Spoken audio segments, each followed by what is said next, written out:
Kumi. We were going for Alexander Kumi. We gotta go for Alexander Kumi. Alexander Kumi for us. So folks, we're in a remote part of Bond County. As you can see, car cannot come in, but we're walking. And God will put that fire off. That fire, God will put it off. God will break. We'll move from village to village for Alexander Kumi. We love Alexander Kumi. We want to be with Alexander Kumi. We love him, Daddy. Daddy, make way all the way for Alexander Kumi. Make way all the way for Alexander Kumi. Lord Jesus, have mercy. Have mercy for Alexander Kumi. Whatsoever place he is, whatsoever place he is, oh children, oh Alexander Kumi, your children dying. We are dying from hunger.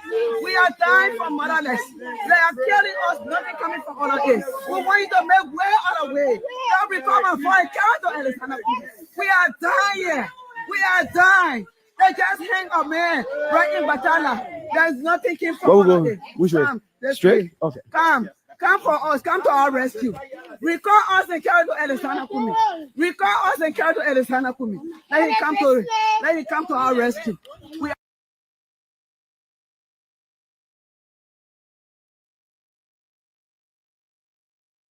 I am asking the Senate to summon the President Legal Advisor. We need to deal with this President Legal Advisor. Let know what kind of legal advice he giving the President. The legal blunders coming out of the mansion. The legal blunder. This one, I'm not calling the error any longer. 1 year, when the President in the law, 1 year, people say, only the Minister of Justice can disagree with the President. Leave a blanket. It's not just true like that. The law clear. The Minister of Justice cannot disagree with the President's policy issues and political issues. The Minister of Justice can disagree with the President publicly on the issues of the law. It's not just blanket. Why is the wisdom about that? Because it is assumed that not every president or no president may have the legal knowledge. You must know the law. It is the Attorney General of the Republic that knows the law. The legal advisor to the President, Madam Pro Tem, distinguished colleagues, I am making a case for us to cite the legal advisor to the President. Let him tell what kind of legal advice he given to the President on the 10 issues. What kind of legal advice he given to the President on what a legal research before the President appoints to certain positions. The Judiciary Committee, as we go on break, must be empowered by this body to have a discussion or hearing with the legal advisor to the President so that immediately upon our return, a report can be ready for plenary consideration. Having said that, with your allowance and the allowance of plenary, asking the Senate to summon the President Legal Advisor. We need to deal with this President Legal Advisor. Let know what kind of legal advice he giving the President. The legal blunders coming out of the mansion. The legal blunder. This one, I'm not calling the error any longer. 1 year, when the President in the law, 1 year, people say, only the Minister of Justice can disagree with the President. Leave a blanket. It's not just true like that. The law clear. The Minister of Justice cannot disagree with the President's policy issues and political issues. The Minister of Justice can disagree with the President publicly on the issues of the law. It's not just blanket. Why is the wisdom about that? Because it is assumed that not every president or no president may have the legal knowledge. You must know the law. It is the Attorney General of the Republic that knows the law. The legal advisor to the President, Madam Pro Tem, distinguished colleagues, I am making a case for us to cite the legal advisor to the President. Let him tell what kind of legal advice he given to the President on the 10 issues. What kind of legal advice he given to the President on what a legal research before the President appoints to certain positions. The Judiciary Committee, as we go on discussion or hearing with the legal advisor to the President, so that immediately upon our return, a report can be ready for plenary consideration. Having said that, with your allowance and allowance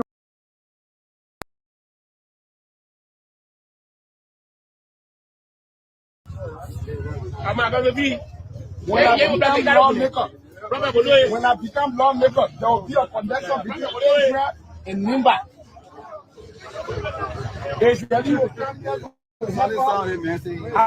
How to make fun because they're good in agriculture. The people turn desert into forest. We need connection. Don't look down on yourself. You don't take on your person. You need to vote for me. Let me change the country. When I become lawmaker, there will be a connection between Israel and Nimba. Israel will come here to help us how to make farm. Because they're good in agriculture. The people turn desert into forest. We need connection. Don't look down on yourself. You don't take on your person. You need to vote for me. Let me change the country.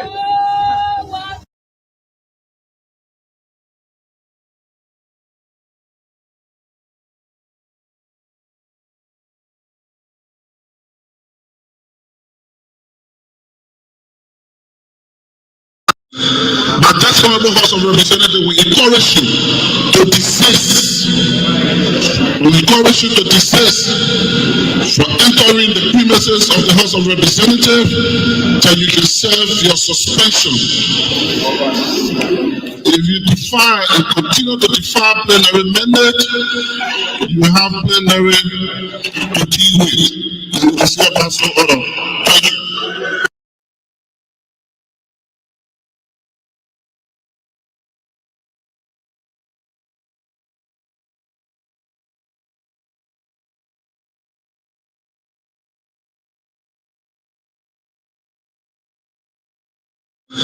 But that honorable House of Representatives, we encourage you to desist. We encourage you to desist from entering the premises of the House of Representatives till you can serve your suspension. If you defy and continue to defy plenary mandate, you have plenary to deal with. And it's not that so order. Thank you.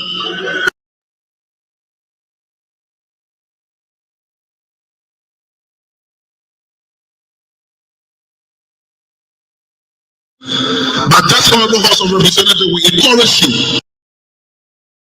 to desist. We encourage you to desist from entering the premises of the House of Representatives till you can serve your suspension. If you defy and continue to defy plenary mandate, you have plenary to deal with. And it's not that so order. Thank you.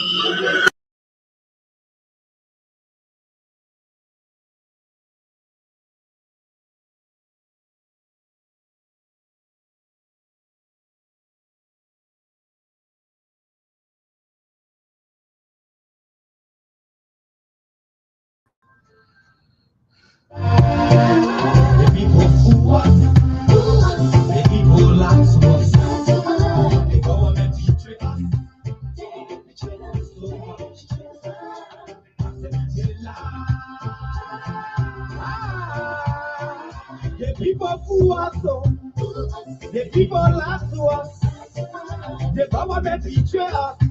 They can lie, they can steal, they can lie. No one to trust. My people don't want to hope on. My hope that I have been broken. Telling you, brother. So where are the schools? Where are the roads? Where are the jobs that they say they could afford? But they too selfish. The people tired with their rhetoric. People tired, they tired. You see the reason why we ask why the government betray. They have enough of time, but yeah, then step the delay. People suffer. No work for people crying for hunger. Look at. Your vision and your mission, your intention to the nation is poor. You got nothing to show. Nothing. So why the government?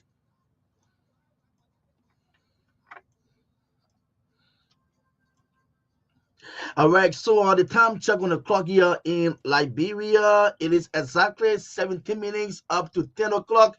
Let me say welcome, good evening, good afternoon, good night, wherever you find yourself monitoring us. Indeed, this is Closely Akime here on Truth FM 96.1. It comes on Monday to Friday at this time, straight up to our sun up time midnight.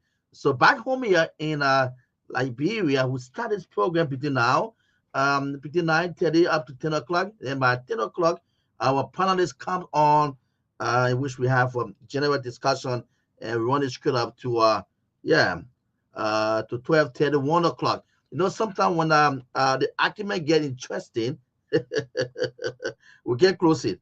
So it can take us some time to 1 o'clock, 2 o'clock.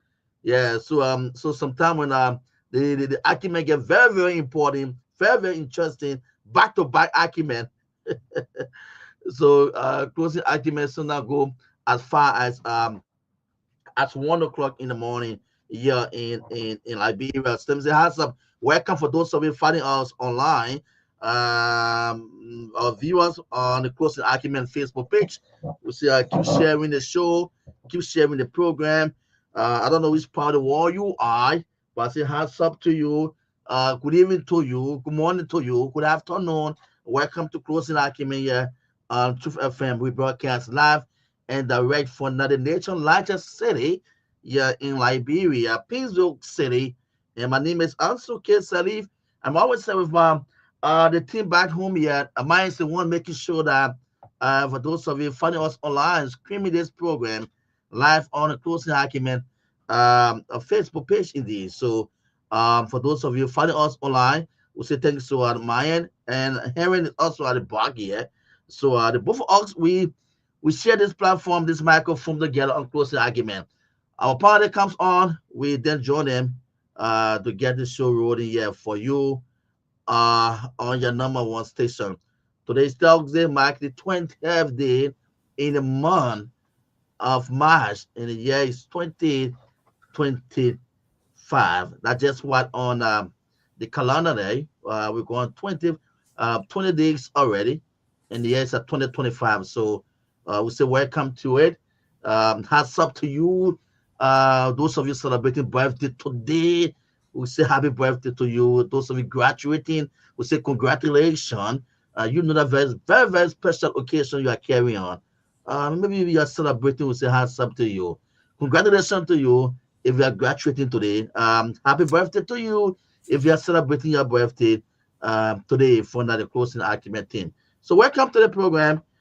We are getting signal from our panelists already. So they will leave our main studio and join the guys to being your number one nighttime program here in Liberia. At this time, with the time check on the clock, 40 minutes up to 10 o'clock.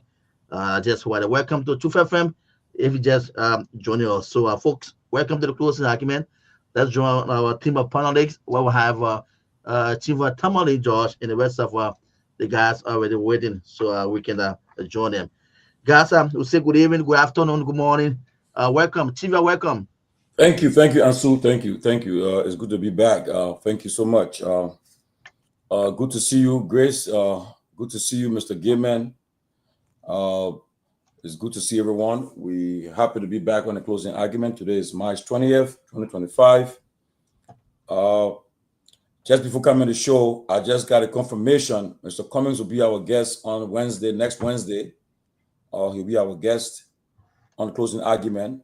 The political leader of the Alternative National Congress, Ms. Alexander Cummings, will be our guest on Wednesday, March 26th. So we'll be having Mr. Cummings as our guest. We look forward to having an interactive and interesting conversation with him.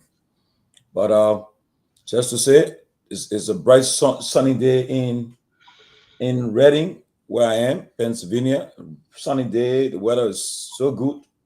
You even won't be on shore today. You won't be taking your evening stroll. See the way how Grace said dress. You can tell the weather is good in your area. And you can see that. Nobody say, but Mr. Gamer, he's the CEO for his own company, so he always got to be in cool suit. But he's in the best state though, Florida. That state, man, is a sunshine state. Florida, that way we go for vacation. You don't go for vacation in Florida, but I salute you guys, man. That place is so nice. And they got a lot of restaurants all over the place. You pass in, different seafood you see there, man. It's so good. But what part of Florida he lives in? I live on the East Coast, right north of Palm Beach. Wow. Palm Beach, okay. So it's nearer to Orlando. I went to Orlando. Yes, right between Orlando and Palm Beach. So one of these days, the Closing Argument will come there and do a show from there, man. Yeah, man, come on. Y'all come on. Be there, one of these days we'll play, man. Look, but it's good to be back. Thank God for life. For those who are healthy, who are alive, they praise God every day together, because every day, you know, people just dropping, people dying, but every day you get up from bed, you say, thank God you'll be alive, pray for good health and everything. But again, it's good to be back. And let me just get it going. I want to ask Mr. Gilman and Grace, tell us what's on your mind before we get the show going. What's on your mind? Well, Mr. Gilman, you can go first. No, we have okay. The coin of closing argument. Am I crazy to go before you? All right. Oh, thank you for that one. But I would say, well, this is what is on my mind. The Nima by-elections is on my mind, and also the interaction when the police with the continuous confusion with the police and the pimping boys is also on my mind, because I like to see Liberia in a peaceful state. So sometimes those things worry some of us. You know, we want peace to be in the nation. And then what's going on in the Supreme Court with the House of Representatives, the majority black, and the rule of law caucus. You know, all those things are on my mind. And then I saw the other day that the Wash CEO was arrested by the police because gave them, you know, asked them to arrest him because of, you know, some corruption that went on within that entity. And we're looking forward to hearing the investigations, because we know they have all these investigations on the book, but we don't see the results. You know, I want to see something happen. I want to see somebody in Liberia goes to jail for corruption. And before they go there, I want thorough investigation so they can make sure the person actually did that act, not just being accused, but they actually did the corruption. They were caught and the court found them guilty, and then they sent them to jail. So these are the things that are on my mind. And, you know, and today's, as somebody says, a beautiful day here in York, Pennsylvania, there where I live. And I should be like an hour away from Tomalin. And the weather's been very nice. You see me, I'm sitting in my car. My son is the next big thing in basketball. He is the next generational player. He's going to be huge. He is 13 years old. He turned 13 on March 8th. He is 5 feet 9 inches tall. He has big hands and legs. You know, he's playing and he's playing and he's playing. So let's see what happens. I'm praying for him. This is what's on my mind. Good. What's on my mind? The hypocrisy in the Senate. Like I say, Liberia is all about headlines. A few months ago, actually, it's a standard in this new government that they don't respect the Supreme Court, because the Supreme Court is a different branch of government, and they have no power over the other branch. That's what we keep hearing. Then today, I'm hearing Senator Dillon telling people that he's going to cite the executive to appear before the Senate because the president is getting bad advice from his legal advisor. They are making too many constitutional errors, and they are going to cite the executive to the Senate plenary. And I'm saying, so what? I mean, it was closing argument just carried that news. So what happened to this separation of power? The Supreme Court cannot interfere with our sections because we are a separate branch of government, and they can't intervene, they can't interfere. But now, Dillon is saying they are going to cite the executive because the legal advisor to the president are making some grave errors. And I think they're trying to say the interpretation of the Supreme Court and other things, they didn't want to come out. So the 30-day yellow card we talk about, some people want to take it for a joke, but you can see the aftermath. The heat is on. For these people that were saying, we cannot listen to the Supreme Court because we are different, we are separate branches of government, they can't come into our section. They are now saying they want to cite the executive, which is a separate branch of government. That's on my mind. The police. So can I ask you a quick question before you?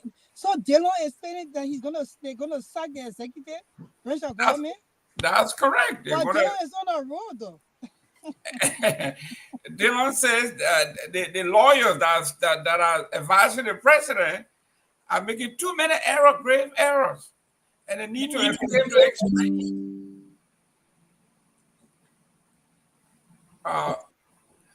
Honorable Chief, I think that was Honorable Dylan's. His argument was that somebody is advising the president wrongly legally, so they will have to cite those legal advisors to the president that are making the grave errors. So the contradiction galore. These people are living, walking contradiction. That's on my mind. Okay. Welcome, Mr. Pewee, Sylvester Pewee. Mr. Pewee, what's on your mind before we get the show going? What's on your mind? What are you thinking about? What's on your mind since yesterday, this morning? What's on your mind? Basically, thank you for having me. Basically, it's the process about I hope to see a very level playing field in this coming pending elections, and that's one of the basic things on my mind. And we Liberians begin the process of being rationally engaged with the country, and our perspective of engaging the country should come from an informed decision, not an emotional one. And I mean, so basically, they set the standard of the country to move and make sure the elections is very, very free, fair, transparent, and up to that. So it's a major election coming up. So I look forward to seeing a more competitive process. So democracy, despite what we saw, we all national citizens before going to individual political partisans.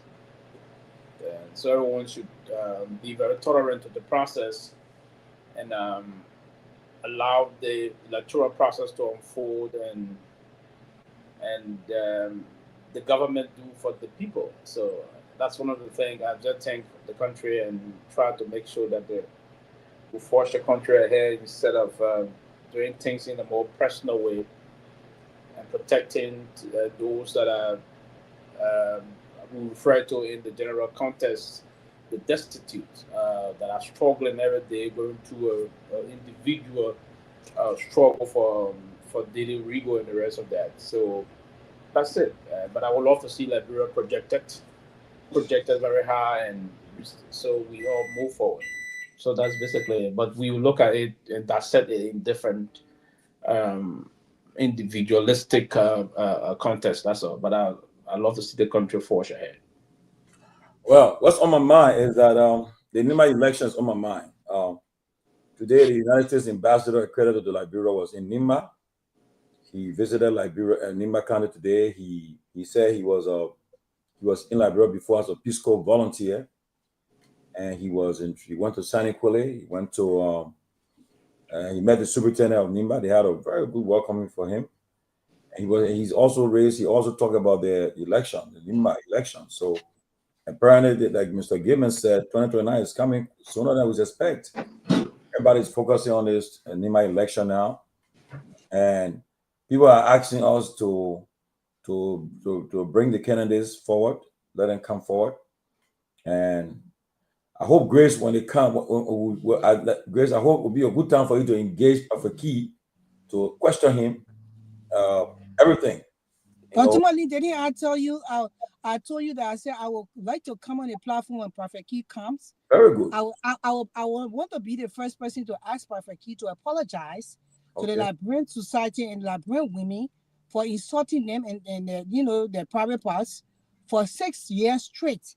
And when he does that on the air, then I will stay on the platform and continue the interview. If he doesn't do it, I cannot sit in that situation. So that you're right, and I think you're making a lot of sense too to do it, And so we'll be reaching out to them. We just got all their numbers now.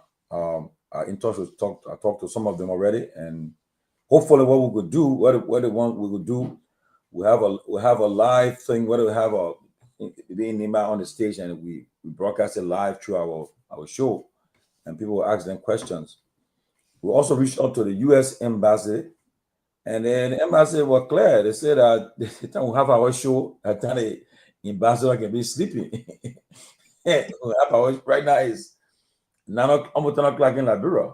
You know, the men let people off their sleep. People got their schedule. So this is a good thing. They would love for the ambassadors to appear on our local platform, like the platform that of this nature, so they can take it. Especially we can engage them about the U.S.-Liberia relationship. So hopefully we'll work out things. That day we're doing it. We'll let everybody be informed. So if they will cause us to do it, the time at that choosing, we will do it. You know, we want to engage him. So we'll work on that and make sure that when he's appearing, we adjust our time and everybody working. You know, but so big people here. These people are working. They put account on the platform. They're not people who can say, "Oh, go take a break." No. All the people they pass that stage. The people on the platform, most of them, they're not people who the supervisor can say, "Grace, your break at 9. Give me your break at 10. Give your break at that." No. They put past that stage. People take break at their own time. They take their own break, and they're not putting who punching in or doing that time. No. They put that. They put just appear to work. Get on the log on the computer. I be laughing. People get to work. Get on the computer, and the work starts. When it end, the end, the show getting. They already got a feeling. Oh, I'm the making. People making that the 2 week pay. They know it. They pay them not. So you're working per hour now. They put an hour. They put on so and put on thing there. They put on set. Yeah. So they put big people. So they got the things. Oh, I'll tell you. They put in big people. You know. Well, that's a good thing. So hopefully we'll work on that. But I'm concerned with my election. I pray and hope that it will be a peaceful election. I heard they have already earmarked $2 million US dollar for that election, and we're looking forward to get somebody from NEC to come and talk more about elections. Some people are saying that they're already crying foul that it will be foul. There will be election won't be free and fair, but I believe election will be free and fair. Like I say, what I've noticed in Liberian elections, just make sure you have someone, your poll watchers, all the important things. Like it tells you got 10 polling stations. Put 10% there. When the poll closes, you sign it, send it to your war room, that's it there. There's nothing NEC will give will be different from what you guys got. But everybody will sign up that document and will be there. So if you try to go do something at NEC office, you'll be embarrassed because the people have their sheet in their hand. So that's what will happen, you know. And also let me just recognize our friend Abu. Abu is they started a 10 days night prayer. You know, they are fasting. So Abu's at the mosque, so that's the reason why you will not see him much. The Muslims, as they're about to wind down the fasting period, they have their 10 days why they meet at the mosque to pray. So Abu, again, we want to say we pray that God will bless you, and whatever you're praying for, you're wishing for. I know you're praying for the closing argument to get some great help one of these days. So I know we are in your prayers and in your thoughts, but we want to say we are with you, and we look forward to you having a successful fast, and what all you're asking Allah for, Allah will grant it to you. But so that's what I'm in mind, though. But let's make progress. The Unity Party youth leaders, they plenty of protests to engage President Bouaga on Friday. They are saying that we never fought for free. So I want to just start with Mr. Gilman or Grace. There's a lady, and then tell us. I mean, what do you make up of this protest they want plan Friday to engage the president? So they're going to go to his house, I think, saying they never fought for free. I mean, what are your thoughts about it, Grace? Well, the thing is that I don't think people getting elections and support a party and support a standard bearer because of position in government. And then if that's the case, then Barack Obama was supposed to hire some of us, and maybe Donald Trump was supposed to hire some Liberians in the government that he's running. You see a vision, you see the vision for a candidate, you see their agenda, you see what they can do, you see what they have done. You put all those things together, and then you get maybe within the party, or you support the person as an independent or person without being in the party, but still support that particular person to get in power, so they can change your life, or you can change the lives of the Liberian people. But the notion with Liberians, where they always in a political party and demanding that when the person who they ran behind, because most of them they will beat us out as soon as they see this political leader or his party pushing harder than the UP. Everybody start running to UP. They want to join UP now. They want to be on the winning team, because it's all about getting jobs in the country. It's not about country anymore. It's not about UP agenda because they barely high in. It's not about what the person can deliver to the country, what they can do for the country, what state are they in to be able to carry the country daily affairs. It's all about, I will just get in the party, push this president or push this leader, the candidate, and then when he gets there, then I expect him to give me a job. That's not how people do elections and getting campaigns and support people that want to be in leadership or because of that. And that's the reason why Liberia is lacking. And most of the time we sit there and say people don't want us to speak the truth, and we're not mince our words. We are not going to sit back because other people in other countries, they are speaking. We want the betterment for Liberia. We cannot look at each other dead in the eyes and say the truth about what's going on in our country. Who are we? So, and in fact, the president should be able to hire people like us who saying the truth and telling it as it is. Because then you see those people, they will tell you the truth no matter what. And when they get in position, they will be able to do what they're supposed to do. And then if you're lacking, they will tell you the truth. And that's the reason why Darius Dana is not, searching the executive to come, because he don't believe in the advisors. Because the advisors, maybe they are not telling the president the truth. And that's why the things that go on in the country, there are too many. One day, too many things go on at one time, because he feels now that maybe the advisors not telling the president as it is. So if you are president and you want people to succeed in leaving a legacy or succeed in helping the people as you told them you would when you were running your campaign, you should be able to hire opposition people who spoke the truth and not people who lick under your shoes. Because the people who lick under your shoe, they will always lick under your shoe and fool you.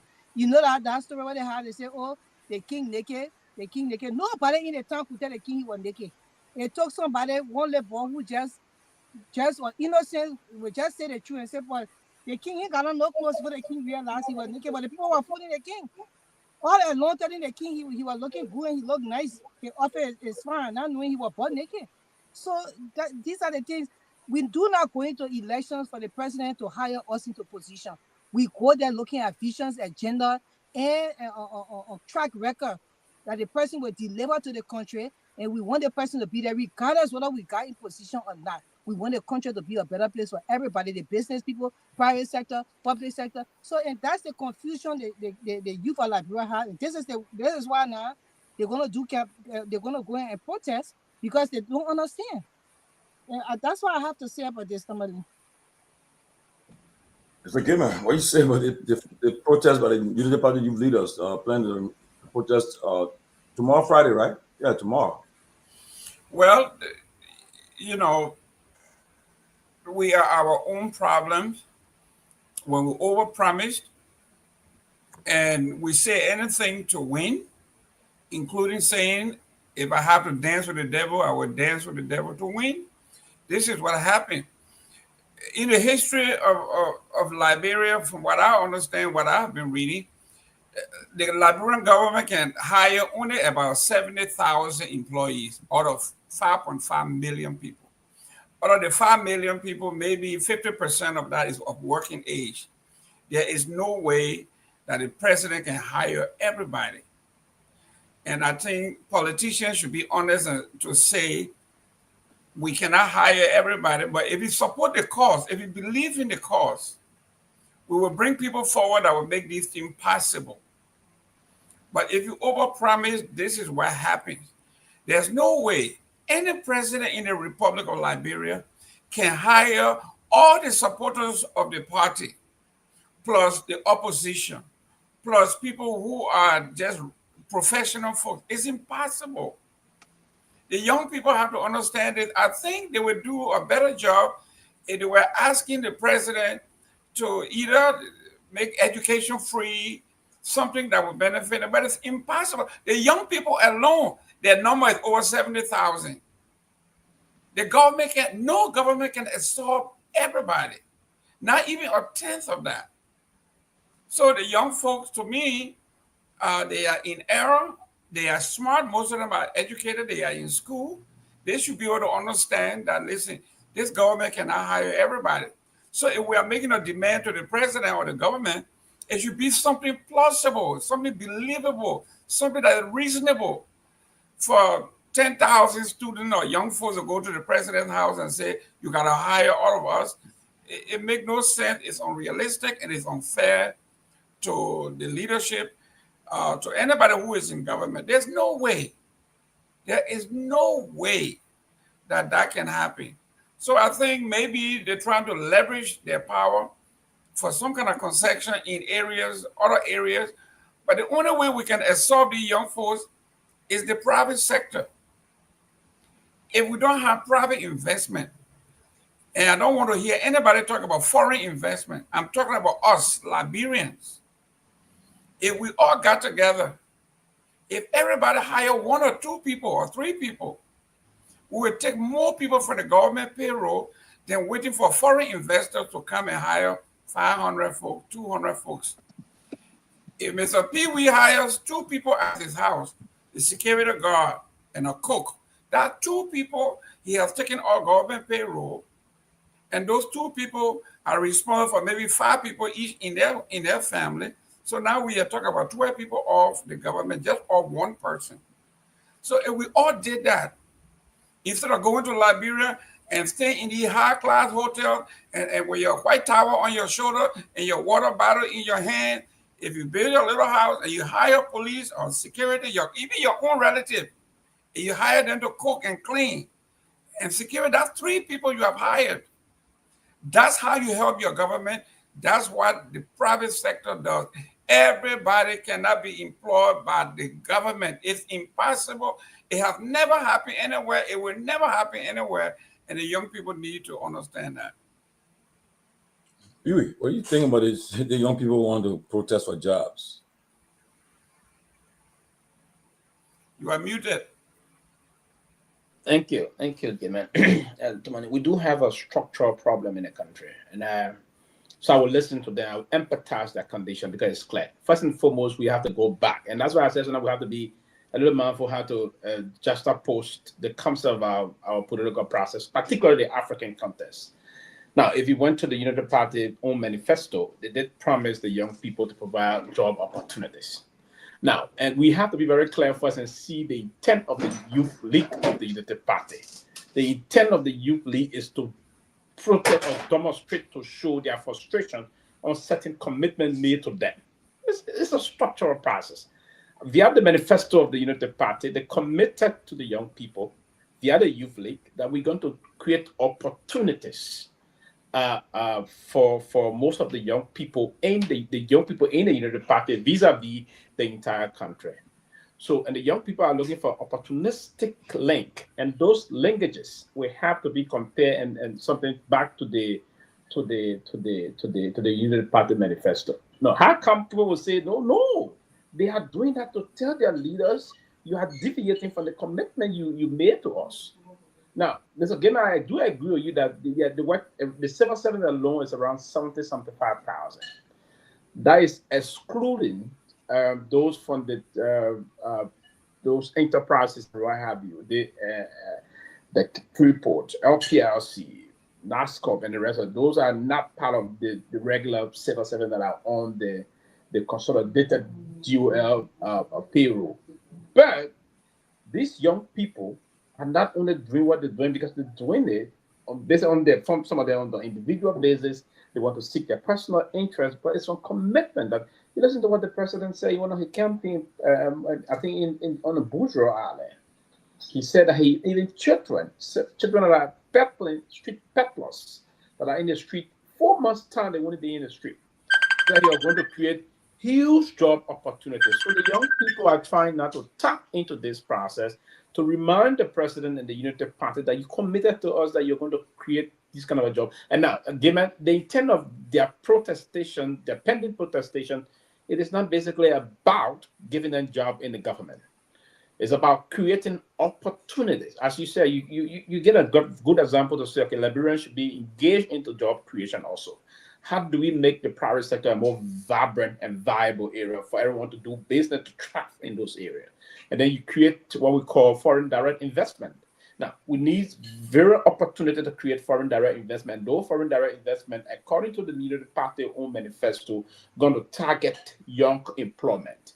Now, if you were to structurally divide the country into 4 zones, if you will, the Southeast, for instance, their intent was to create some companies that would come and do foreign direct investment in those areas. You know, like let's say Maryland County, for instance, we do have the Harper Port.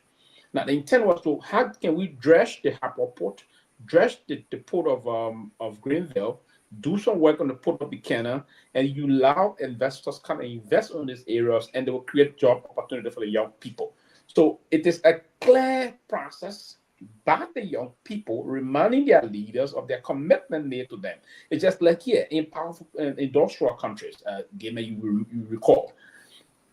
Government will have to now. Why do you think the current president approval rating is dropping in the water today? Reports, most of the report. Why do you think it's doing that? Because one of the major things he ran on was the economy. It's not doing good. So we need to take the statistics from that process, draw a synopsis back to us. It's not comparable, but the sense of what the young people try to do is not basically for them to be. And now, for the appointed position in the Liberian government, we will have a limit between 400 to 450 persons that will be appointed by the president in the entire country, presidential appointments. Now, and the civil service itself is around 75,000. So check the number, and maybe from the SOEs and the auto areas, you take another maybe 20,000. Combined, you have civil service will be around 100,000 employees. It's 5-point-something million people in the country, and how many will be appointed that will get presidential appointment? So we need to create, and that's why someone was criticizing one of my former bosses today when he was appointed. I saw a post and I contacted my own uncle, Ralph Brown. I told him I disagree with you, referring to him as most of those people the president is appointing now, they are recycled politicians. No, we don't have a vibrant private sector. So you have other intellectual, serious lender people. We don't have the employment market in our republic. So I think this process, to me, is for the young people to remind this president that due to what you committed to in your manifesto is to create this kind of opportunity. And these are the opportunities we want. We remind you, we almost hitting year 2, there's no much opportunity for us. We have the commitment. If the Unity Party partisan, the Youth League can do this, why you think outside of the CDC Youth League, the Mobile Youth League, all of the different combination of all those youth leagues come together. They're frustrated, they're downhearted. And I don't think this point it reached the level of they will be, and they may slowly, they are getting disillusioned now. And due to this disillusionment, may lead to them being disgruntled. But I don't think they have reached the level of being disgruntled. They're trying to draw the attention of the president and a major policy maker to take some major decisions. I think it's about time that policy maker around the president will begin to structure an idea that they will project to pay some attention to the young people. And by doing this, you will reduce crime in the country.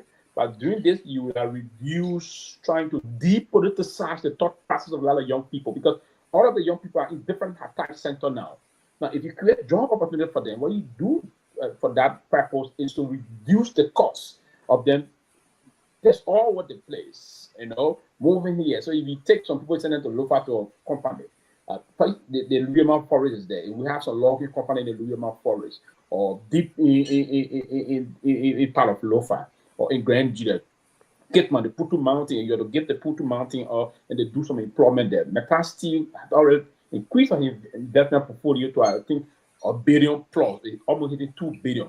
Are they going to increase the employment line? The government will have to concentrate now and strike a deal between Metal Steel, because there's a serious problem still between Metal and what the other company, HPS, about this real problem. Now, if this real problem cannot be solved, there will be less employment opportunities. So the government will have to tap into these things. That's the lower hanging fruit they have to make some opportunity of. I think the Minister of Finance should be more engaged in terms of those kind of things instead of people sitting at the backstage thinking now about 2029, when 2029 is still almost 4 or 5 years from now. That's the missed opportunity we have. And we don't need this missed opportunity. The country have to move, the government have to move and strike a deal to reduce the tension among the young people. I think they are perfectly correct. They are on course. They are not being disgruntled for now, but they're trying to remind their leaders that, hey, they had a problem. And Jeremiah Kun should take this very key because these are people that are contemplating to say they want to be president of our country. There's going to be no missed opportunity again come the next time. I think that's part of the reason why they are angry their frustration.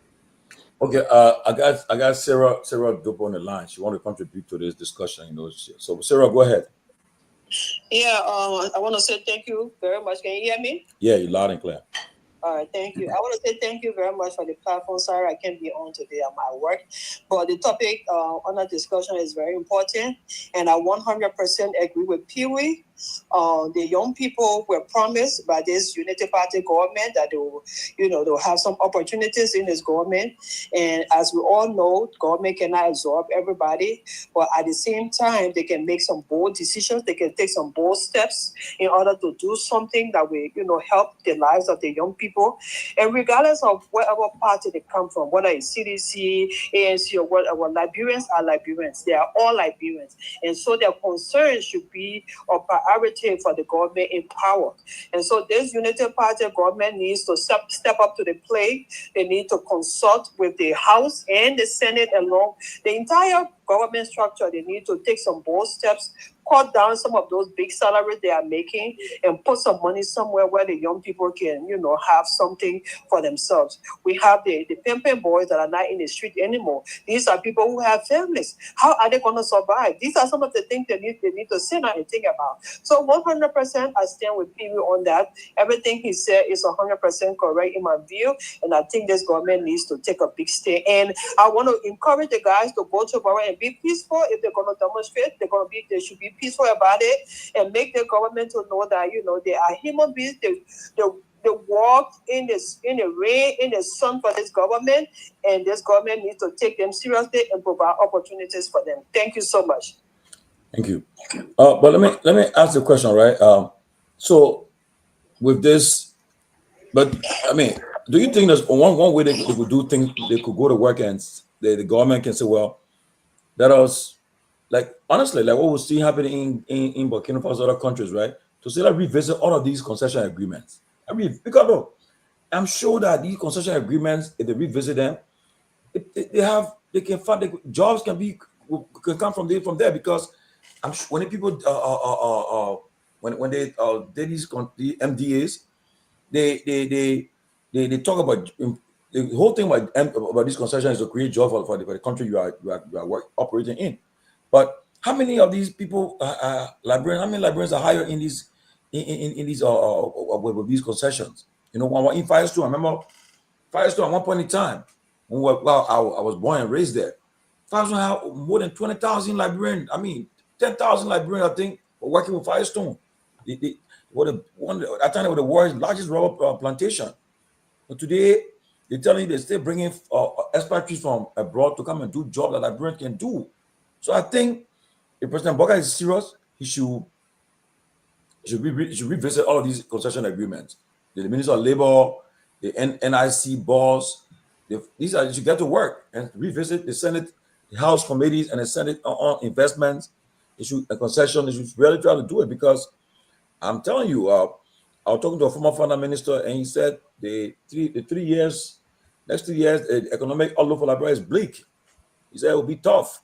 So I don't know where do we get how do we manage to create jobs for the people? But my question to you, Tomalin, before you continue, this whole thing, is it a perception on this platform, or you are telling us, because when you came to ask the question, you said that the Unity Party partisans on the ground, they said that, because I heard this thing before, that they're saying that Braga put other people in positions and they're supposed to be in these positions. So they want to be, are they coming for the president to create jobs in the country or open the economic space for investors to come in so they can get job or whatsoever, wherever investors in the country now to create more jobs, or are they demanding to work within the government space because they voted this government to pass? So it's two different things. You asking one thing, the people you're talking something, and so I'm confused because I saw on a page with a Unity partisan, strong partisan right now who working in an office. That Unity Party partisan, I don't even have a high school diploma, working in an office behind a desk, and they were saying that the president needs to remove all the other people who never voted him into power and put the people who were on the ground working and campaigning for him. So these are two different discussions we're having here. What is this protest is about? Is it about the president creating jobs in the country, or is it about the president putting it into the government position because they voted him into power? That's my question. I think it's about them saying that the president, they as partisans of the UP youth, they need the president to provide them jobs. I think that's why the main thing they are protesting for. But like for me, I mean, UP is not only partisan, not only member, they're only citizen in Liberia. They got other people that are citizens in Liberia. Okay, I know politics is interesting, I agree, but at the same time too, when you become president, you're president for all Liberians, not for only for UP people. No, But again, it comes from the fact that they're seeing their fellow partisans in position, and perhaps they are ignoring them. They're not giving them no attention. You know how politics is, right? When political season is on, in the morning you open your door, everybody there. Yeah, they say you tell your whoever, your children, your wife, or your girlfriend, say cook the food, cook enough food. Everybody come here. Everybody come, they cook and eat, and then go on the campaign trail. After the campaign trail, they come back again, they go and chill. All the thing happening. But by the time, I want to state here, right? Yeah. I hope you hear me. Thank God this show is being recorded. I am member now. I am a full-blown member of the CMC. I'm very proud of that. First political party I ever joined in my life in Liberia. I am on record saying CMC goes to election 2029, wins election, a standard bearer who would, because CMC right now we don't have a standard bearer, so this is an institution. Who will vote into power don't owe me a job. I just want, the vision is very clear and it's very promising that I want it to be for Liberia. So when the president get there, I don't care how I fight. I don't care where I went to county my he was dusted. Usually I don't usually have dusted he, even when I was in Africa. But I just see, I will not expect a job from this person if this president, because this is not what I'm pushing for. I'm pushing for Liberia to be a better place. I can do work in the private sector. I can go to Liberia right now. I don't need a working government to survive. I can do other things there. I need doing it there right now. So I'm just saying this is what the message I want to send out there.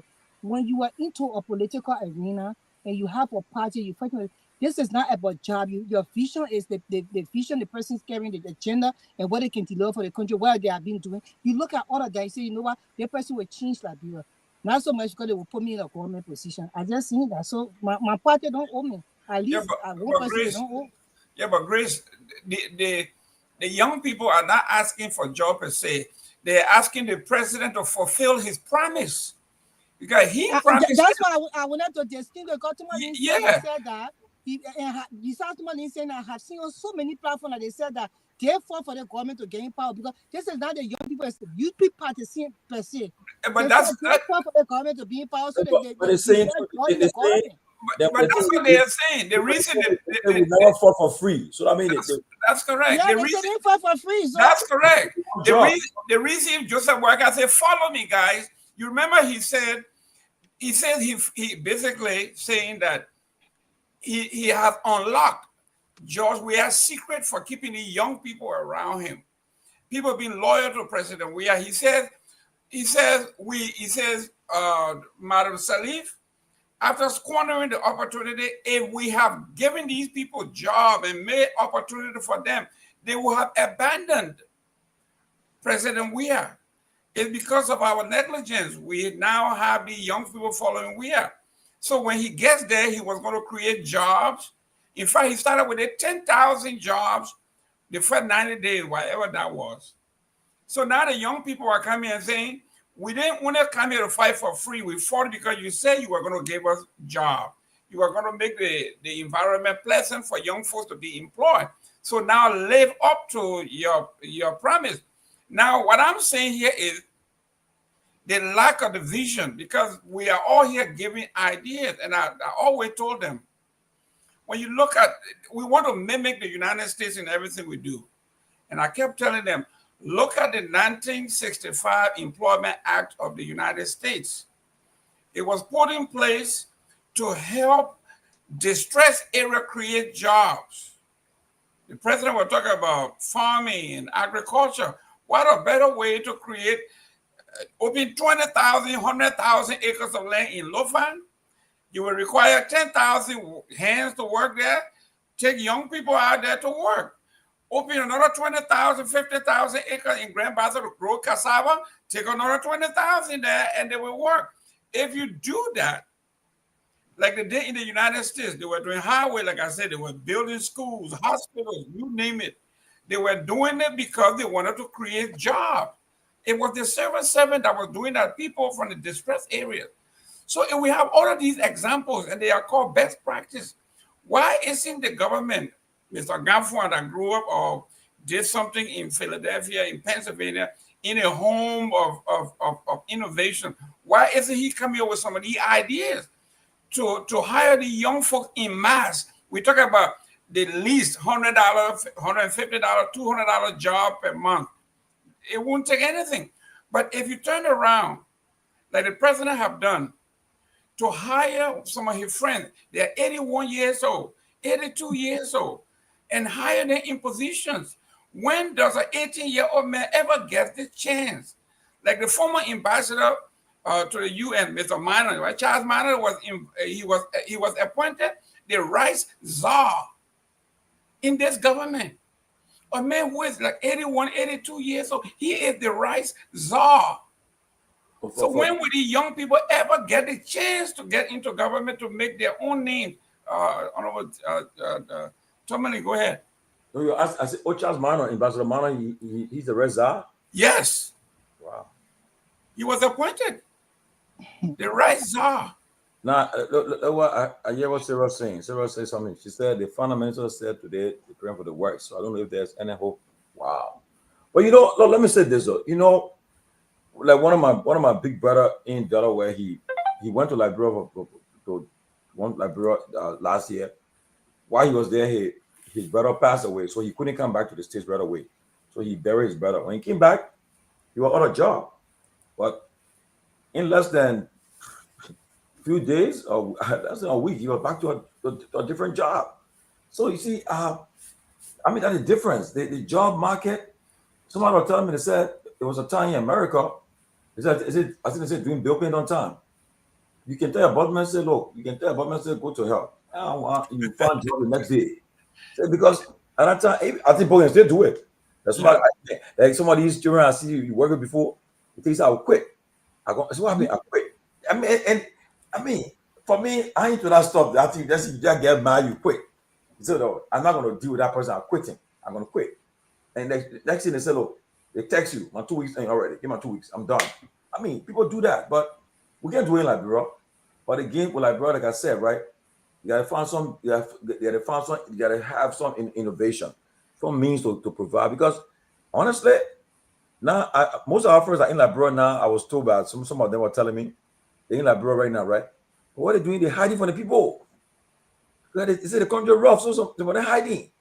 And somebody said, my man, somebody said, don't. I mean, we get the picture now that we be from Liberia. Because I take the picture, the people will go there and say, the man to that place will go there. But you don't believe the people. And I'll tell you the truth, right? Ladies and gentlemen, when I'm in Liberia, I don't take it personal when people coming to me. Because look, they don't understand what's going on. In America, you gotta pay your mortgage, you gotta pay your car insurance, and you got a car, you got one of these expensive cars, and like where Pewee and Gay Man, Grace and God. I mean, for me, I got a car from the OFI, you know, where they got you paying car note, you paying insurance, and it's not joke. The insurance on the car note insurance on that $500 you paying. Then you paying mortgage for $2,800 mortgage, whatever the case. Then again, Like Jenna, people who come here, my daughter, I want to go do grocery shopping. I was taking stuff on the basket. I said, they want, I mean, she had 14 there. I said, they want, what you buy anyone for? I said, no, they want it necessary. She said, oh, the eggs. I said, no, eggs, they still got eggs there. Eggs not finished yet. Said, Daddy, I said, no. I mean, what? Basically, I mean, you gotta go. Right? You might the gauge. I mean, she won't know. All they want to know that if you just pay for the food, strap your car, the food my car, and and so forth. But it's a tough thing, and I pray that the youth will take the time, and the president can explain to them, and it will be better. That's why it's good. You see, look, let me end. See Donald Trump. I will tell you. I'm not a fan of Donald Trump, but Donald Trump, every day that man in front of the media, every day in front of the media. The man love the media, and people don't understand. The man, he talked. If he like your question, you ask him, he gave you cheek. You will rack it there. He said, "Look at you. You're not a good journalist, so I ain't listen to you." I mean, people go that way, but he explains, he giving his agenda to the people, telling people what he's doing in his government. Our leaders like, bro, when you tell them, they say, "Oh, we can do it to Mika." No, Mika, no can do it. Every audience, how many people can be watching Mika? When Mika is on, some people sleeping, some people work one night, they're sleeping. So you visit various platforms, go and make your case. Tell the people what's going on. People understand, but if you're not talking to the people, they got the president. Send the president became president. You don't have no major news conference. Okay, the accused president, we are doing the same thing, but he's doing the same thing too. You don't have no major news conference. They didn't accuse president. We are president. We are did the same thing. Okay. You are not accusing. Yeah, I agree. Yeah, okay, but you say you do better than that, but yet still you're not doing it. And I tell you, I will tell you, look, in the future that coming, if you cannot talk to the people, you cannot make yourself available to the people, you will have a problem, because somebody will accuse it that we come and discuss about President we are. I say he responded to Jeremiah Cohn. Okay, we're discussing it. You gotta be able to react, to talk to your people, but you just ignore them and don't talk to them. When you come somewhere, then they bring few journalists there, you ask 2 questions, then the press conference there, engage the people. So I pray that tomorrow the protests, the planning, they will get the result from it. The president will address them, and he will not he won't ignore them. So let's see what happens, but it's a serious thing. I mean, hopefully we hope that the president engaged them. But what have protests led? What difference does it make? You know how many protests they have had in Liberia? What changed? You see, so sometimes you have to change your strategy. That's why most time people don't succeed in anything they do. You have to change your strategy in engaging people. When you know that when you engage them in a certain way, it doesn't change anything. This president is not known for speaking up. The last president wasn't speaking. The president before spoke a lot, so she was able to engage the people and hear their cries and stuff like that. Even one time, I remember I went to that in 2016 and were upstairs in Ellen Johnson up there in her office, and the people were protesting down, and they were walking down and talk to the people. The president will not do it. The last president before never did it. This president is not doing it. So what will happen? Nothing. That's what we're trying to say here. What else can the people do? The leaders need to put here together and figure out what else to do to make this government pay attention to them.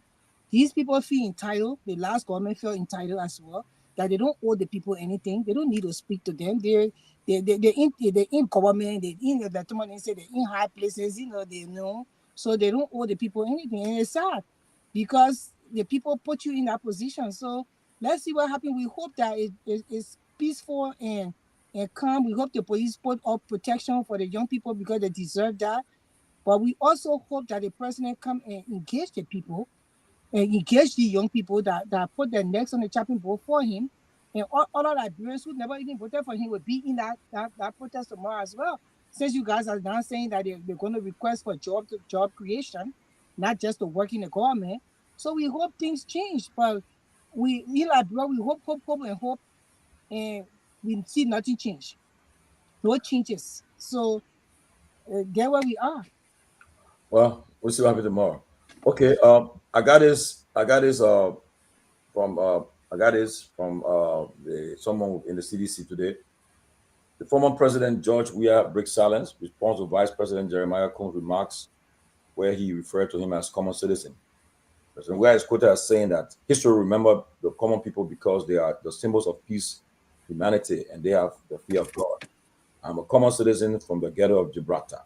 Now, about a few weeks ago, the Vice President was in the U.S. and this platform, two of us who remember the platform interviewed him, and he mentioned that the former president, when he's coming, the former president should park, because he's a sitting vice president, and the former president is a common citizen.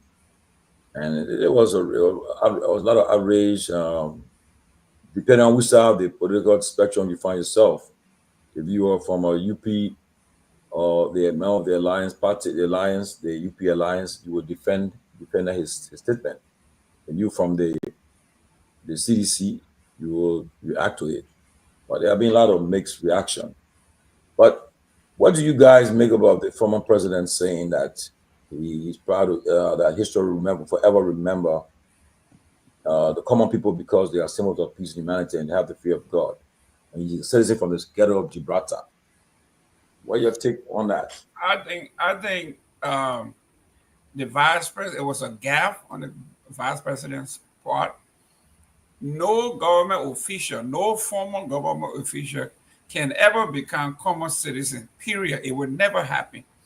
Even former representatives, when they retire, when they lose their positions, they are still entitled to their benefits, some kind of benefits. You are not going back to be who you were from the village that you came from. You are entitled to benefits. You are entitled to other stuff. You will always be called former representative, former senator. So you are not just a regular person anymore. So I think it was a gaffe on the part of the vice president. He knows that. It is like giving ammunition to your opposition. You are condescending when it comes to being the regular folk, common folks. He knows that former president had the same protection from the EPS, from everything else. They are all on the same wavelength. They usually coordinate when the president is going somewhere, who's going to be there, when, what route, they coordinate. Also, it's almost impossible for Barack Obama to be traveling the same street that this President Trump will be doing. Everything is coordinated. I think it was an error on the part of the vice president for him to get into that kind of fight so early, because it may linger on. It's a political gap. And I think at some point he will realize that it was a mistake, that you can't look at Ellen Johnson Sirleaf and call her common citizen anymore. It just doesn't even jive. I think it was an error on his part. I think he will address that in due course. Pewee, you muted. It was deeply unfortunate on the part of the vice president to, I don't know what mood you got put in or what kind of the interview. Tomalin Jordan get out the black bottle. That led to him to say that. To have said that, it further justified that if he deliberately said it, or he said it the way he went about it, it would tell me that he's not okram with our laws. It's one. And it's quite unfortunate if even a second grader or sixth grader, or say even his little kids that are staying at elementary school would say to him, but Dad, why is it that the EPS and police are still, he got an escort vehicle, he got a vehicle, the EPS police are still behind this man, and why is it that he's been paid? If his sons are engaged in doing civics, they will ask about teachers say, former president, they are paid, they will have like 10 staff, former president, and those staff will be paid. What will you pay a common man staff? What will so it was just deeply out of order on the part of the vice president. But here's what I would say. I believe that he said it out of hate. He's angry. He's angry that the president didn't shake his hand, that thing because he emphasized that also that the president did that when he went on. So he's just angry. You're trying to vent some anger here. You can listen to the trend of the process. But what really I'm very moved just now, what I've just listened to Tomalin, is try to also justify that President Weah did not only learn sufficiently during the course and the trend of bureaucracy in our country during the course of the 6 years of his presidency, but he's proven to the Liberia that he's indeed a magnificent peacemaker and peace breaker, if you will. You see the response there, right? And to be frank, the common people are humble set of people. We, the commoners, the sons and daughters of the proletarian class, we are being part of the proletarian. We're not part of the elite. We're not elitists. So the elitists will try to condemn us, and that's why he said, and I agree. I put myself in that shoe that the commoners are always humble, and he's a very humble son for Gibraltar. To be frank, if you went back to reflect on his story and the life he lived today, he's an extremely humble man. So we will have to give that to him, and probably the vice president will learn moving forward. We do have processes unfolding. The very EPS that is scary. Now you are the active sitting vice president. Does not negate the reality that this man is a former chief executive, former president, former commander-in-chief of the armed forces of our country. And beyond that, he's an extraordinary football icon across the globe. He's not only loved and admired, revered in our country, he does the same across international boundaries. So he's an international figure, if you will. So I think it was just on the basis of anger. And I believe some of those things will unfold sometimes. That's why it's important to do what we call emotional intelligence and management process. It's very important to uphold it at a certain level, especially when you hit a certain level. And that's why even in getting into politics, if you are a leader of our country, you have to try to strike the balance all those lines. But I think Mr. Weah respond to this was just the perfect way to respond to it. He didn't have to be combative, you know. He can be combative, as the vice president sounded a couple of weeks ago. So the president, I think, just cooled the whole thing down and tried to inform our vice president of this. Mr. Pewee, obviously you are, like you say, fulcrum with diplomacy and that. When people get elected, I remember when Ronald Reagan got elected, the first thing that the intelligentsia did was brought him into the White House, and they read the prints to him, how to govern, how to speak, how to engage. There is a class of folks that within that diplomatic circle who said, this is how you do this, that. Don't we have that kind of group of folks in the how they call it, the civil service or the diplomatic circle? Mr. Gamer, just in 2025, how you asking that you live in a country where Donald Trump can say anything? I'm not saying you can't say anything, but don't they have the school that will tell you, say this is how you respond? How you respond is his own, but you got to be trained. Yeah, it should be that way. In other words, that diplomacy and bureaucracy is an act. That's you have to, and that's it. That's the way we describe it. So we that work into it, we that study about it. Now, there's a way even they would train you as a diplomat. For instance, if the time I was very active, I can recall when I traveled the former foreign minister, now Senator Ben Sanvee, in many other diplomatic engagements. There are times that there are certain hands you're going to shake, and I'm not going to, even if I cannot offer a handshake. So, for instance, we met a lot of senior senators, Senator Jack Flake from Arizona, congressman from the foreign relations thing, Edward Raw. So there's a procedural mechanism we have to deploy. So if my minister, the Minister of Foreign Affairs, is greeting his counterpart and other senior official, given, I will have to stand in salute mode with my hand folded in front of me like this, right? And I cannot extend a handshake to that person.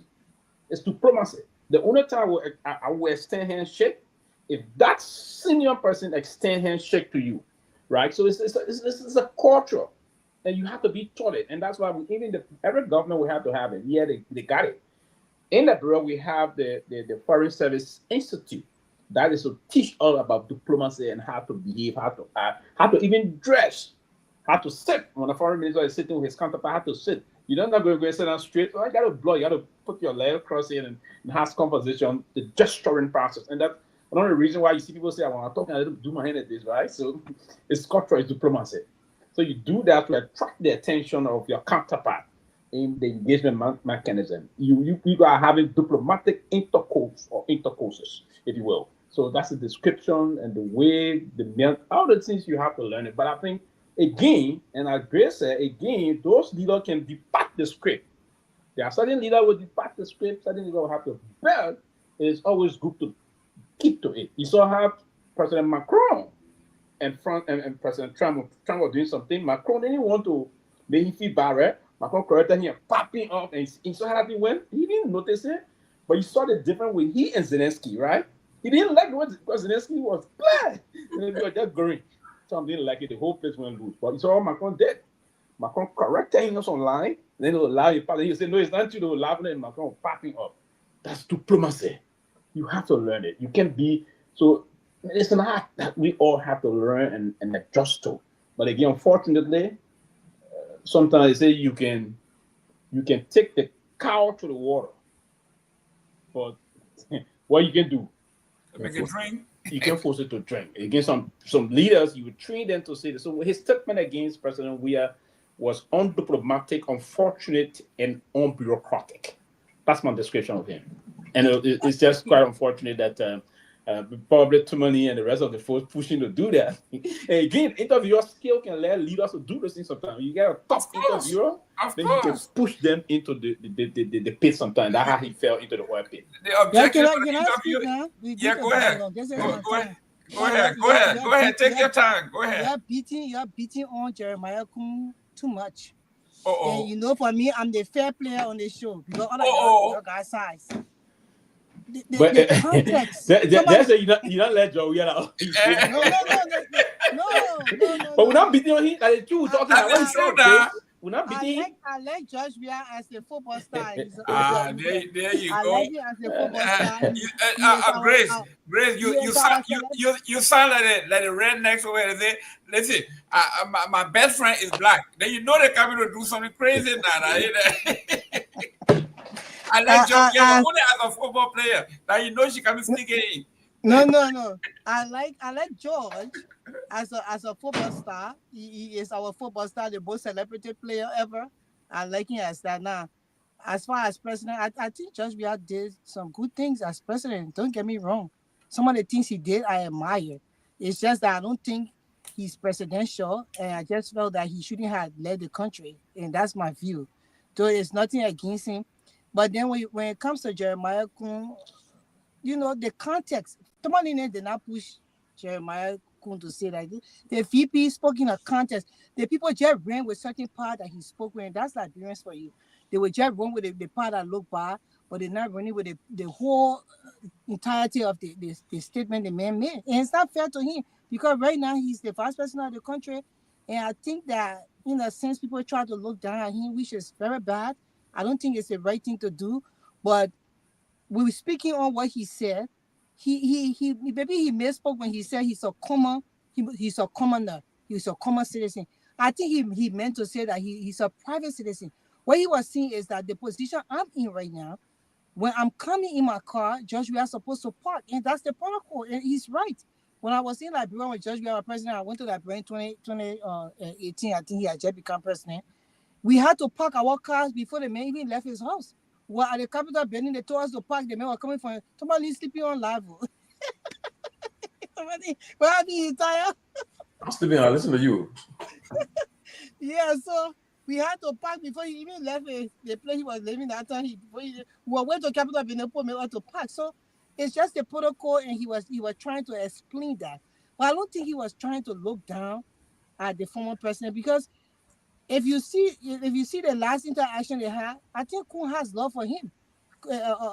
Josh Weah, Kun tried to shake his hand. He did not, want to shake it. And it was his right not to want to do that.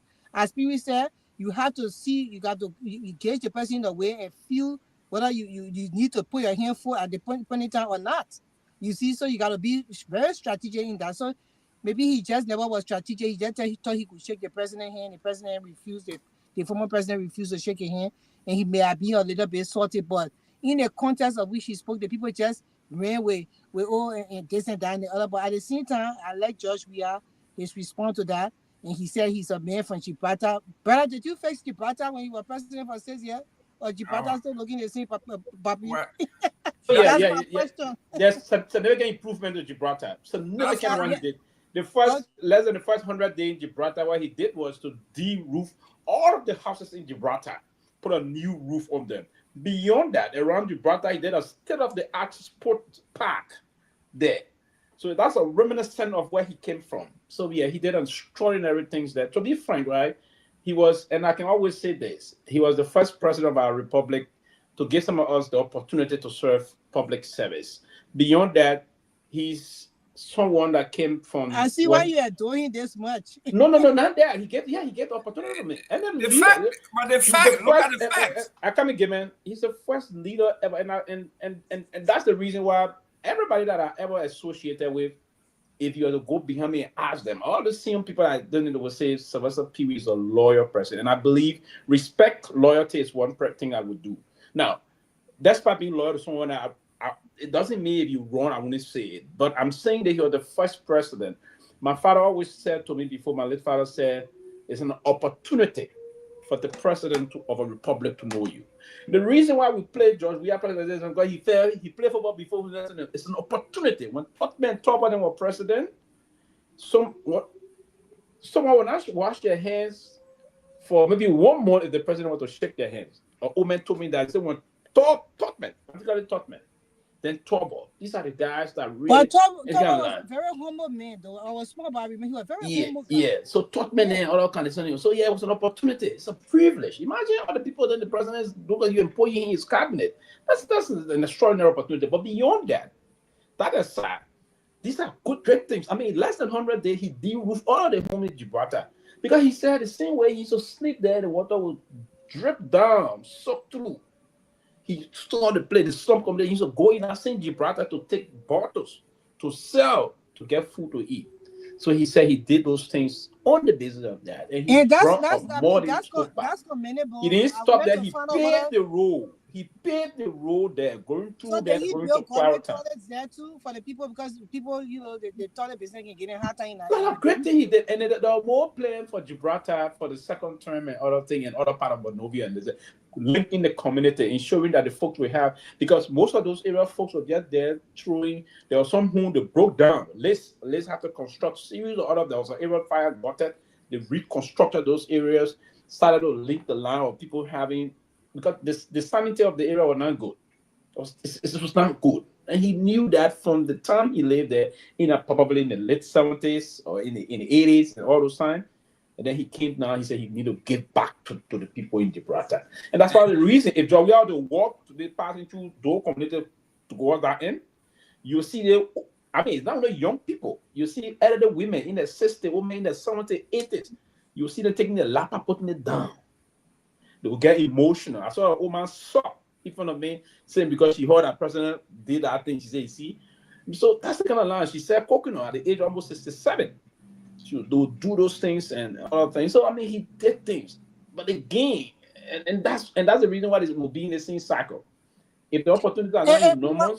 I'm not denying that people can't know we're staying all day for you to praise you. What I see. No, I'm not praising you. I'm just saying the reality. It's not praise. And we lead that show to nephew with praise you. No. I'm going back. Listen, too great. I'm listening to you. You gotta debunk what he's saying. You gotta debunk what he's saying.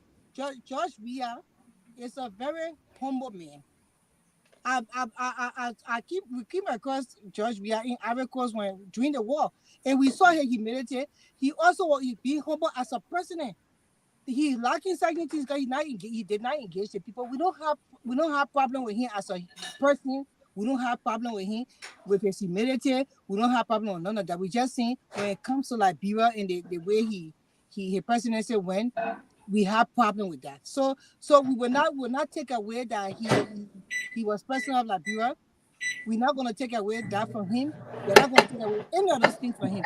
What I see is that we cannot beat on the vice president.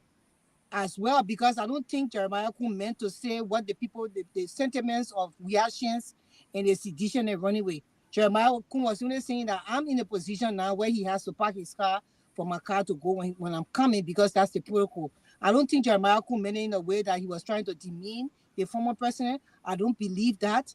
Jeremiah Kun also seemed to be like a man who is down to earth. So we have to stop putting people against one another in this social media space. The people, Weah was president of Liberia. That remains. He will always be recognized as one of the presidents of Liberia. Nobody can take that away from him. And I don't think that we should. I don't even think we should be even discussing this on this platform, because it just put more like dust into what happened. He already responded. His response is excellent. It's very humble. He said that, and I hope they can find a way to come together as leaders and former leader of the country. So because we're looking for the betterment of Liberia, we don't want people to be back and forth with that kind of stuff. Next, can we move on? Grace, let Mr. John, before you close, let me tell you what one of my former professors, Dr. Michael Dukakis, said in politics. Never miss the opportunity to capitalize on the opposition mistake. So this man who you say he got no formal education, he's not this, he doesn't have PhD, he is dragging your so-called educated people into the mud. This man has found a perfect opportunity to put this man against the people. Okay, you say we are the regular people. Joey is not a regular man. What educated people? Because if you're talking about education, then you can't even say. Oh, but listen now. What was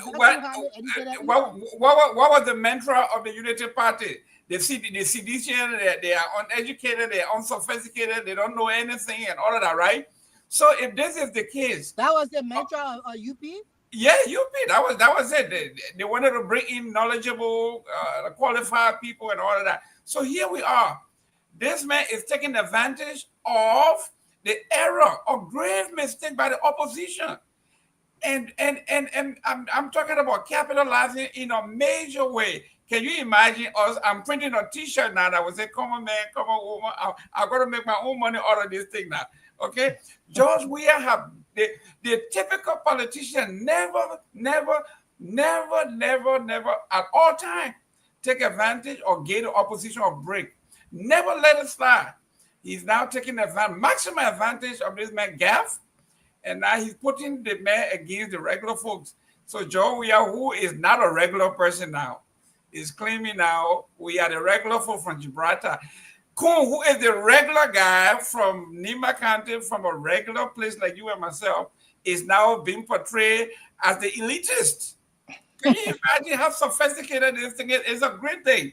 Let me say this. I look forward to the next time the vice president is in front of a microphone and if at a press. God, I tell you, his next press conference, that question will come about.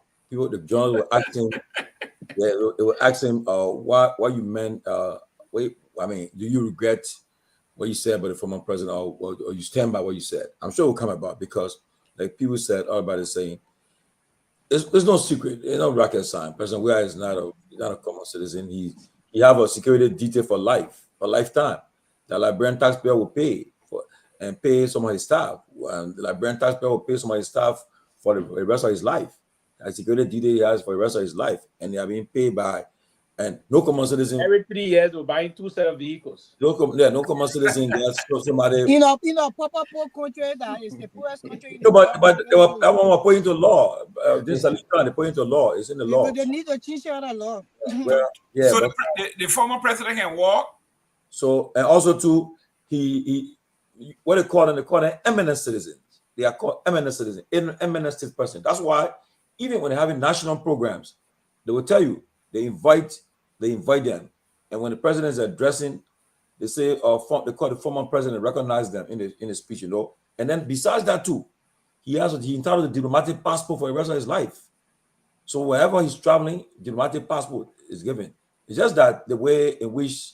Now that he now that he entitled to aid, he's entitled to diplomatic passport for the rest of his life.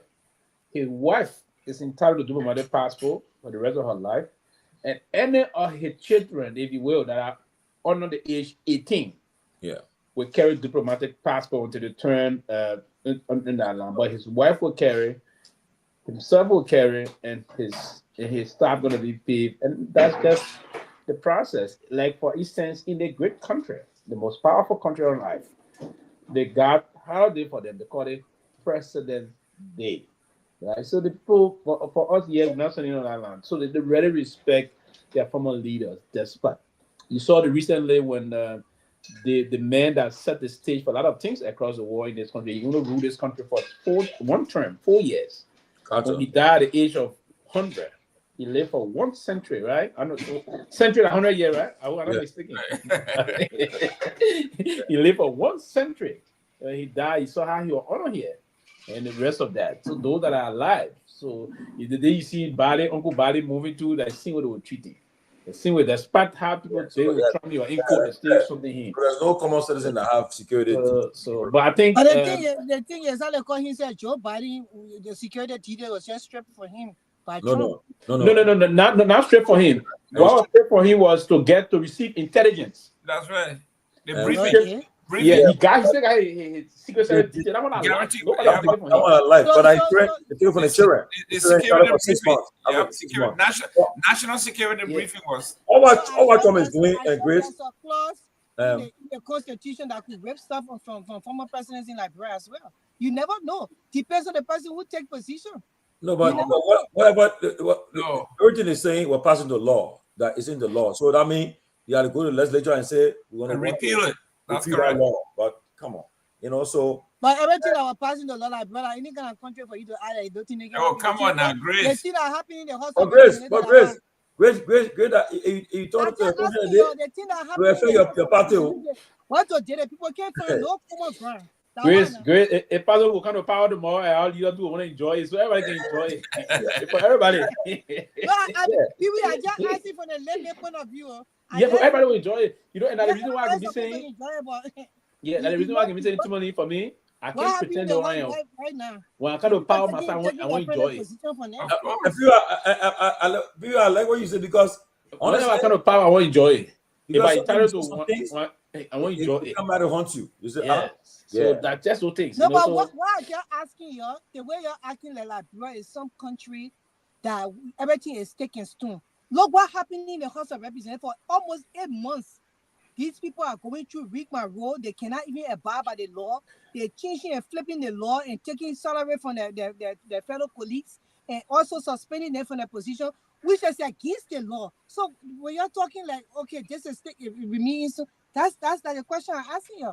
It would take an intelligent leader, like the leader that will gain power from CMC, to make sure all those things work. That's what I'm just saying. Okay. Okay. Another thing that just came up. But how do you call it? Yeah, the issue about what Biden children took the security from, because I think Ashley and Ashley and Hunter. Yeah, and Hunter in South Africa with 15 Secret Service. Chauncey, what's this? They want to do 15. So Chauncey is scripted from that. What about Ray? They were entitled for 6 months. Yeah. But Trump, he can never take he has no authority to take the security detail from. The only thing he took from Biden was the right to get security briefing. But I can tell you, I knew he stripped something on security detail from somewhere. Yeah, that the right to get, and he said, and he just retaliating because Biden did the same to him. You know. Yeah, because when Biden gave to him was the January 6th situation. Yeah, no, and besides, also the one of the phone, all the people at Mar-a-Lago. Yeah. So all that in the phone there. But guys, let me jump on another one. Okay, I just got information that ECOWAS. Now, I want you guys to weigh in. Everybody watching the one, your survey. Okay. ECOWAS, they returning to Liberia. They cut short their visit. I mean, the speaker Kofi had to cut short a visit to the U.S. to return to Liberia because ECOWAS they trying to make another attempt to break the deadlock in the Liberian legislative crisis. A high-level delegation is set to arrive in Monrovia on Sunday, hoping to end the impasse that has crippled the House of Representatives.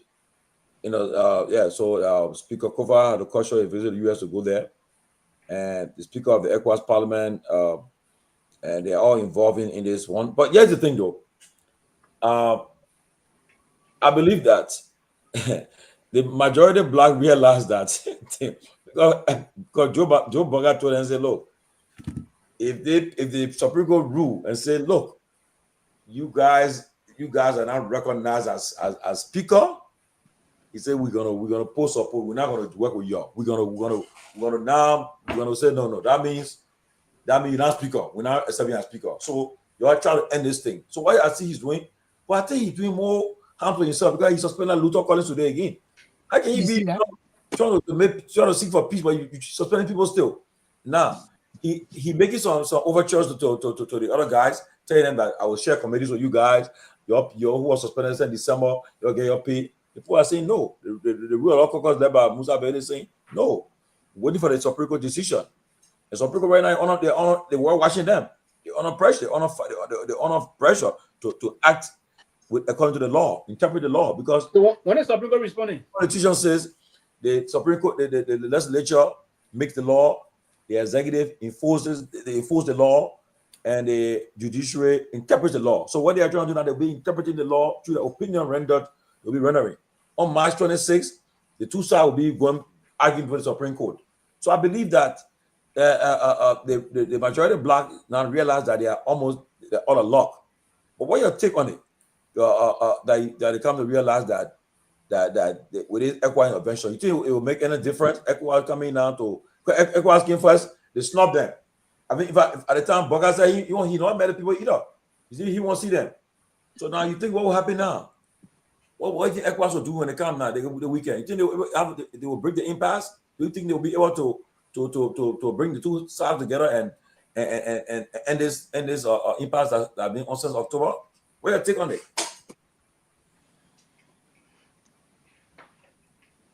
Well, for ECOWAS to come back, from what I'm seeing, and I'm not going to divine thought. I don't know what's going on, but I can speculate that the president of the Republic of Liberia have made some calls to folks to come and basically help in the line of avoiding this massive embarrassment that is coming his way. Because the president has blundered twice. First, by recognizing the purported speaker in several ways, having him preside over the SONA, travel with him through some of his international visits, allow the purported speaker to provide a budget that he signed into law, taking money from this particular budget. All of these things are things that he has done that is unbecoming of a statesman. Knowing what is coming, that is about to befall him, he has decided to make some calls to Kehleboe and other folks and say, you know what, bring the folks back in here under the pretext that they are coming to make peace. So maybe they can give Mr. Kong a way out. This is it. But the crew man that I know that have that fighting spirit in him, what do folks say? We negotiate from the position of strength. This man got the wind in his sail. He got all the major cards, the trump cards. He got all the aces. I see no other way that Kofi is going to say, okay, I'm going to abrogate my power to somebody else. So whatever negotiation that is going on here, it is how does Kong get out of this and save face? There is no other way around it. ECOWAS was here. The president decided he wasn't going to meet with them. The other folks are saying the Supreme Court cannot intervene because in their watch mind, they believe that there is separation of powers, and for some reason, I don't know who is advising these folks, but now the tire meet the rules. Remember, we talked about our yellow card. Whether you want to deny it or not, we got 60 days for all these good things to happen. If not, Who knows? When Joseph Boakai is feeling the heat, nobody should excuse Joseph Boakai from this. The heat is on him as it is on Kofa. Remember, Kun is only Speaker of the House.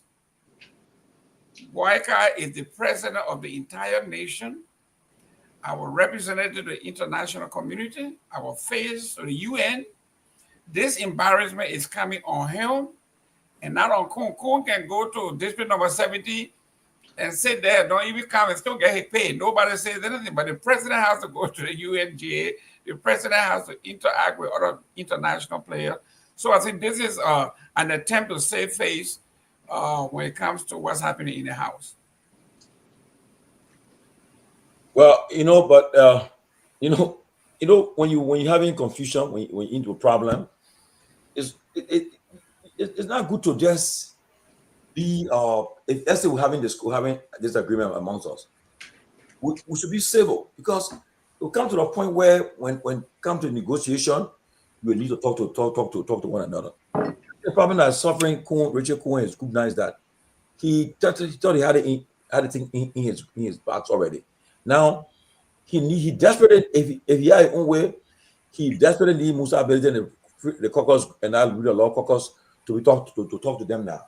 But the way they were treated, I don't think that, and that's why, and they're saying we're not even going to session. That was, and even when ECOWAS come, I'm not going to meet with them, but they avail themselves to ECOWAS for respect. But I don't see any resolution to what they're going to do. ECOWAS just can't waste their time, because they place their case reach at the moment. We're in the Supreme Court now. Everybody looking into the Supreme Court, because there's a chance that Supreme Court can, Kofa can walk from there as the legitimate speaker, and all he'll be doing now to go either have call for re-election, or he still want to maintain it, or he is the call. But right now, I think they're in a desperate situation. But what you guys, Grace and people, what you guys think about the ECOWAS trip to Liberia? So for me, I'll be quick about this. I think the ECOWAS, it's unfortunate for us that the ECOWAS come and restore peace to our country when we were in carnage. That should have been a lesson learned for us, that now that we've elected, and the time ECOWAS came to the country to help us, that was a time the country was down due to a very terrible carnage that was at the time in the country. And ECOWAS, through their own arrangement, the West African solidarity process, they did deploy ECOMO, and then eventually ECOWAS led the process for UNMIL to come. The first, I think, thousands of troops arrived that very in August of 2003 was led by Nigeria and Ghana. So ECOWAS also played a very significant role in bringing the peace in the country. So I thought it is now that we should be proud of ECOWAS and exhibit to them that the peace you help us to gain, we can appropriately manage this process. And by and large, we went through a kind of a democratic elections. We elected President Sirleaf at the time, and then she took us through two phases of elections, those two phases, and then we continued the democracy by allowing Mr. Weah to come in and all those things. So to allow ECOWAS to come and negotiate or basically push a process about trying to reorganize some level of to bring sanity back to our democratic structuring mechanism is a terrible show here for us, that we don't have the ability to lead in terms of stability and the rest of that. ECOWAS can come and bring peace to our country, and then we can prove to them that, it's been 20 plus years now, 22 years since we restored peace to Liberia. So 2+ decades, and it's not a small feat to achieve. So we should have maintained that posture and exhibit all of the elements of democracy in terms of protecting the country moving forward. But to see ECOWAS moving in, and I believe this is an embarrassment. The only thing that can stop ECOWAS, we need to stop this process, and this is my prediction. I'm not saying this because I don't want to see sanity back into that August institution. That ground there is a sacred ground. To allow the way that those guys are desecrating the ground is a terrible thing. We cannot desecrate those kind of a ground the way things are happening. I will come out word. Yeah, they see what they're desecrating the ground. So, but to see ECOWAS come in the country, trust me, they're going to gain. ECOWAS got a proceeding, and that's part of ECOWAS mediation process. ECOWAS will do these things where there are problems, they will move but ECOWAS won't force them. But what I would predict here is tomorrow visit by ECOWAS, only you and think. What's going to happen is that the only thing that's going to save this country and they're going to allow us to do things, if they don't do that, and then we want wait to see. The process is going to be the Supreme Court. I think on the 26th, the Supreme Court is the only institution. And you see, the framers of the Constitution, they didn't make no mistake. So they didn't make mistake. The framework was very, very, very clear in terms of that. When they came before Article 3, the issue about structuring our country the way the country should be. The framework went back to 65, 67. So you will have to know that the Supreme Court, it says the Article 50 says the executive power in the executive headed by the president, the legislative power. So the Supreme Court now got the power to tell us what happened and what didn't happen. They should have said it the first time, but it was a little ambiguous. But I don't think there should be any term of ambiguity. They have to be crystal clear this time around in releasing the bill of information to us. This is going to see this process. And if the court came out and said tomorrow, Francis Kufa, all the things you're doing, you will see your time, you're no longer the speaker, the men will write to get rid of you. We say, okay, Mr. Kufa, it's time. Officially there announced, pack your things. If you want to resign as honorable man for Grand Crew, resign.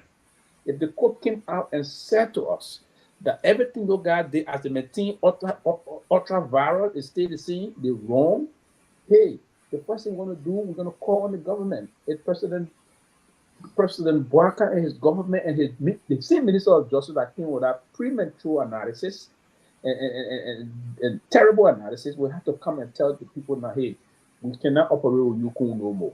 You are not the speaker. Then what we expect them to do quickly is to withdraw the police, withdraw the EPS, and then we go back to Santa Court and begin the process. Now, if Kofa intends to resign after that because of the kind of embarrassment that came on him, the way the country went, and the guys are not going to work with him, then probably the next day you hear Kofa resign, they set a pace for to have the next speaker. Then you have a lot of competent people in the country that can run to be speaker. You have the current chairman on national security and intelligence. He's competent. You have a lot of them, and I think he can be one of those that can come and try to fill this gap that we need now. But I don't think, and that's my prediction, I'm going to be wrong quickly, I believe the Supreme Court is going to make this decision for us, and Kun will soon realize that he's not the speaker, and the government will be not willing to, but it will be forced to not work with him. That's just my reading. But ECOWAS won't do anything to this process. Wow. So ECOWAS coming for is useless. Mm-hmm. We never listen to ECOWAS. The only time we needed ECOWAS when they help us. And it's unfortunate. But Pewee is right though. People say that I'm a star of politics. We never listen to ECOWAS. I've been analyzing deeply. I sat in Abuja with some of those guys. We had discussion about it. And there was a Nigerian official that said Liberia never listened to ECOWAS. But when they need help, ECOWAS helped them. And it's true. Yeah. When we were killing each other, ECOWAS came. Now, few examples. When Charles Taylor case came about, when Charles Taylor won our quote from ECOWAS, did we adhere to it to say we'll pay his benefits? No, we didn't do it. When Nestor Doe won the case in ECOWAS also, did we adhere to it to something? No, I can go in and name a lot of cases. Cabinet Janet case. Classic example also. Did we adhere to that? We don't listen to ECOWAS. We can only need ECOWAS when we are in carnage. When we need intervention, military intervention, when we cannot responsibly handle our own country. And that is very unfortunate on the part of our official government, those this breed of leaders that are coming. But they won't listen to ECOWAS. Trust me, they won't. They won't. Yeah, and the thing is that I coming here on this car will soon be driving over here. My son basketball practice is over. But you see, these people, I think they thought that they were going to get away with this. And that's the problem, and this is the embarrassment that they face right now, because the rule of law caucus was not going to allow them to get away with it. And, and I applaud them for standing their ground. Seriously. I was one of the ones that came here first and said that I think, Fanatic Kopa should resign because of peace sake in the country. And, everything just fragile in our country after almost, I think, more than 2 decades of peace. But yet nothing is really, going right in the country. So he should just, take a bow. But it was good he never took a bow. Because sometimes you have to stand up to the bullies. You have to stand up to these people that think that they can hijack situation. They can just come and say anything and they can do anything. And people who of the peaceful side will say, you know what, I will just let it go. This time we are not letting things go. So it could stood the ground now. The determination when the I don't think, and I agree with people on this one, I don't think that ECOWAS will be able to do anything as far as settling this thing because these people want to be stuck in their ways. The Supreme Court ruling will come out, although the Supreme Court have no right to interfere in that part of the government, but at least they will say this is what is on the books, this is how we feel, and this is what we came to after the 2 people put their cases on the floor to be discussed. So the Liberian people now they will see what is going on, although they see Ghana men say pepe, although they see cuckoo, but now they will see now what is really going on. I hear that for a long time. I know, right? They will see now how these people are, and especially the majority of Black, that they are not really there for the people. This is for them, because if they are there for the people and they are there to carry on the daily affairs of the people they represent, they will not allow this thing to drag this far. They will not allow this thing. They are not. The rule of law caucus will never allow them to get away with this. The law is the law. We all agree now that the law is the law, and we have to abide by the laws that are on the books. That's the only way any serious society is ran, by going by the law and doing what you're supposed to do. They have rules and regulations and laws in every country. We need to abide by it. The right thing needs to be done. Let's see what happens, but this has brought our country to its knees.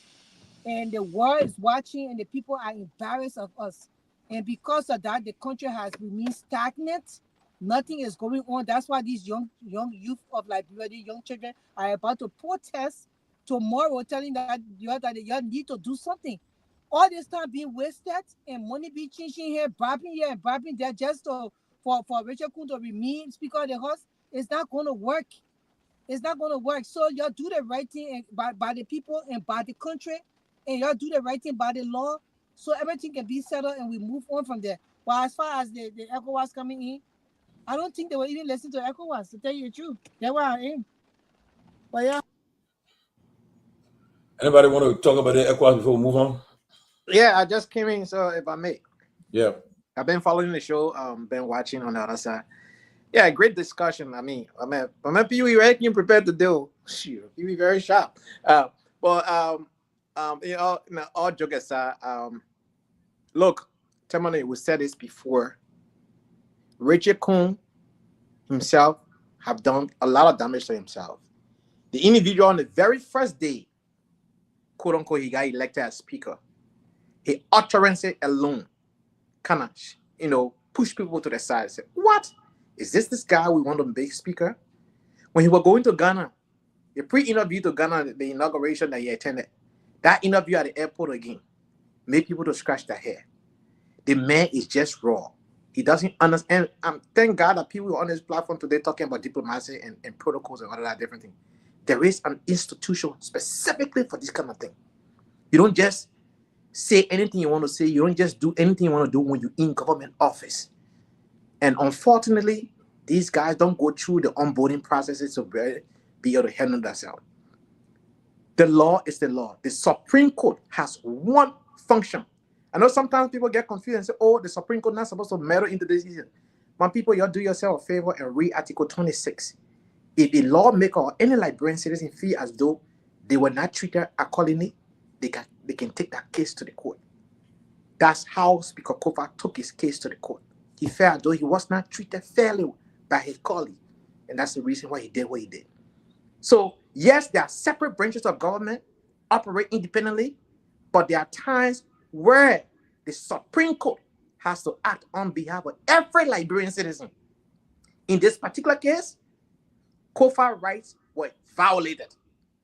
And that's why he called upon the Supreme Court to, one, interpret the law, and now the Bill of Information. The Bill of Information will make the Supreme Court not to, be diplomatic. They have to tell it as it is.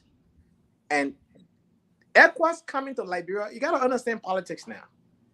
ECOWAS is in shambles in West Africa. Let's just look at it. We had 3 distinct nations that pulled out of ECOWAS. You got Burkina Faso, you got Mali, and you got Niger. I think the 4th country, those are the 3 countries for now. Guinea stay with ECOWAS. So with that, they are still negotiating and depending on Liberia. Depending on Liberia. Pay attention, depending on Liberia to pull that. President Bouaka is in charge of that negotiation. He's one of the senior members on that committee trying to negotiate for Burkina Faso, Mali, and Niger to come back within ECOWAS. So they coming back to Liberia. They are not doing Liberia a favor. Liberia is doing them a favor. In the process, if the outcome turned out that the situation is resolved at the Capitol building, ECOWAS will have a ground to work on with the other countries. So this is a whole geopolitical issue that ECOWAS is on. It is not just doing Liberia a favor. Yes, ECOWAS did us a great favor, like Pewee mentioned, during our time of a war. So they really help our country. We cannot take that away from them. But ECOWAS also is trying to re-brain herself, calibrate things, because things have not been going good for ECOWAS. Let's just not be, diplomatic here. Things have not been going good. And so, yes, even though they don't have any kind of political will to change the outcome, but their presence in Liberia will show some kind of solidarity that, yes, indeed, they did not leave out of the picture when we have our situation at home. Unfortunately, our lawmakers didn't want to do this thing the right way.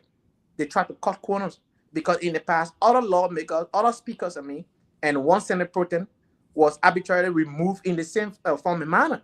So they just thought that it was an okay thing to do. But unfortunately for them, we have a lawyer who happened to be the Speaker of the House and said, no. You want to remove me? Follow the proper channel. If you have the number to remove me, you can remove me. So the Supreme Court had to redeem herself because the Liberian people also kind of fell in the letdown when the Supreme Court came out with that ultra-virus word, right? That sparkle or controversy and all of the different things. Everybody had their own interpretation. Different legal luminaries have different interpretation, all sorts of things. We that are not lawyers also got confused in the whole process. But when you read, some of the things, you be like, but this thing should not go the way it's going. But then some legal luminary will come out and give you different interpretation of the law because now you are not clothed with the authority to argue with them. You got to sit back. But the Constitution made it clear. The Supreme Court is the final arbiter of the law. So whatever decision they render on the 26th, hopefully it will resolve this whole matter. Well, it will be there. Decision will be having arguments. The two sides will be argument for the Supreme Court. So the Supreme Court at a later date, after both sides have heard. Oh, so they want just the conference? Yeah, the 26th will be argument before the Supreme Court. Okay, no problem. That's still good. That's still good. At least they're looking into the case. Yeah, but I think it'll be less than a week after that they'll come over. Okay. Let me say, I can announce and confirm that Mr. Cummings will be our guest on Wednesday. Next Wednesday, he just. Oh wow! Cummings confirmed. I get a little bit of it, but I'm not too sure. He'll be our guest on Wednesday. But let's play this. So let me play this thing. Y'all give me your thoughts about this. Play. Let me hear this. We was going for Alexander Cummings. We gotta go for Alexander Cummings. Alexander Cummings for us. So folks, we're in a remote part of Bong County. As you can see, car cannot come in, but we're walking. And God will put that fire off. That fire, God will put it off. God will break. We'll move from village to village for Alexander Cummings. We love Alexander Cummings. We want to be with Alexander Cummings. We love you, Daddy. Daddy, make way on the way for Alexander Cummings. Make way on the way for Alexander Cummings. Lord Jesus, have mercy. Have mercy for Alexander Cummings. Whatsoever place he is, whatsoever place he are, oh children, oh Alexander Cummings, the children dying. We are dying from hunger. We are dying from motherless. They are killing us, nothing coming from all of this. We want you to make way out of way. Don't become a foreign character, Alexander. We are dying. We are dying. They just hang a man right in Batala. There's nothing came from all of this. Which way? Straight? Okay. Come for us. Come to our rescue. Recall us and carry to Alexander Kumi. Recall us and carry to Alexander Kumi. Let him come to our rescue. Well, it's good Mr. Cummings is coming on the show on next Wednesday. But when you watch this video, right? I believe I would say we call this, if it is organic, means that it's natural. Nobody influencing them to do it. I mean, I don't know, but that's why I see it will be organic, right? Nobody influencing them say, "Well, come and do it," because the company have not made his mind of what he's running for 2029. But with this kind of a video, if this is extended throughout the country and in other parts of the country, I think it may encourage Mr. Cummings to say, well, this time around, I'm not standing posted. I'm coming to say I'll be president. They are not coming to me. They're the one who's saying now, the Cummings come rescue us now. Can't take it from us. And if this but before you continue quickly, is it video 2023 or now? We have to be mindful because you see how when did they shoot this video? Well, I just by looking at the video, right, and what I see is that depending on the but just saying this video, right? If this video is alternative video, real video, but if this coming out at this point, people are calling on him to come and rescue them. Yeah, they can suspect that should be 2023. Right, so I'm not saying, if George Weah does not run today, 65% of sedition will vote Cummings. I can tell you off the back. 65% of sedition off the back will vote Cummings. We're not changing the topic. We'll get to that point. Yeah, so I'm just letting you know how much people see this there. Okay, I guess Sarah Dubois says a recent video, so I know, and Sarah, one thing I give Sarah credit for, she on top of things that one back your credit. She in a lot of chat room, and she on top of the news. When Sarah give you news, don't overlook it. That's in check it. For rest assured, that's authentic. All authentic. So she's saying recent, I believe her.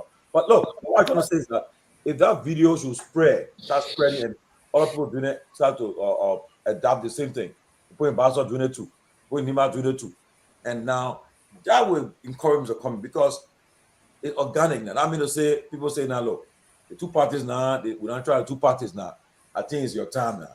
We can't try you now. So, but we already got a party that's coming win the election. Wait.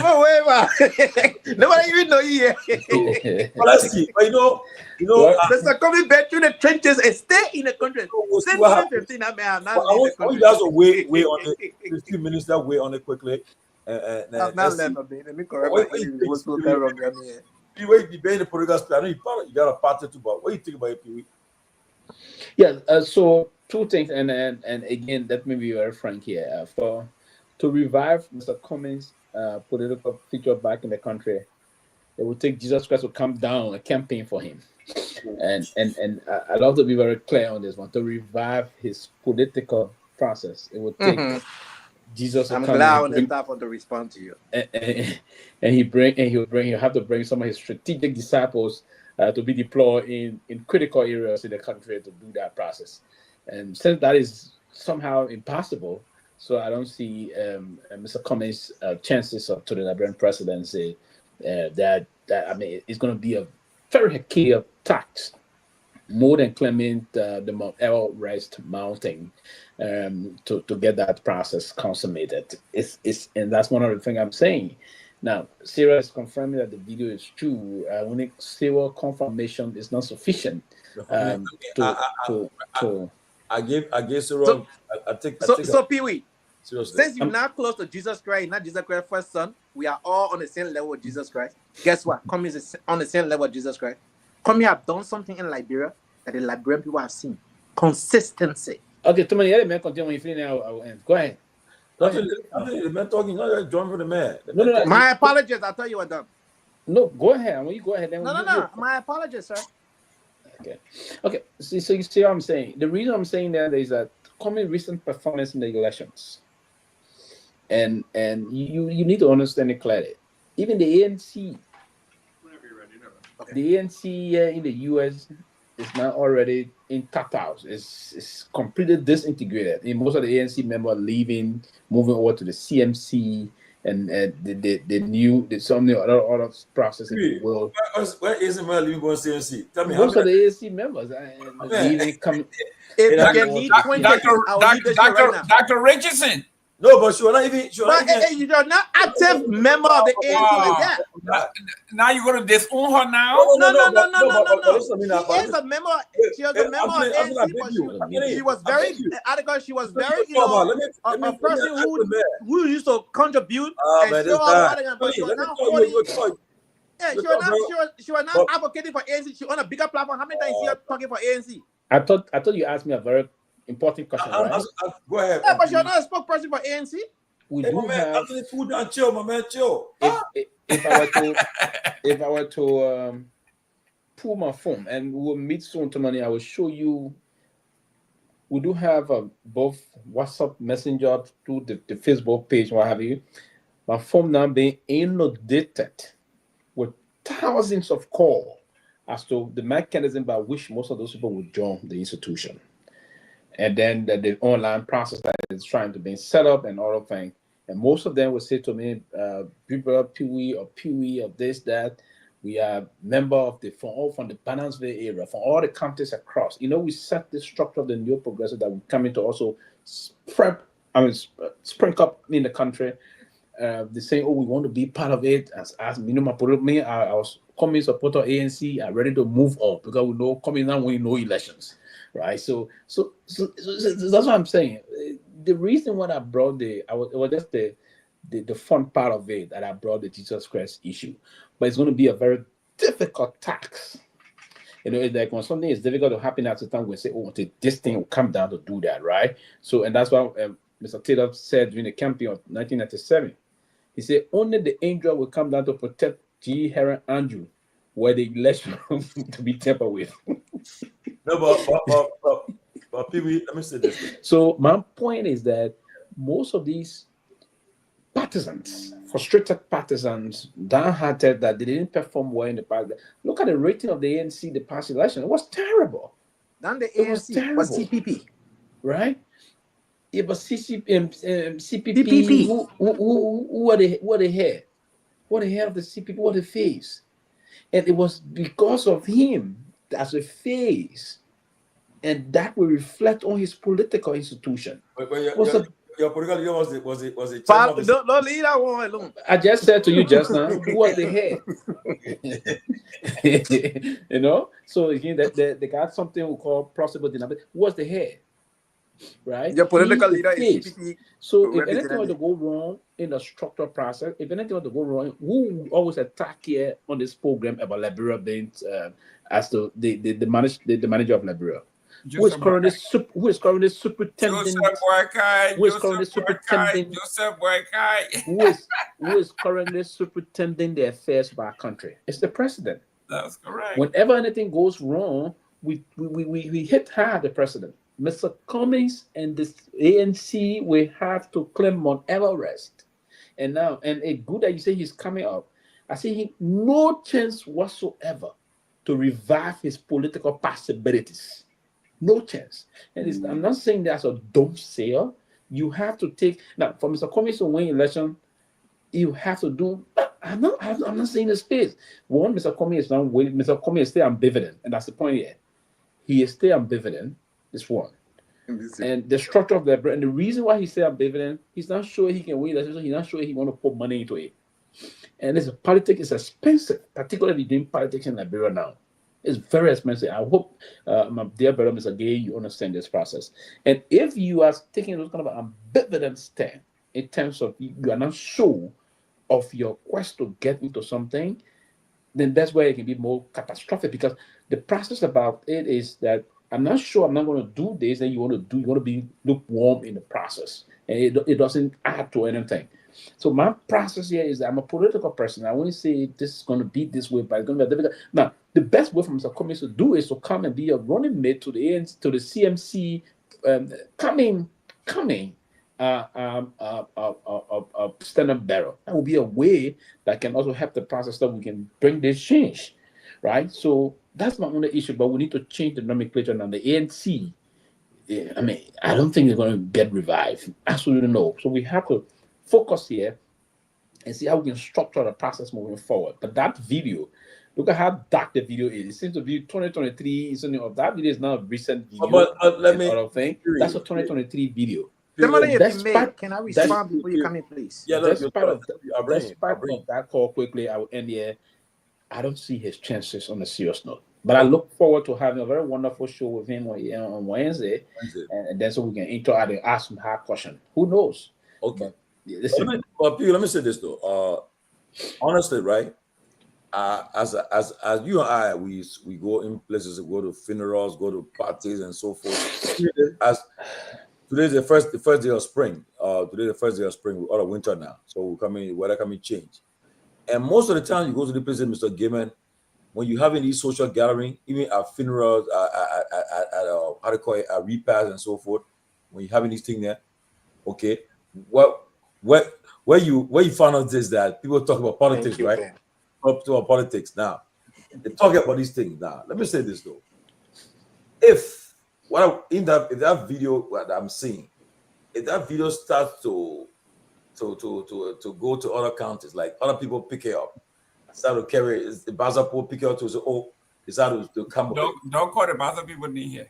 So it's organic, right? Become an organic or gathering.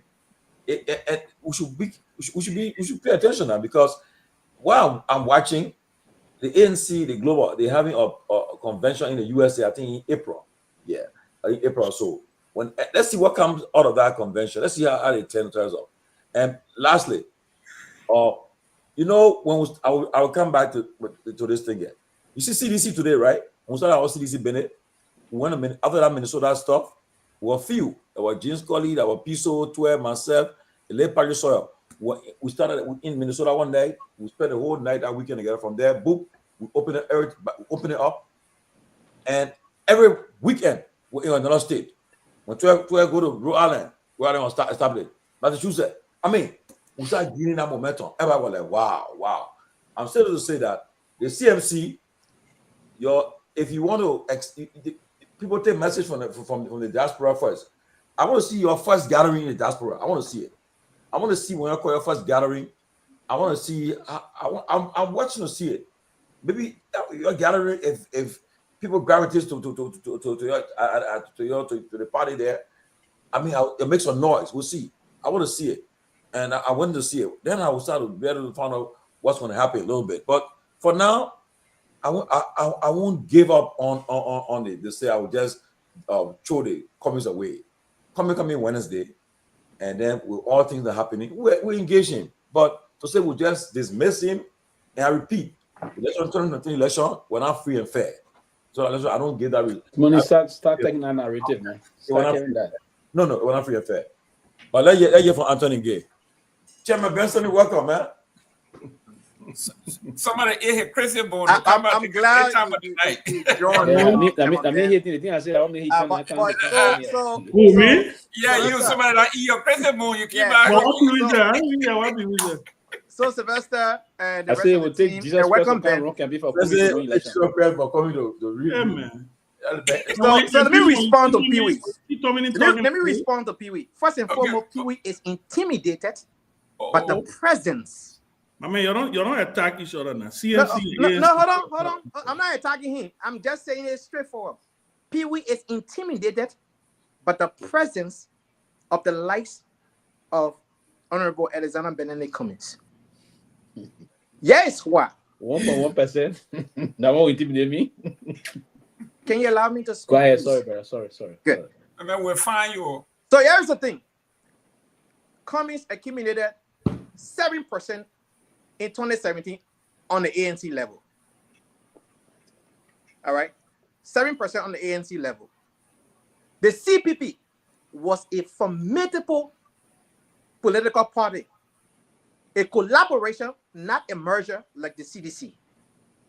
We were collaborating. We were never a merger. There's a two distinction there. As a collaboration, each party was operating independently, but will collaborate in making decisions together. As a merger, you are one political party. That's what called the coalition. We were never a coalition. So for people to sit here and Mr. Pewee to sit on this platform and assume all of the responsibility, all of the challenges that CPP faced, attributed everything to Mr. Cummings, that is not fair. Your current political leader, it is a beneficiary of the CPP. He ran on the CPP ticket. He did not run as an independent. He is a CPP representative today with four other representatives that came to the House. So if Cummings were to run today on the CPP, they are still qualified. Other people are saying they are not qualified. But per electoral law, they are qualified to run. CPP is qualified to run. But CPP has been long dissolved after election. You cannot discuss the Liberian politics today without the name Alexander Benedict Cummings. That is a fact. Second thing here you must understand, Mr. Pewee and the rest of the other people who always dismiss Mr. Cummings, is that the ANC is the only political party that can raise more money than any political party in Liberia today. The supporters of the ANC in the diaspora have proven that they can raise more money when it comes to things compared to those political parties in Liberia. Mr. Cummings has spent enough money in Liberia. Over 22 projects he undertook by himself. All right? For you to sit here and say, oh, in order for Cummings to become president in Liberia, he had to go above my errors or Jesus Christ had to come down.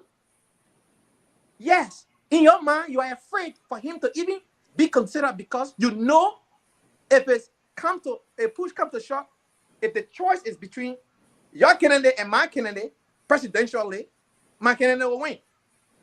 Today, if George Weah were to say he's not running, 65% of sedition, I'm talking about the die-hearted one, will vote for Cummings. Can you say the same today of your political leader? No. Call sedition today, they themselves will tell you their choice. If Weah is not to run today, automatically they're going to Cummings without Cummings campaigning to them. That's the important thing. Another thing that they're doing like, bro, Cummings is not good for president. But guess what? He's my vice presidential pick. No other position they want to. Why you want to bring into this most important position as a VP choice when he's not good enough to become president? Anthony, let me stop you a little bit. But Ben, let me close with the audio. When you want to say something, to say so I can close. Yeah. Let me stop you a little bit because I don't want you. And this is my opinion. I don't want you doing more harm than good. Don't fall for what Pewee is doing. Don't mind Pewee. Listen, I'm being very frank. I'm being very frank with you. Don't fall for Pewee. Pewee knows exactly what he's doing when he throws those jabs and stuff like that. Listen, the CMC and the ANC might well in the future collaborate. You don't want to start. And one of the problems I think, and this is exactly what happened with the Unity Party and the ANC within the CPP, and everybody took the bait and everybody started going at each other, and then guess what? We end up where we ended up, right? The reason I say that is because there is something that remains constant as the Northern Star. And like I say, Mr. Gaiman came on the show one time, he said, his analogy was CDC has a Lofa problem, right? I'll tell you, Cummings has a Weah problem, right? Or any opposition leader in the country, as a matter of fact, has a Weah problem. And the reason I say so is, and this is just people have to be fair and logical and be honest about the reality. Just how in this country, everybody who wanted to contest on the Republican nomination had a Trump problem. That is what you have today. Now, can it change? It's still 5 years to election. Can it change? Anything can happen in politics. Anything can happen. Like I say, we wish the best for everybody, but anything can happen in politics. But as it stands today, the arrowhead of the opposition is President George Manuel Weah. That is a fact. Nobody can deny that, right? The problem that I think, and I saw the video, more of those videos will come out. people will get a chance to say. I don't know. First of all, is that a new video? Is that a video from recent under this? I don't think so. I think it's Sister confirmed that it's a recent video to Tomalin. I think it's an old video. Okay. Even if they were new. So even okay, so let's give the hypothetical of it being old or new. If it's old, is of no consequence, right? If it's new, well, it's just one video. It's 2 or 3 people talking in a video, or a couple of people walking in a video, right? You have to see from a political standpoint. You got to see, and I think that is where even Mr. Cummings is. Mr. Cummings himself has said that he is not just going to jump into this thing without seeing some kind of traction towards him. Because you know what? At the end of the day, he's been down. This is what, his third, I think it was his third run in 20, no, his second or third run. Which one? That was his second. His second run, because he ran in 2017, he ran in 2023. So it was the second run. This will be his third run. This is traditionally the kind of the frequency, right, of candidates. But you can also state for the record that third time may not always be a charm based on the reality of what you are dealing with. You saw it happen with Brumskin. Brumskin also had a weird problem. Brumskin was poised to be president until Weah showed up. If Brumskin and Ellen had went to that election in 2005, Brumskin would have won. He would have beaten Ellen. When Weah showed up, Weah muddied the water for a candidate like Brumskin. Then you went into 2011 where Ellen was the incumbent and she was the forceful figure on the scene. 2017, it looked like Brumskin was gaining traction until guess who showed up? Alex Cummings showed up. Brumskin ended up having a Cummings problem because most of the support base that Cummings peeled off, he peeled off of Liberty Party support base. Why do I say that? I was national chairman of Liberty Party. I know the conversations. I know what happened. So I can tell you clearly, when you are looking at politics and when you are looking at the strategy and when you're in your war room and you're looking at different scenarios, you clearly want to know exactly where you are today, where potentially you can be tomorrow, and where you are headed in the future. Ellen Jones-Ellie, and I will end on this note for you to come in, Anthony, and then Mr. Gibbon. Ellen Jones-Ellie said something in her book. If you read this book, This Child Will Be Great. One of the things that Ellen said was she had to get that's when she brought Amara them and all of them into the fold, right? She had them come. Guys, I gotta leave. I have a task. Oh, okay. That's going off. Okay, no problem. Yeah. So she had to. Ellen stated clearly that she had to make an ultimate decision to strategically determine where she was in the political landscape. Could she win? You know, with everything that was going. Do you know another tricky thing? And PUM, you are a student of history. You guys know. You know that Ellen was not even sure of winning the 2005 election. Mm-hmm. She wasn't. That's why Ellen ran to be transitional chairperson. Because by becoming transitional chairperson for 2.5 years, you're out of the line. So if Ellen was confident going into 2005, 2003, if she was confident after Taylor left that she was going to win the national election, she would have never put her hand up to say, you know what, I want to be transitional chairman. Judy Bryant beat Ellen Johnson-Sirleaf by 3 votes in Accra. 3 votes. And the reason she lost was because the very Warren faction people feared that if she become transitional chairman, she was going to turn them over to war crimes, right? So I remember that process with Louis Brown and all those guys who are leading the all came together and say, you know what, we can't get a woman the transitional chairmanship. You know who was so confident about being president? It was Charles Brumskin. When they brought the transitional chairmanship thing to Charles Brumskin, said, my man, you came in 2003 to challenge Taylor. We believe you should be able to shepherd this thing. Brumskin said, why would I want to settle for a 2-year transitionalship when I can run to be president for 6 years?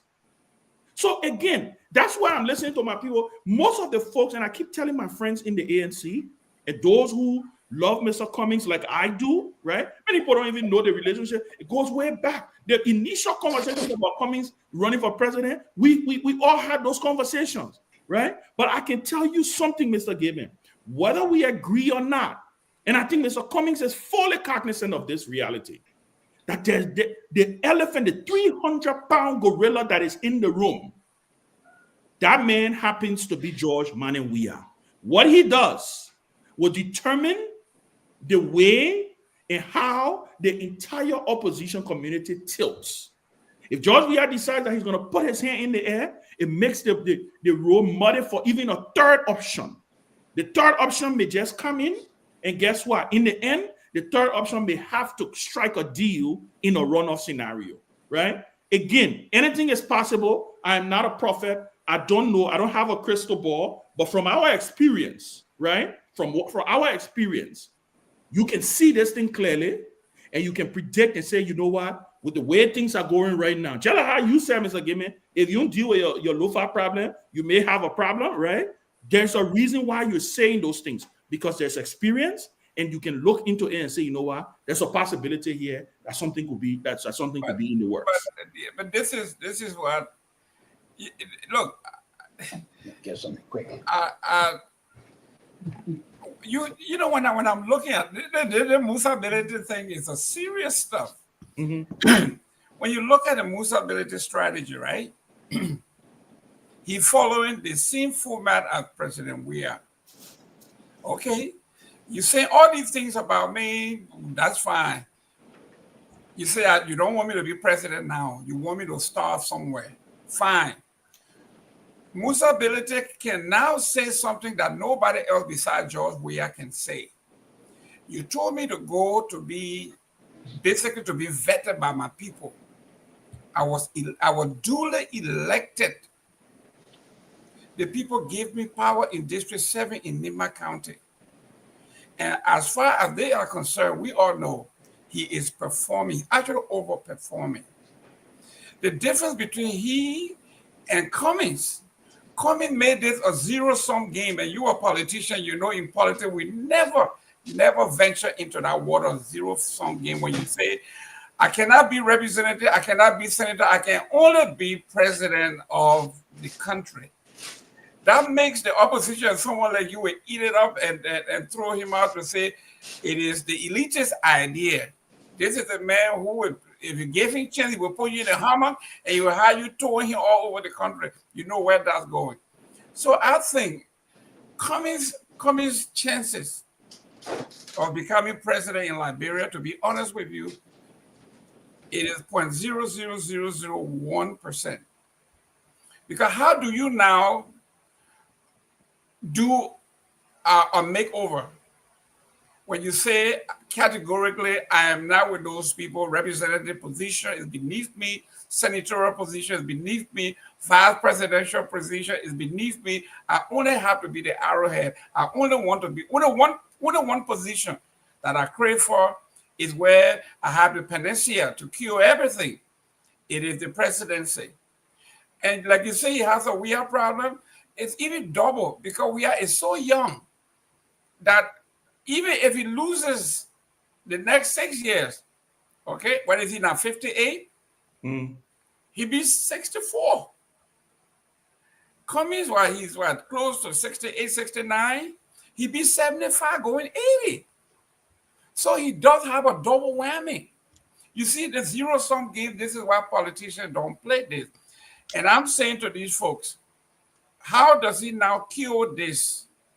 Does he go back to Maryland County and run for something and let the people give him power?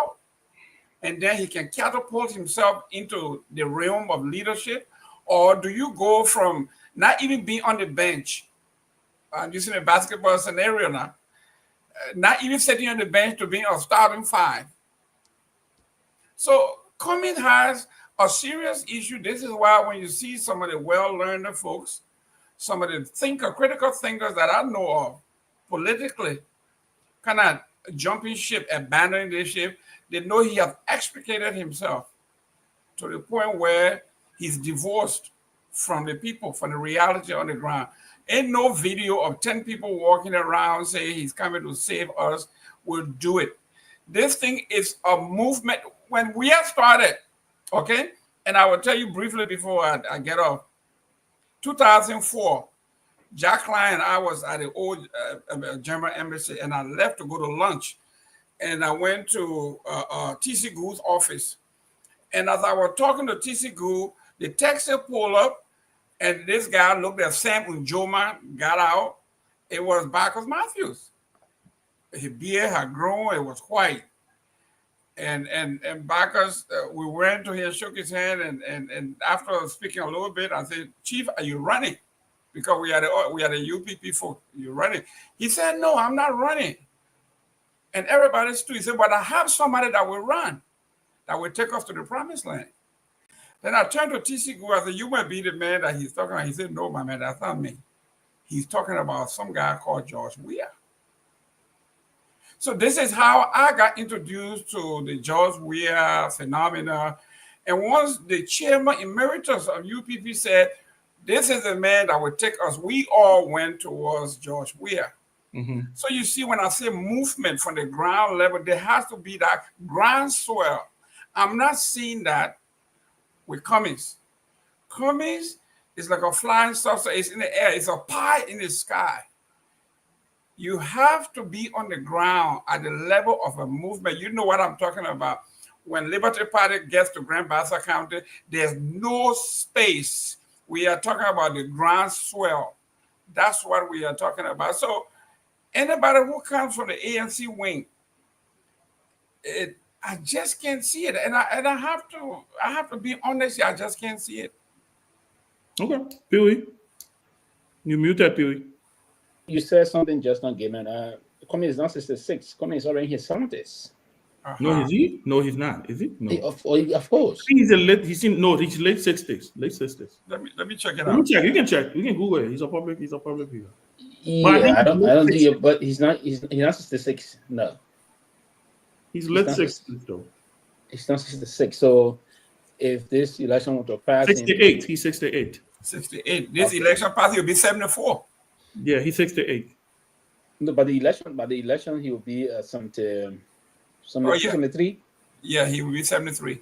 Yeah, 73. If this passes, he waiting for 30 what? The next one will be 30, about then. This is going to be, I think, his last chance that he can peel this. I mean, then is there. But again, what I said, and then yeah, I listened to your analysis. I may partly agree with you one way, but I believe the Liberian people are somehow frustrated, and they believe that they need some kind of a revolution to remove them from this quagmire that we find ourselves in. Pewee, we have a problem. I think we're off of Facebook. So. Oh yes. Yeah. I don't know if the rain are coming from. No, that's not rain. What's the problem? Yeah, we're off of Facebook. So where these people are, where they are commenting from? I think YouTube. YouTube, okay. Yeah, the Facebook is going off. Well, then Facebook is the mail. So can we call it a day? Yeah, we'll probably just need to call it a day. Great. Yeah. Okay. We hope we're good tomorrow. Yeah. All right. Yeah. So I mean, we look for. I understand that everybody's analysis. We look forward to seeing Mr. Cummings on Wednesday. Yeah. We'll get into his mind and see where he is. I mean, I know clearly. I think Cummings is not a stupid person. I think he knows exactly. He's very intentional in what he wants to do. I think he's going to make some decisions based on what the reality is. He's not a dumb man. I don't think not at all. I don't think he's going to run for just because he wants to be a statistic. I don't think so. I think if Cummings runs, he will run because he really believes he has a shot. The times that I know he has ran, he believed that he had a shot. The reason he ran in 2017. Do you believe he had it? Huh? Do you believe he had it? If I what? I didn't hear what you said. Do you believe that he had a shot? You mean this 2029? No, the one out before. Oh, 2023? Yeah. I believe he had a shot within the CPP. That's the reason why my endorsement of Cummings was for him to be. That was when the CPP was together. I endorsed Cummings to lead the CPP. Many people don't understand that. I knew that Cummings' pathway to the presidency was through the CPP or United CPP, right? With Unity Party, Liberty Party, with all. But I knew the moment that CPP broke apart, I knew it. I knew it was because whether you like it or not, to unseat an incumbent, you need an alliance, you need a collaboration to unseat an incumbent. You saw even with a UP alliance, you saw how hard it was to beat George Weah because he was an incumbent. They won by what 20 something thousand votes, right? And it took a lot of work. It took a lot of alliance, took a lot of people joining different silos coming together to be able, in addition to the alliance that they had, and then obviously the icing on the cake, Prince Johnson. You know, if Prince Johnson if MDR had not joined Unity Party were not winning that election. I knew that, right? The only chance I believe that Cummings had in 2023 was through the CPP. And that's why I made that endorsement. I said, I will be endorsing Cummings to become the standard bearer of the CPP, right? Because I believe, and that was when they were talking about going to a primary, right? They were saying that we were going to go to a primary, you know, and stuff like that. But that was it. 2017, I didn't support him. I supported Bromskin. I was the national chairman of Bromskin. I didn't think Cummings could win in 2017. I thought what he was doing was getting his feet wet, right? But I thought he did a lot of damage to a candidate like Bromskin. And then eventually 2029, I tell you clearly that, like I said today, Cummings should not, if I was advising him and I speak to him from time to time, the last conversation we had, in fact, the last conversation me and Mr. Cummings had before 2023 election, I was very blunt with him. I told him weeks before the election, I said, this is not going to happen because you can, my man, that election, you can see the lay of the land. You can see the lay of the land. You can tell, right? 2029, I think Mr. Cummings needs to read the tea leaves.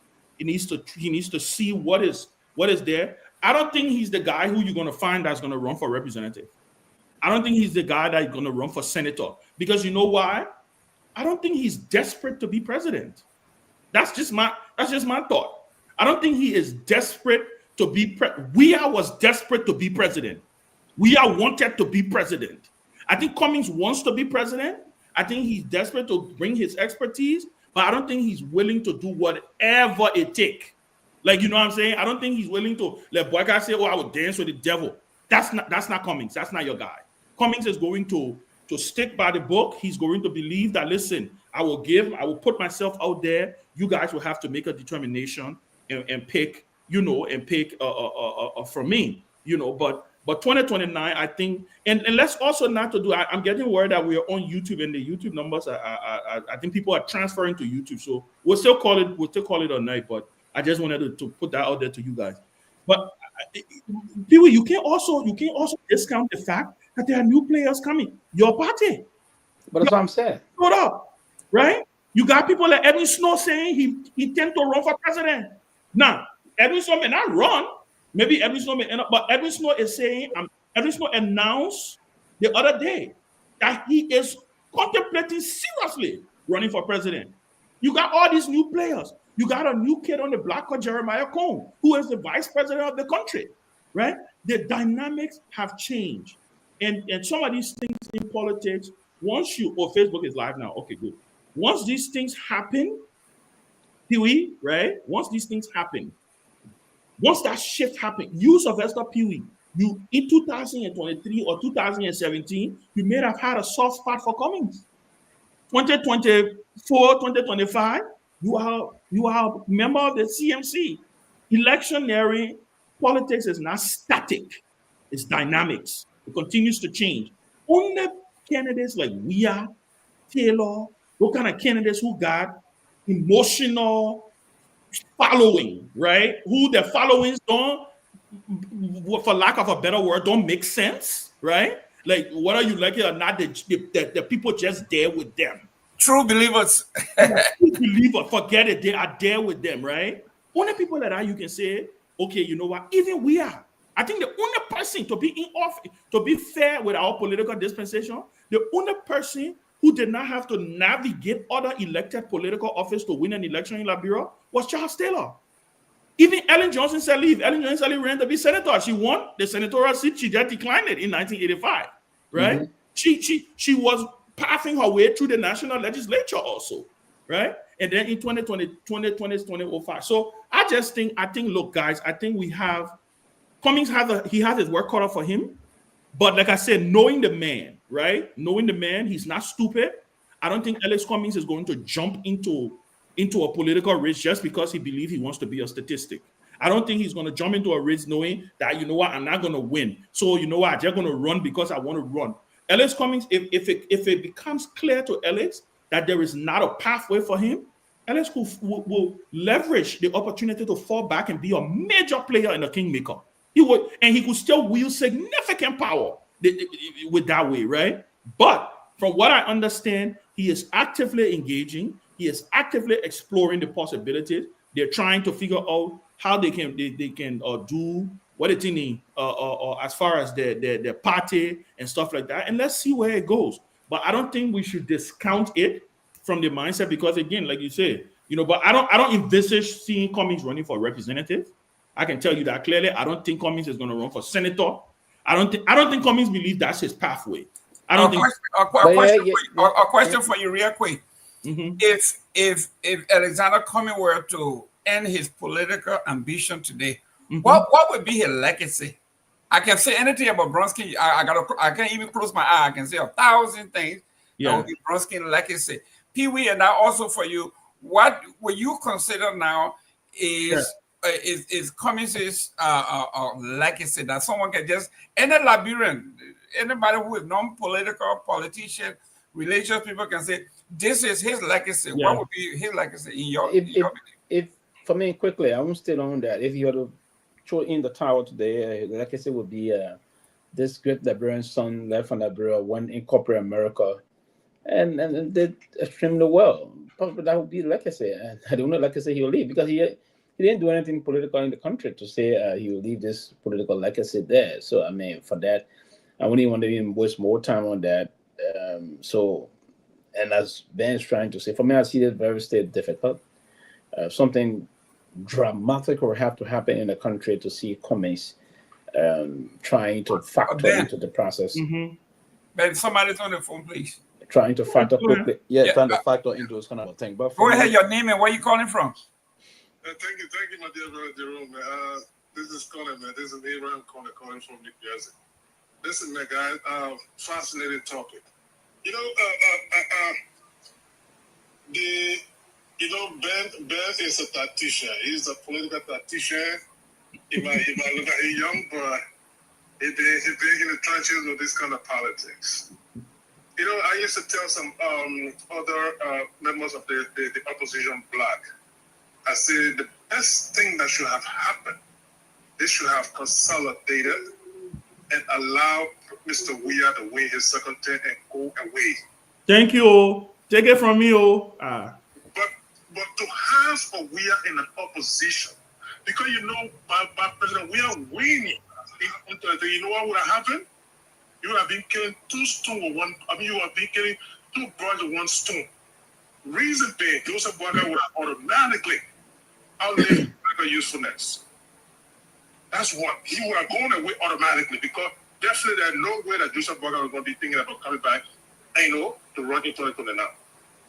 George Weah would have gone away. The political playing field would have even been much more favorable to the likes of Mr. Cummings and other people. But for anybody in our political dispensation to think that you will have a George Weah as an opposition member and think that somebody will come from the opposition bloc easily to overshadow him, that is a tall order. So I just want to throw that point in, and you guys can chew on a little bit. But honestly speaking, those are conversations behind the scene I used to have with some other opposition people. Now, hey, look, allow this guy to go away. By going away, they would have given Joseph Boakai no other room to even contemplate a running. Meaning you're killing two birds with one stone. So I just want to throw that in for your deliberation too, man. But again, thanks for the time, my brother. Thank you. So I want to state, you asked about Cummings' legacy, and then we'll go to what the caller said, and then talk about some other things. Cummings' legacy for me, and I think you were asking for his political legacy, not necessarily. Yes. I think Pewee was talking about his okay. legacy If a political legacy, the man contest our election and fail. Listen, no, I wouldn't just say it like that. Let me tell you what I think Cummings' political legacy will be, right? It's complex. It will definitely be a complex one, right? One, here was a guy who came with the mantra to be a disruptor of the system, because that was Cummings' movement. His movement was, I'm coming to disrupt the system. I'm the guy, I'm the outsider, I'm the guy coming from outside, and I'm coming to disrupt the political establishment and to fight the political establishment. And guess what? He did get fought. They fought him. He got a lot of pushback, right? Listen, in hindsight, Cummings' greatest political mistake that he made, and I said this to him personally, was joining the CPP. Let me tell you what I mean by that, right? And as I say that, I put a caveat to it because I think he was also boxed in. He was afraid of being seen as selfish. They were already saying to him that, oh, he too Abu, he won't join, he won't come together, because guess what? The country at that point in time was in the mood to join, for the opposition to come together. And so I can understand why he eventually made that decision, because if he had not done it, they would still have beat him up again and say, only Cummings won't stay under the opposition. He would have suffered the same thing Bromsky has suffered. Where people say, oh, Bromsky, he won't be nothing else, but he just won't be president. He just arrogant, right? But if Cummings had not joined the CPP after the 2017 election, United Party people don't like to hear this, but United Party was left for dead. Trust me. When United Party lost that 2017 election, I know some of the people today that championed Joseph Boakai election. I know some of them was in the wilderness. I know some of them were looking to Mr. Cummings for rescue. We talk about rescue. When I say rescue, they were looking for political rescue from somebody like Cummings, because in their mindset, after the Joseph Boakai defeat in 2017, which was a massive defeat, by the way, right? Most of them thought Joseph Boakai was done. He wasn't going to run. I think that is where Cummings should have focused his attention. He should have focused his attention on peeling away some of those strategic players from within the UP, right? His only major contender maybe would have been someone like a Bromsky, but Bromsky himself had also stated that the third time he had ran in 2017 was his last time. Joseph Boakai had also said he had no intention of running again. So many people just pivoted and started looking at Cummings, right? If Cummings had not joined the CPP and had built a movement on his own, holding everything constant, guys, and he had built a movement on his own and taking the war to President Weah as the sole opposition leader in the country, he probably would have become the arrowhead for the opposition. He probably would have ran so far ahead. And guess what? He probably was the only candidate who could have done it because he had the resources and the capacity to do it. All of the other guys did not have that resources. But when he joined the CPP, when they came together as a bloc, what ended up happening? The Unity Party played smart. The Unity Party curled up like a little baby under the CPP and said, you know what? We are equal. Even though we had, I don't know how many 100,000 of votes in 2017, but we are equal. We are equal. Let's go into this process. It was sweet in the beginning because it was not a presidential election. One of the critical mistakes that were made was not naming an arrowhead for the CPP by saying, you know what, we'll start legislature, we'll win legislative seats, then, you know, we'll rotate the chairmanship. You remember the thing they used to do where they used to rotate the chairmanship? One party take it, the other party take it, the other party take it, right? We'll rotate it, then guess what? When it comes down, we'll make a decision, we'll go to a convention. By the time Unity Party regained her strength within the CPP, look, if you notice when the CPP started, Unity Party was not loud. Unity Party was not loud. Unity Party was strategically recalibrating. The moment that the Unity Party regained her strength, that's when you started hearing the conversation about, we got, how many votes they said they had? I forgot. 420,000 votes that they got in 2017. And that's when the conversation started about potentially are those votes sitting and waiting for you in the bank, right? If you even notice under Cummings' chairmanship of the CPP was extremely vibrant. The CPP won almost all of the legislative seats. He started building some of the bridges within the unity, within the CPP, and that's what scared the hardliners within the CPP and said, you know what? When you saw ALP, when you saw the wing of the Liberty Party, the Yomlis, the Dillons, and then they started making the determination and say, you know what? No. We're not going to sit down in the light. If we sit down here and we allow this thing to go to a convention, Cummings may end up winning this thing. So they started pushing the narrative of let Cummings be Joe Boyka vice president. But I keep telling people don't run to be vice president. Joe Boyka never wanted Cummings to be his vice president, because if he wanted Cummings to be his vice president, he would have asked Cummings to be his vice president. He never did.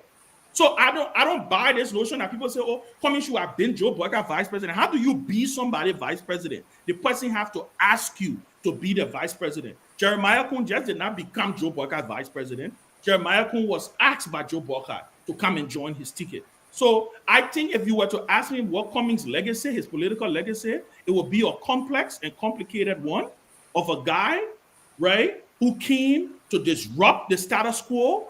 But let me say this bluntly, got chewed up and spit out by the status quo. Because when you even saw the issue about him going to court, when you saw the CDC taking advantage of that to break up the CPP, when your Unity Party and the ALP took him to court, all of those things, I think Cummings got caught up in the system, and the system overwhelmed him, and the system chewed him and spit him out. And that is the fact, that is what he is reeling with today, that people turn around and say, oh, 1%, 1%, 1%, 1%, because of the narrative and the propaganda that was hit on Cummings. So his legacy would be one of a complex nature, of someone who came to challenge the status quo, but got fiercely rejected within the status quo, and he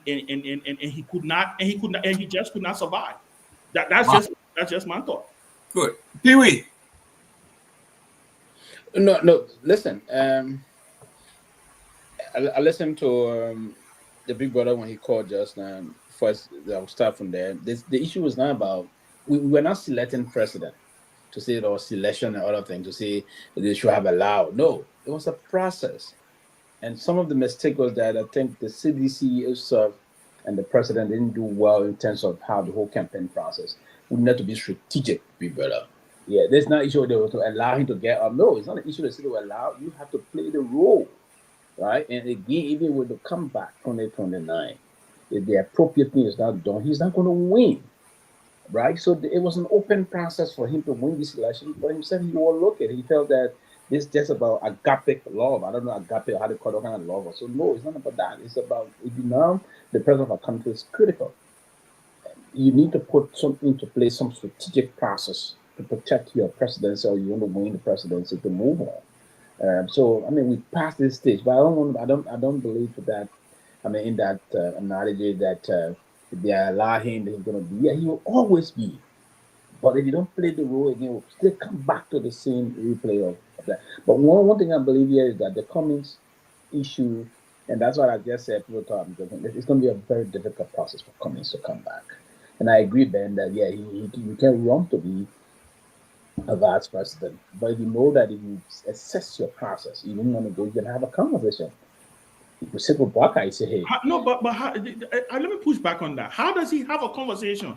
How? Does he go to Boyka and say, oh, my Boyka, I won't be your vice president? When the CPP thing came about, yeah, there would have been a conversation around, say, how do we go about this process? I wanted Cummings, and at the time it was clear that it would have been very difficult for Cummings. You know, those of you that support Cummings or that supported him before, yeah, you guys are not realistic to him. What? Pewee, you can have conversation. Pewee, I disagree with you vehemently. Yes, I disagree with you. And let me state, because I know I'm coming quickly. Okay, go ahead. There would have been a process, a conduit by which we all sit and have a conversation. The process was not available. I said, Ben, I mean, we're going through this process. I know you know I won't run, and I know you won't run. All the time. You're the most senior you've been. You see, this is where I disagree with you. Sit and have you see, Mr. Gayman, this is why I disagree. If the vice president, as you say, as you claimed just now, was not available, how did they go to Accra? How did they go to this place? How did they go to that place? They were having conversation. But Pewee, you got to understand something. when you deal in politics, right? At the end of the day, look, this thing is reminiscent of what happened in 2017. In 2017, it was a full-blown conclusion that the establishment of the Unity Party, Ellen Johnson Sirleaf and the rest of the folks, was encouraging heavily that Joseph Boakai and Charles Bromsky come together on a ticket to stop George Weah. It was. You know, I know. Who objected to it? What was the plan? The plan was Boakai will have, because Boakai is the arrowhead. He is the one that's going to be president. He will have to pick up the phone and call. Are you also trying to say that Boakai did not want to win also? No. Whether we like it or not, people, let's be frank and fair here, right? Realistically, if Joe Boakai had not, if Prince Johnson didn't get vexed with we are, but whatever that stretch of imagination or that thing that happened, Boakai would have lost this election. That's what I said. And guess what was going to happen? He too, people like you and people other would have been to say, damn, but why Boakai and Cummings couldn't work together? Look, I think in the end, the honors, Pewee, the honors is always on the arrowhead. When we wanted to win an election, we went to Jewel. Jewel didn't go to we left from Monrovia and drove to Bond County and said, Charles Taylor, ex-wife, I want you to be my running mate, regardless of what people said. He went after her. Joe Boakai never wanted Cummings on his ticket. He never did. And I can attest to that. I come in so many 10 seconds. And let me tell you, and I feel Mr. Cummings just as he gets a bad rep on so many other things. I think, and this is one of the faults I think the ANC and Mr. Cummings too have. He's not forceful in pushing back on some of these things. Mr. Cummings should be forceful and say to the people, you're not forceful, you're gonna be a leader. You cannot be a leader when you're not forceful. Pewee, that's part of the reason why he didn't win the election. Pewee, no, I disagree with you. It's not about forceful. When I say forceful, I mean he's not a forceful leader. I'm talking about the fact that he didn't push back on some of these propaganda, right? Look, let's say this. Let's be fair. Mr. Boakai, President Boakai, with due respect, Mr. President, President Boakai never wanted Cummings to be his running mate. He was not president at the time. Yes, well, yeah, right. He never wanted Cummings to be his running mate, Mr. Gaiman. If President Boakai wanted Cummings to be his running mate, that thing would have been done with. It would have been done with. Good evening, Henry Costa. I see him joining. Good. Henry, they were in the room. They didn't want to know. Look, whether we like it or not, guys, let us face the fact. I think, again, like I said, Cummings has a complex, complicated a political history, right? But this notion that Cummings didn't want to be Joe Boakai's vice president, I disagree with it. I actually believe that look, I think if Vice President Joe Boakai, President Joe Boakai, now Vice President, then former Vice President, then I asked Cummings to be a vice president, Cummings would have probably agreed. He probably would have. But let me just chime in quickly. What Ben is saying is true, because I remember vividly when at Boulevard Palace Hotel when one was spawned in Liberia, we're in a meeting with Mr. Cummings, he came to see us, and Kev Hassan. I asked Cummings that question at Boulevard Palace. Thank you very much. Somebody from right in the room. Yeah. Thank you very much. Exactly. It was never an option. Yeah, but listen to this though. But this is what I'm saying. In politics, you don't do the zero-sum game. Cummings have gone national and said that the only position he's interested in. I would disagree with you. Nobody runs to be vice president. Nobody does. Mr. Gaiman, in a meeting with Cummings, I asked him, Mr. Cummings have Mr. Boakai asked to be his running mate. He said no. He said, one thing Mr. Boakai have told him was that he said, Joe, they put depending on us. And we need to work together. He said, Alex. We went to Mr. Cummings, Mr. Boakai's house, in his office. Kev Hassan asked him that question. Kev asked him, he said, Mr. Vice President, have you ever come to be a running mate? He said no. So, and then last minute of time, Ambassador Balut, they plan to force the ticket, but it was never an option. I don't think Cummings will be a vice president. Yes, I don't think. Look, and the thing about vice presidency, the person got to feel it, right? The person got to want it. Okay, the person got to want to see. The person got to see you. The person got to want to see you. The person got to see you in that being. Like, can we work together? Yeah, but right? Honorable Sanvee here, what happens to even the communist supporters were saying representative senators beneath him, right? They are saying that that's not where he belongs. That is the problem, and I keep saying you guys are not students of history. President Andrew Johnson, when he left the presidency, he was defeated. Okay, when he didn't succeed himself, he came back and ran, and he became a former president that became senator in this country. Okay, John Quincy, but that was his pathway. But listen, John Quincy Adams became president and became representatives. This thing about representative and senator is beneath this man. That is the perception. No, Gamer, let me push back also again, and I'm gonna do this. Let me tell you why I'm gonna do this. I don't think it's an issue of being beneath. I don't think so. I think, like I said to you before, I don't think Cummings. I don't think, and somebody got to have conviction, right? Like I said, you got to have conviction to say, you know what, this is the pathway. This is the way I want to go. If I don't get it this way, maybe I'm a detour. Maybe for Cummings, his pathway, he don't see it that way. And guess what? Is it if you were asking me now, maybe I should flip it this way. If you were asking me, right, would I advise him to do it that way? No, I would probably tell him, listen, when you go to Rome, you behave like the Romans. A woman can go to Saudi Arabia and wear miniskirt. You can try it, right? So, Mr. Cummings, you're coming into this political arena, right? And I'll give you an example. In the same conversation I had with some of my friends in the ANC was one of the reasons why in 2023, I vehemently disagree with Mr. Cummings for not taking a side. Because I told him, I said, if you don't take a side, it will haunt you. Bronsky suffered the same thing. You know the singular reason why George Weah picked Winston Tubman over Bronsky, according to him? He said because Winston Tubman supported him in 2005. Bronsky stayed neutral, right? Sometimes you plant political seeds for it to germinate and for you to reap, right? But this notion that Cummings thinks that the Senate is beneath him or this player, no, I don't think so. I think he just did not see it as a pathway for him. And is he wrong? He probably is. Yeah, because but then, you know whether we like it or not, when the Liberian voter put their arrowhead on something, when they say, my man, because we're very punishable voters in our country, right? We like to punish. We punish you because you are new. When you're new, we got to punish you. We say, where are you coming from? Where is scars that man get to show? Right? Somebody like Mr. Gamer been sitting down here for the longest. The man have run 2 times. Then you can turn around and say, oh, Henry Costa did it effectively on a radio show.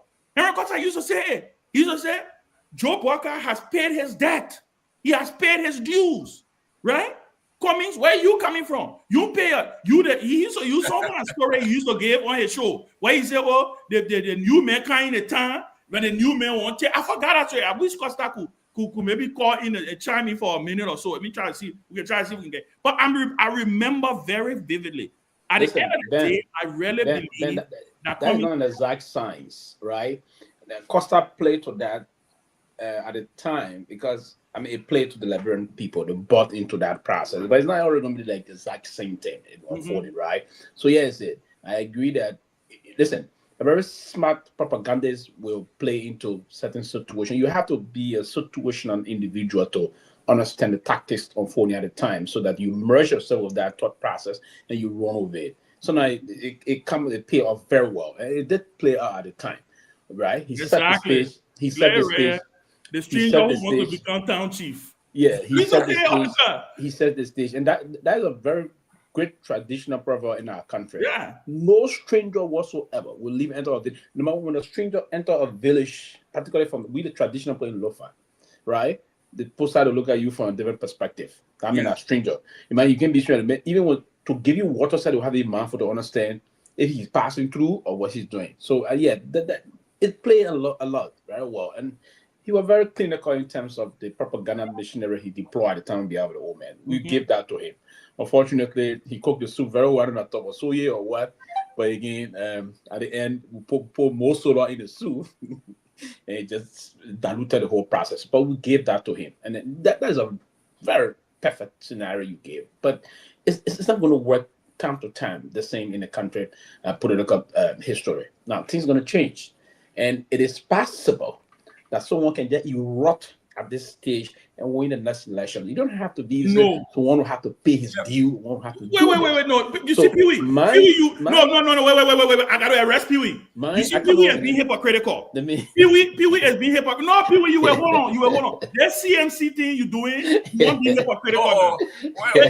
When it comes to Cummings, nobody can come and just jump and be president. But when in 2029.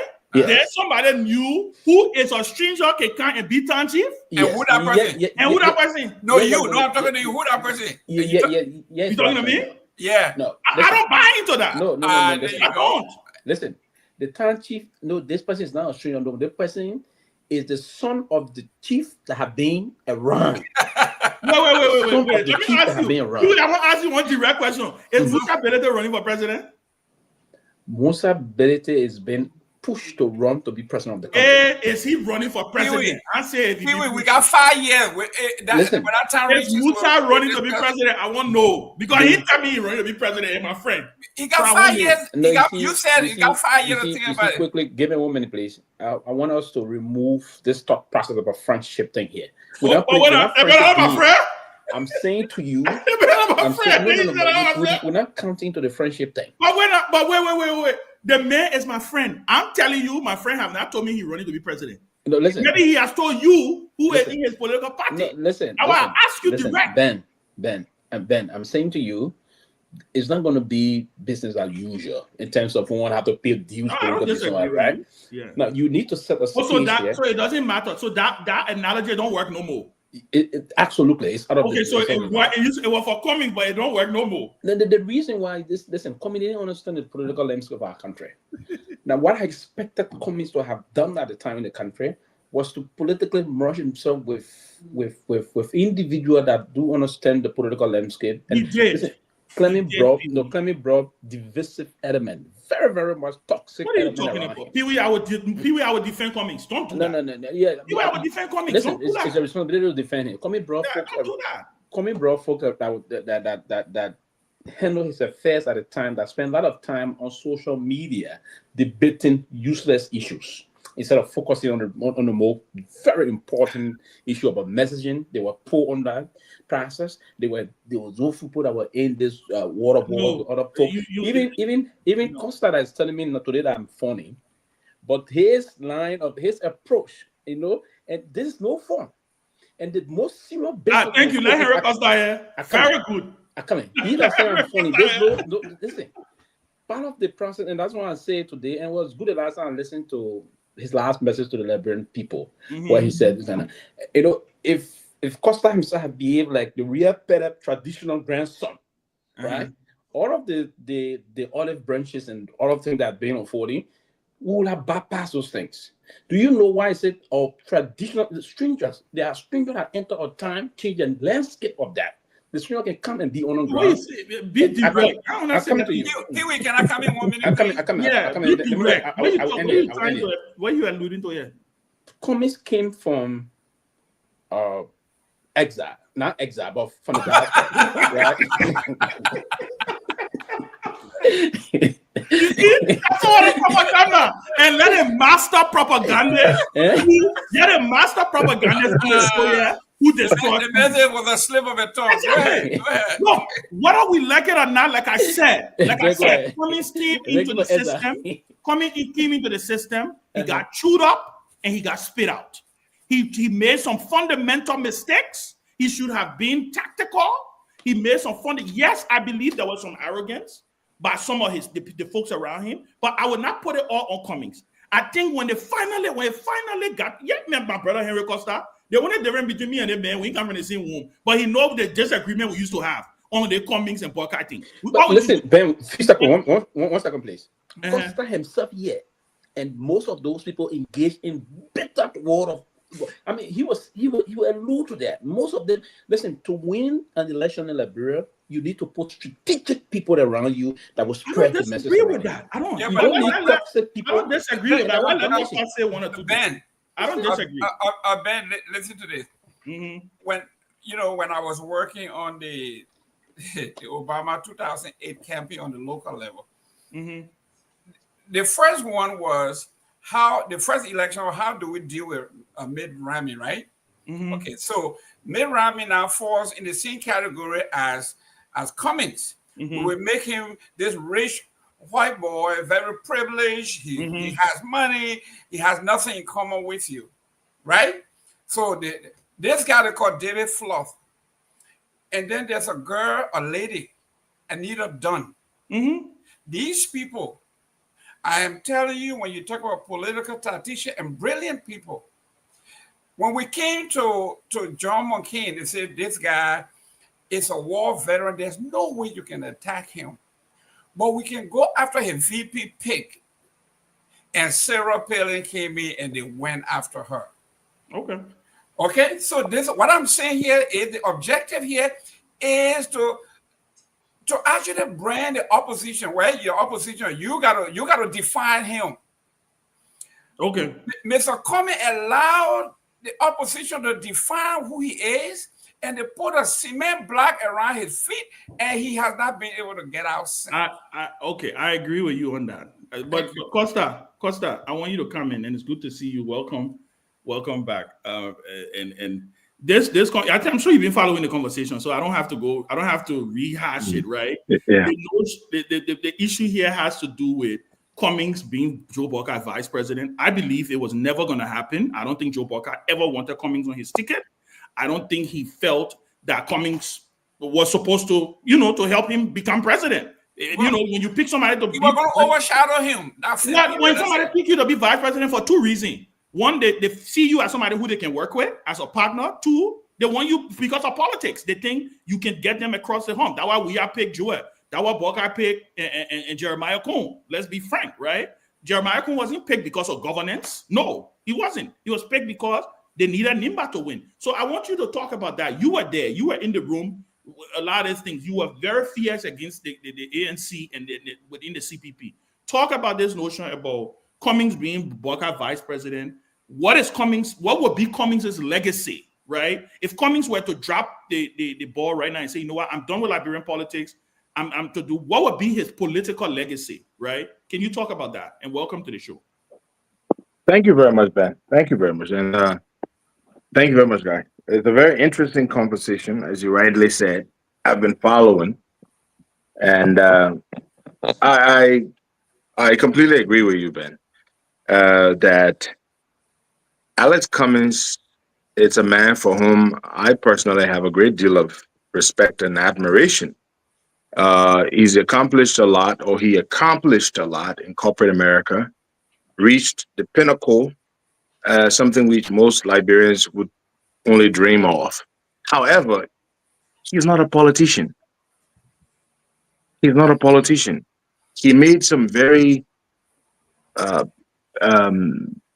bad mistakes, but one of them was not his declining of an offer from now President Buakai to be his running mate, because it was never offered. President Buakai never considered Alex Cummings a running mate, or at least he never discussed it with me once. And I know we used to discuss things at the highest level. They didn't just click. President Buakai is a man who has to get emotionally connected with something. The cool thing was last minute. It was a strategic political move, and it paid off. It paid off, because Prince Coon came with Prince Johnson. Prince Johnson delivered Nimba. That worked, but we can beat up Cummings for so many reasons, but you cannot, in good conscience, beat on Alex Cummings for refusing to be Joe Buakai's running mate, because it was never offered. Thank you. Never. And I strongly believe that had Mr. Buakai, had President Buakai offered Alex Cummings, he would have accepted. But then would they have won? That's an interesting question. Looking at everything, I have close George Weah came to getting re-elected. I don't think Joe Boakai and Alex Cummings. Prince Johnson staying on George Weah's side. If Prince Johnson had stayed, there was no way they could have won. You know, I sat with it. Let me tell you something. In my last conversation with the president before I left Liberia to come to the States yesterday was, you know, he said, "Look, Henry," people were like, he was trying to make a point to me. The point he was trying to make was, we made the right decision. He believes he made the right decision by picking Kun. And how could you argue against that? Yeah, he was basically saying to me, Henry, we wanted to win. And he believes that his decision to pick Kun was a strategic decision. And I agree with him because he won. The thing with Alex Cummings is, I think he's a brilliant man. He's got some great ideas. He could do some great things in the country. But all of those things mean nothing if you cannot win. No. I agree. It means nothing. I think Alex Cummings would make a far better president than many of the people who have become president of Liberia. You have to win before you govern. But you have to win before you govern. And that's what President Boakai said to me the last time. Say, Henry, you know, I will not name some of the names he was calling, you know, of people who wanted him to pick them and all that kind of stuff. But his point was, Henry, we needed to win. That was his point. And so it's very important that people know that. Alex Cummings was never offered once to be President Boakai's running mate and declined. It was never offered. And Ben said something. That conversation is oftentimes initiated by the principal. Thank you. You don't go and run campaign to be running mate. The last time I saw that was a guy called Martinez Tingma, and he never got it. He ran campaign to be Joe Boakai running mate in 2017. And in fact, it was scared the principal. But Ben, don't forget that we had a conversation one Sunday, you and I on the telephone, and he said he told Cummings and Boakai, if the two of them go on a ticket, they're going to support that ticket.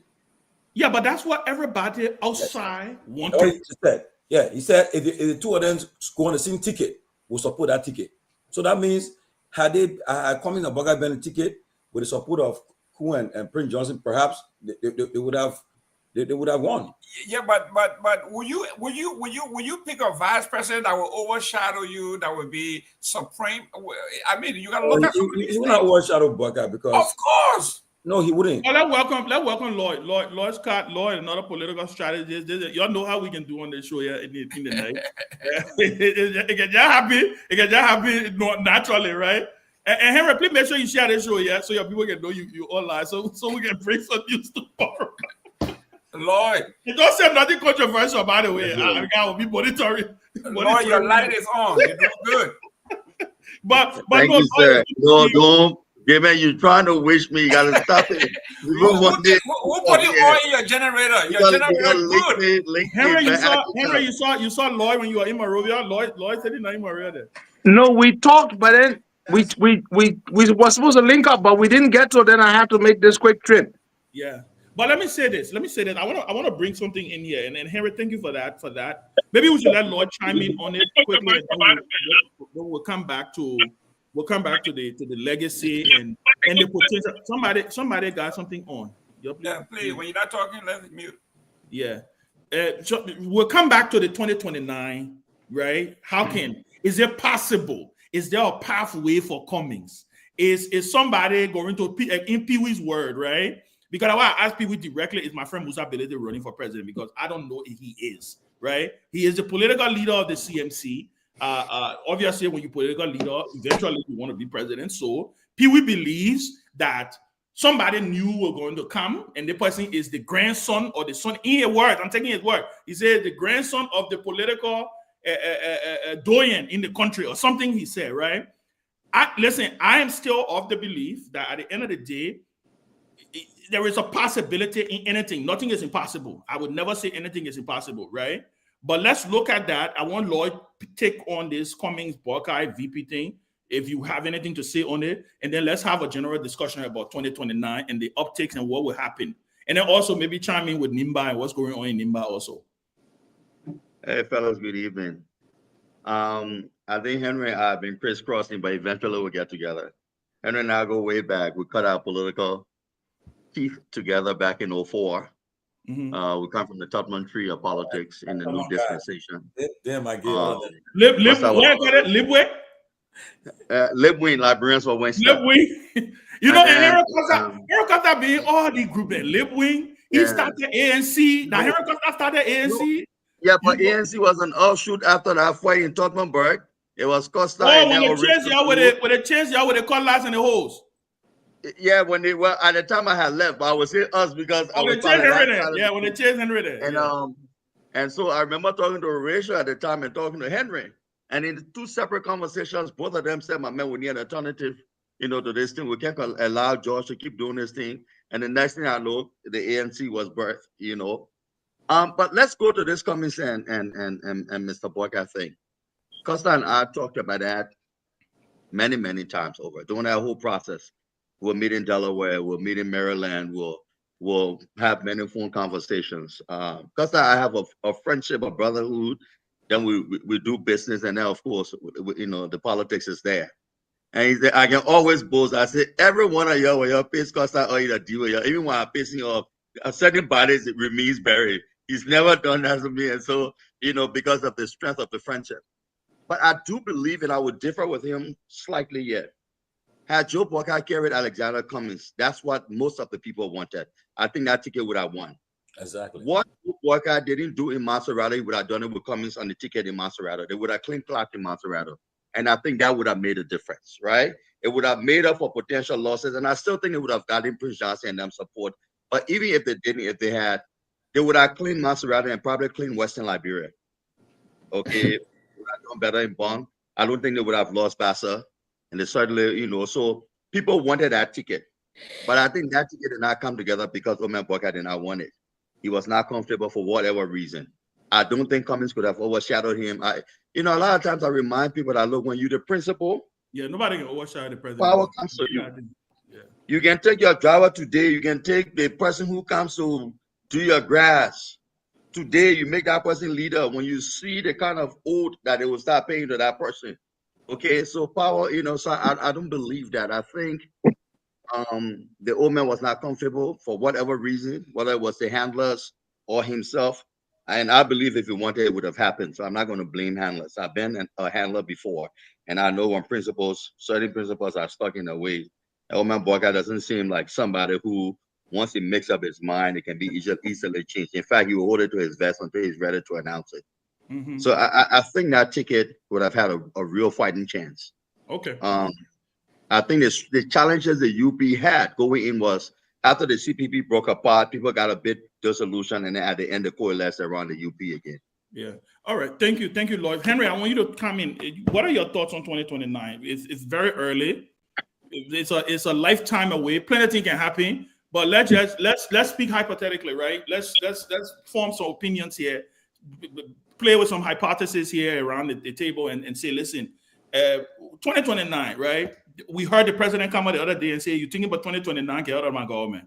So he was, I don't know what he was, who he was shooting at, what he was, he know people want, because there's a lot of that going on. So I want to get your thoughts, right? First of all, do you believe that there's a possibility for a totally new person, right? Somebody who hasn't ran for president before, potentially, or somebody who doesn't, or maybe somebody who is in the legislature and can come and take this thing. And what do you think, Mr. Weah's, President Weah's role?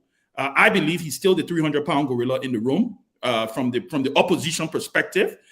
You got the Unity Party, which is the ruling party, right? I believe President Weah is still the 300-pound gorilla in the room. Whatever he does will affect the opposition greatly. If he sits it out, who benefits? If they don't benefit, there's going to be a free fall, right? So I want you to give your expertise. You're a political strategist. You've been in this game long enough. Talk about your thoughts and where you see things are today. Well, I think 2029. The first thing I think about is that it's starting pretty early. Yeah. Very, very early. Very. And President Boyka is actually bothered by this because I remember my last conversation with him after he made those comments in that cabinet meeting. Mm-hmm. He's bothered that he's only, entering the second year in his term, and already, people within his administration are focusing on 2029 when it should be focusing actually on helping him deliver on his agenda. But that's the way it is. You know, it's not clear whether he's going to be running. He hasn't definitively, taking himself out of the potential 2029 play. So, you know, there are a lot of people naturally think he's not going to be running and all that kind of stuff. But I think here is the thing. George Weah had said he was not going to run, but then he said he's going to run, and it's clear he's going to run. And if and when Mr. Weah runs, he's automatically going to be in a runoff, period. George Weah has that 35% of the votes. So if he runs, he's going to be in the second round because, of course, there's going to be a runoff. Now, as to who enters that second round with George Weah is the question mark. Is it going to be Alex Cummings? That's a very slim, long shot, considering how very poorly he performed. Is it going to be Jeremiah Kuhn? That depends whether he's going to have the full amalgamation of the Unity Party around him, including Joe Boakai. That also, that's also going to depend on how well this government performs. And the thing about governments is that when you're in the government, you think you're doing a great job. True. But it is not you who gets to decide how well you're performing. It is the people that get to decide how well you're performing. And particularly your base, those who voted for you, and those who may not be against you. Not the opposition, the CDC folks are not going to say nice things about Joe Boakai. No matter how well Joe Boakai and his government perform, the CDC folks are not going to leave Weah to support Joe Boakai. So if UP can keep their base intact, if they can do well enough, and then woo other Liberians over, because there's a huge chunk of votes in the middle, guys. It's not just UP and CDC. So when my brother Pewee says there's an opportunity for a third horse, a dark horse candidate to step up, I can see that. But is it going to be Musa Bilete? Is it going to be John Brown? Is it going to be Paul? That dark horse has to be pretty well known already. Have to come in with a lot of freaking money. Has to build a very powerful structure. And I think there's enough votes in the middle, depending on how UP performs, there can be enough votes in the middle for that person to scoop up, and they could vie for that runoff slot. I mean, that runoff second slot with George Weah. So it's going to be between whoever the Unity Party puts up versus George Weah if George Weah runs. Or somebody in the middle who can come and be able to trounce Unity Party to enter the runoff with George Weah. I want to throw a monkey wrench in there. Everybody else can come in. Let me ask you this question. What happens if George Weah doesn't run? Is it free for all? If George Weah doesn't run, it means that he frees up at least, he has 35% of the votes. Yeah. Maybe about half of that will not stay with CDC. And who benefits? It benefits Cummings, because you hear most seditionists say, if we are not in the race, Cummings is our second choice. Look, Cummings is the sort of guy who, Cummings is just, I'm sorry to say this, but it is the truth. Cummings is the guy who, like, 10 guys are chasing one girl, and he's one of the 10, and the 9 guys leave, and they leave him alone with a girl. He still might not get that girl. I think that's a little unfair. Well, I don't know. I think that's a little unfair. Okay, so how does the 9 guys leave and he still don't get the girl? So you mean he know how to talk to the girl? He know how to talk to the girl. He didn't know how to talk to the girl. Are you saying he would get to the girl and he would turn the girl off? Is that what you're trying to say? No, he just may be talking about things that the girl doesn't find interesting. So Ben, does this validate my statement that we have to see Jesus Christ coming down to Canvas? No, it doesn't. No, it don't. Does this validate? No, it don't. I disagree with you. No, it Ben, let me tell you something. Let me tell you the problem Alex Cummings had. Cummings has plateaued. In politics, when you plateau, my brother, you ain't going nowhere. It happened to Brumskin. Brumskin plateaued, and he was only coming down. Cummings has reached his peak politically, and it's sad for a great guy who I think potentially has a lot to offer. He's plateaued in 2 election cycles. I don't see Alex Cummings coming back from how badly he performed. Cummings had a media engagement the last time, the first since the elections ended. Nobody can remember anything Alex Cummings said. no tidbits, no sound bites, nothing whatsoever. In Liberian politics, you need a bit of notoriety, you need some verbosity. Oh, he You will need be here some on Wednesday, so he will be here on doesn't Wednesday. have So I'm that. sure people are listening. He just doesn't have it. So, no disrespect to him, but I don't see. I think a brand new candidate with a lot of money, with a great team around it, has a better shot than Alex Cummings. Okay, let's go around the horn. What are your thoughts? Gayman, maybe we'll start with you, Pewee, then Tomalin. Yes, well, I have always supported CDC, but I'm telling you, like I told you the last time. Gayman, are you leaving CDC? Excuse me? Are you leaving CDC? I'm just telling. I told you CDC. I just told you CDC has a Lofa problem. If CDC doesn't solve that Lofa problem, I am done. Okay, so that's you on the record. Good. Go ahead. I'm telling you. If CDC and just explain what our Lofa problem is for those who don't know, who didn't hear the show the last time. I have communicated this to them. I'll start with Finabono, Chief of Staff of President Guar is from Lofa. The former chair of CDC, Malba, is from Lofa. The Secretary General, Koji, is from Lofa. The acting chairman, Jangako, is from Lofa. The two powerful politicians, Sir Joseph, is from Lofa. Tifa is from Lofa. Tell me, if you were in these United States and you ran an organization, you will be sued for the lack of diversity, and you know this. So there is nobody from Grand Bassa, Maryland, Nimba County, Bond County that can occupy either one of these positions that all goes to Lofa. If CDC does not diversify its leadership, I am done. And you go into CMC? Just I didn't say that. Okay, I'm telling you, I am done, and I want to be on record here when I'm saying this. If CDC, you go into CMC? I didn't say that. Okay, we have. Is that Pewee? No, that you, Mr. Gayman. Go back, come back on. All right, come back on. Let's see. Is that Pewee? No, that you, Mr. Gayman. No, something that you. Come back on. Come back in. Go out and come back in for some reason. I'm muted. Yeah, that's why I said that, Mr. Gayman. He got to go and come back in. Log out and come back in. Yeah. So you're muted. Yes. Okay, good. You're good now. Yeah. So I am saying this on. I have communicated this to the leadership. I think now I'm going to do a formal communication to the president, the former president. If CDC does not diversify in its leadership, CDC, I'm done with CDC. And I want to make that announcement here because I cannot be a breaking news. I cannot be a part of an organization consciously and subconsciously that the organization is being led by one group of folks. And nobody, if the big gorilla in the room, like you said earlier, everybody knows this is wrong. Even I like Jefferson Koji, and he knows that this is wrong.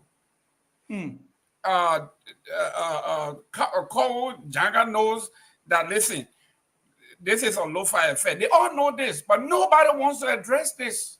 Wow. They don't have the political gravitas to be honest enough to say we need to diversify our leadership. If we are the grassroots political party, we have to represent the facts. And that's not what it is. Nobody wants to say it. Some Bassa men will come on board. Listen, it's not only Bassa people. Bassa people come and vote out, will be fine. But we got some great folks from Nimba. We got some great folks from Bond County. We got some great folks from Bomi. We got some great folks from Magibi. Diversify, mix it up. We need more women anyway. But until they do that, I'm done. Okay. Thank you, Mr. Gayman. Tomalin George, I want you to come in, please. Does CDC have a problem? CDC's right now is divided. So that's why I told you, they divided until that problem, and they can come back together. It's a big problem right now. The party is divided. They need to reconcile. But isn't this a normal symptom of what we see happening in CDC? And anybody can chime in here. Isn't this a normal symptom of what we see happening in CDC? Whenever, I mean, it didn't happen. It happened to a certain extent even after the one-day election, right? Where you see things happening.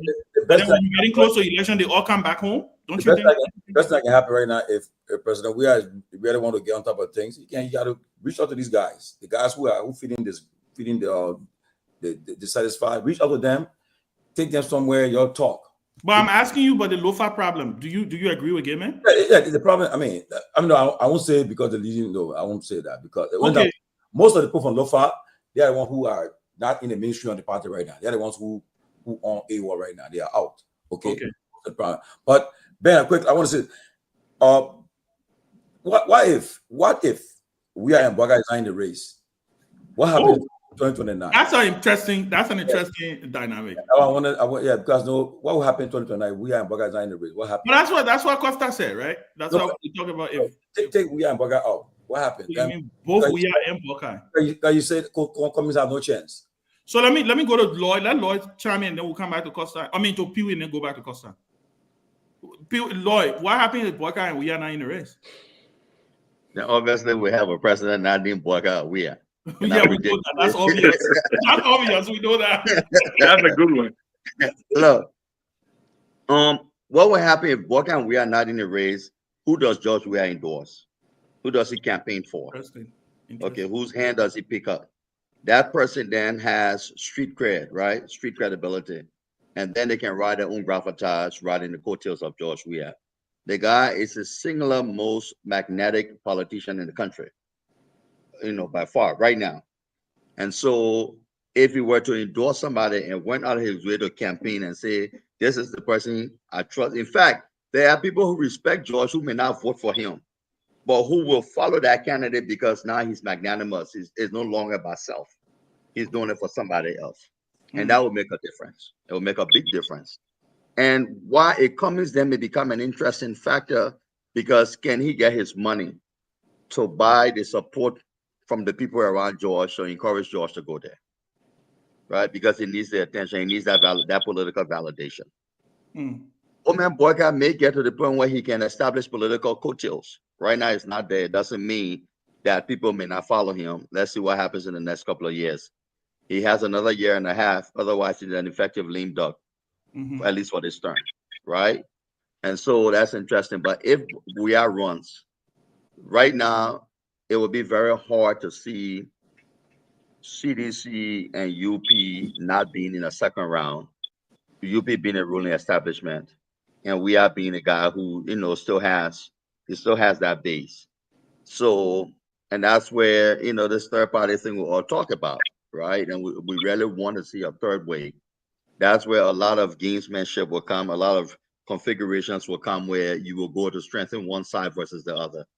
But if those two run, it's difficult to see how the ruling party will be running, along with George Weah, and both of them not in the second round, however tight it is.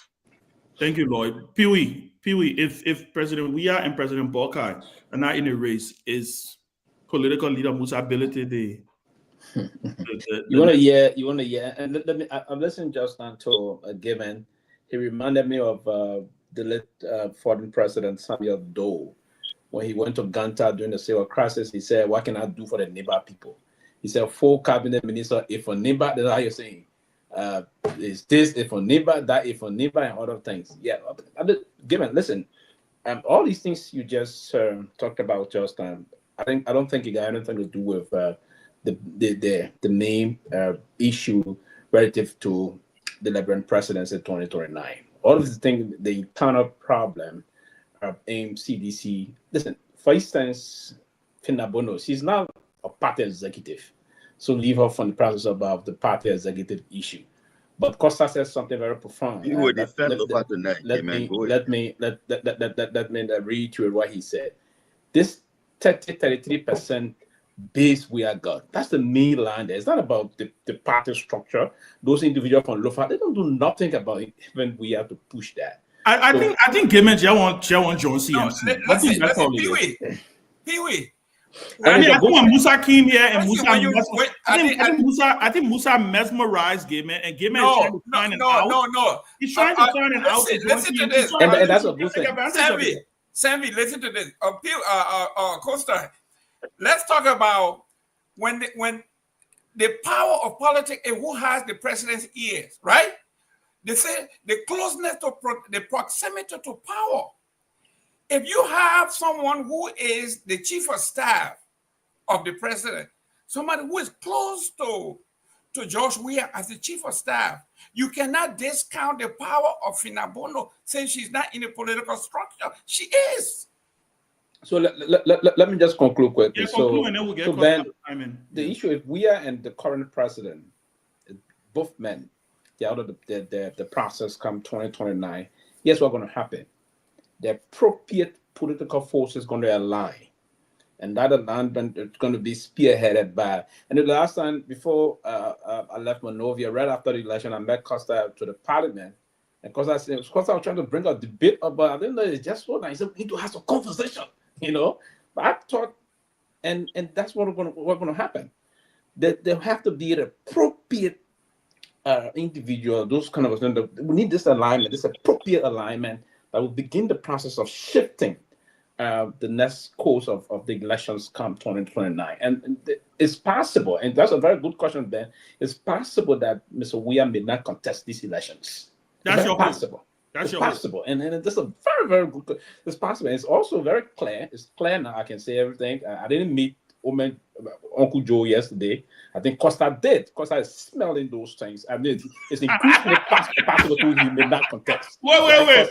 Pewee, what is he smelling? What is he smelling? That your caution, right? Costa is smelling that. I think Costa will say that to him confidently that the Ome may not contest. I don't want to say. I don't want to be definitive to say. I didn't think he said that. Winner. Yes, right? He said he hasn't decided. But it's clear that this 80-year-old president will not contest 2029. That is clear. And I can almost put my neck down and I said, he said she would do for GAF and that of AMK and the rest of that. I'm setting. So at the appropriate time, we need those great strategies to come and align here and move the country forward. Listen, Ben, you can be.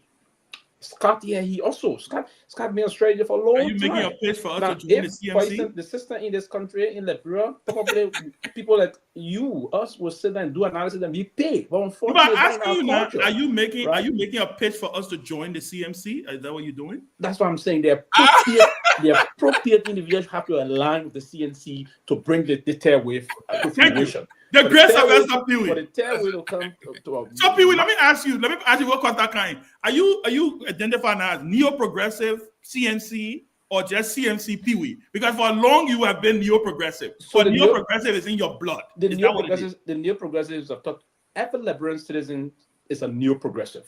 Okay. It's a thought process to project and catapult the image of the country. That's the vision of the neo-progressive. Even when Costa started the whole debate about going on Hot FM, you know that time the leadership, everything I want to call on the show. We got the neo-progressive on the line. But Pewee, that's how everybody know you in Liberia politics. But Costa, come in. I want you to finish up on this. Then let's go to Nimba politics, right? Let's talk about what's heating up on the ground right now. Nimba politics. Kehleboe Gongloe, Mark Bluan, Garrison Yelu, yeah. Our man Koga, the Hussein Bolt of their body, all of them. We're going to talk about all of them. Costa, George Weah, Joe Boyka out of the field. I think you alluded to it about a potential new person who has funding, who has the capacity to be able to galvanize and to captivate the middle of the country, right? Do you believe, knowing Liberia, knowing our people and how they engage, do you believe our people are ready for a third wave? Do you believe CDC and Unity Party, our people are ready to shred those two parties and say, you know what, we're in an abusive relationship with these two parties. Let's try something new. Do you think the country is there? Well, let's look at it this way. So CDC has got the 35%. That's their base. Election after election, it repeats itself. Mm-hmm. Unity Party does something around, according to the last election, just about 30%. So in the middle, these two parties, between them, they have about 65%. 70%. Give them 70%. 70. So there's So another there's 30. Yeah, there's 30 to 35% of the voters that are in the middle between these two parties. And don't forget now, a lot of people who support a unity party were not unity party people. True. Guys, don't forget that. Don't forget that. Some of us, when we supported them, we were able to rally tens of thousands or perhaps hundreds of thousands of people who were not unity party people. So those people are not loyal to unity party. That's the advantage CDC has. CDC has this die-hard, fanatical base of people who are just loyal. But then the problem CDC also has is that they have a curse. They cannot seem to woo people over who are not seditious. That is why George Weah has lost every runoff election except 2017. Even the runoff he organized himself in 2023, he lost because 95% of the people who voted against George Weah in the first round are going to vote against him in the runoff. So Unity Party, on the other hand, if they can form a strong team, or if a third wave can emerge, can galvanize enough support in the middle, George Weah, I foresee, is automatically going to be in a runoff. If you go into 2029 and you're thinking that Mr. Weah is not going to be in the runoff if he's on that ballot, then you are delusional. Mr. Weah is going to be in the runoff because his 30%, 35% CDC vote would take him there. George Weah only has to be flying private jet around, chilling like what he's doing now. He's still going to be in the runoff. Problem he's going to face, two problems. Problem number one, he's been president for 6 years. The people who hate Weah hate him even more. The people who despise Weah for how he led the country despise Weah even more, and they will never want Weah to return to power. That's one. He's not going to be able to overcome that. He's not going to be able to tell him, I'm a better Weah now, or if you make me president again, I'm going to perform better. No way. He's not going to convince them. The second problem Mr. Weah has is this. He doesn't know how to honor political commitments, marriages. They don't last. He's not a man of his word. The reason Mr. Weah is former president today is because he did not live up to his word to Prince Johnson, did not live up to the word to Alex Tyler, did not live up to the word to anybody. Now, because he has that problem in a runoff, the people who are going to be in the middle are going to be less inclined to back George Weah, because Weah is going to be less inclined to honor any political commitment if he gets reelected, because he would be in his second and final term. He's not going to be coming back. So Mr. Weah has two fundamental issues he has to overcome. Now, Mr. Weah was sitting president. He lost the runoff to a very broke opposition, very incoherent opposition. How is Mr. Weah 5 years from now going to be able to build a behemoth of a campaign against a much more sophisticated unity party, or perhaps a much more sophisticated third wave that's going to emerge? So in order for a third wave to emerge, you don't need 50% of Weah's voters to leave him. You don't need 50% or 30% of UP voters to leave them. There, you have about 30% of the voters right there in the middle. So yes, there can be a third wave candidate. And if that third wave candidate is able to get more votes than, say, Jeremiah Kuhn, that person gets to enter the runoff with George Weah. And that person, if they can exude enough confidence in the other candidates who ran, if they can mobilize more resources, if they can inspire those Liberians who are not going to vote for George Weah anyway in the runoff, that person can beat George Weah. That is how Ellen Johnson Sirleaf was able to beat George Weah in 2005, even though she got 18% and he got 28%. That is how George Weah successfully loses runoff elections, because Mr. Weah doesn't know how to reach across the aisle. And the people who don't like Weah are almost never going to support Weah. So Ben Sanvee can beat George Weah. Here's how. Ben Sanvee needs to raise about $30-40 million and become active, say, to 2027, build a powerful infrastructure. Unity Party, their chances is going to be contingent on how to perform now. All Ben Sanvee needs to do is not necessarily pick up half of what we are, get half of what we are getting. If you get 15, 16% of the votes and you can eclipse Jeremiah Cohen or whoever UP puts forward, you enter the run-up with George Weah, you can beat the most popular Liberian politician with 15%. Because when you enter the race, then the 60% of the voters who did not support George Weah, 65%, 95% of them are going to vote for Ben Sanvee over George Weah. That is why Weah loses every runoff election. So yes, there is a very strong possibility for a third wave candidate. Mr. Scott, wow. I think you can chime in here because I know very well from the analysis that he's making here. Now, President Weah, the CDC, will say, I am now going to juxtapose my record, my turn. And we go back to the American campaign now. Ronald Reagan is going to ask the question, are you better off today than you were 4 years ago? President Weah can ask that question, are you better off with this UP government than you were with the CDC government? And that answer will determine. So Mr. Gaiman, may I just interject, Mr. Okay. Mr. Gaiman, yes. You are talking like an American politician here.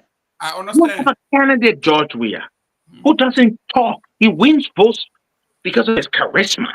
He's not going to be able to woo voters from the other side without. Mr. Weah doesn't have to say a word to win his 30%. Mr. Weah, there's nothing that comes out of George Weah's mouth that's going to convince people who never voted for George Weah who don't like George Weah. You know that. So that narrative, that Ronald Reagan, are you better off now than you were 4 years ago? Mr. Weah doesn't even know how to articulate that. He's not even going to try to articulate that. All he's going to say is, UP buy off, let's come back to power, we'll face the country. Mr. Weah doesn't effectively do that. So it's not going to work for me. It's not one of his strengths. But Henry, I want to ask you, and then I want Lloyd and Pewee to come in quickly. Your analysis is based on, and I want to get it correct. Your analysis is based on the fact on two solid, but I will say slippery slope, right? One, that a candidate emerge, a third wave, a third force emerge, who has the capacity, the resources, who has the charisma to be able to rally the country, or the middle of the country, as you called it, right? And then also hope and pray that Unity Party dismally performs, right? Because what Gaiman is saying here is also important, that the CDC could come back and say, hey, guys, I mean, you see a little symptoms of it here and there. They could say, hey, when we had the country, y'all came and said y'all wanted to rescue us. Look at where the country is. Your argument, Henry, is that third wave could then come and say, well, CDC were bad, Unity Party were bad, so why don't you try us? That's why I asked you the question, and I asked the question across the board here. Do you think the country is there? Do you think the country is going to even ask that question to say, both of you are bad, right? So let's try something new. Or will we go back to the normal Liberian thing of we cry for what we had before, right? Because every government I come, Taylor time, we said do or bad. Taylor Ellington, we said, even though chartered are operating on our $80 million budget, money was going around the country. But we were the same people who were crying against Taylor. The same thing happened with Ellen. The same thing happened with Weah. That's why I'm asking, are the Liberian people there? Are we going to see the country to a point where they make that determination and say, you know what, these two parties we're done with you. We're going to try something new. And that candidate has to be very, very charismatic to be able to bridge the gap. They're going to have to be very charismatic. So Lloyd, I want you to come in on it. Then I want us to go to Nimba. I don't want us to leave Nimba out because I don't want people. Yeah. So when Gaiman says the CDC has a Lofa problem, in 2023, Cummings had a Costa problem, right? For 2 years, Costa pilloried the guy and made sure that he was decimated before Joe Boagai finished him off, right? And so, look, the question that Gaiman asked that Mr. Weah can ask doesn't necessarily have to be asked by Mr. Weah. if Mr. Weah, you know, Costa, you describe some problems of Mr. Weah, which are not insurmountable. Can he be disciplined enough? Can he have enough surrogates that can go out there and sort of legitimize a potential second term of his? And for the record, Lloyd, for you to continue for the record, he's done it before, though. He got disciplined in 2017, right? Yes, right? So then Mr. Weah stands up in his street campaigning because he's charismatic, right? He reaches people and he says, look, when we ran the country, we had one speaker for 6 years. When Unity Party ran it, the chief speaker, when Joe Boga came again with Unity Party, the chief speaker, they put the country in confusion. When this happened, so he can say things that can let the country know. They say we didn't know better, but we govern. We didn't put the country through constitutional crisis. When the people went, when I changed people's job and went to the Supreme Court, I honor it. When they did it with Mr. Boga, he said no. So he can make arguments that people can relate to. And because Unity Party did not have Unity Party voters exclusively, they had a coalition with the MDR, you know, Mr. Kuhn coming on board, and now with you know, their faction of the Unity Party. This third way, we keep saying have money and be charismatic. Those are very important ingredients. But for a third way to succeed, they must have credibility.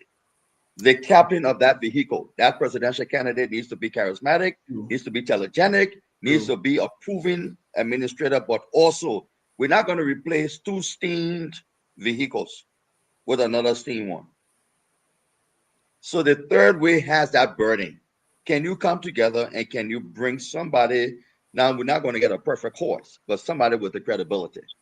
And so if Mr. Weah is either running or wounded, and I predict today that he will run, all things being constant. Of course. I mean, all signs shows that he's going to run. You guys forgetting about the Prince Johnson factor, though. And so, Prince Johnson, he 3 elections. He determined 3 elections, and he's not there no more. Yeah, but that's what we're talking about, the Weah factor, right? Because the Prince Johnson factor is no longer there, right?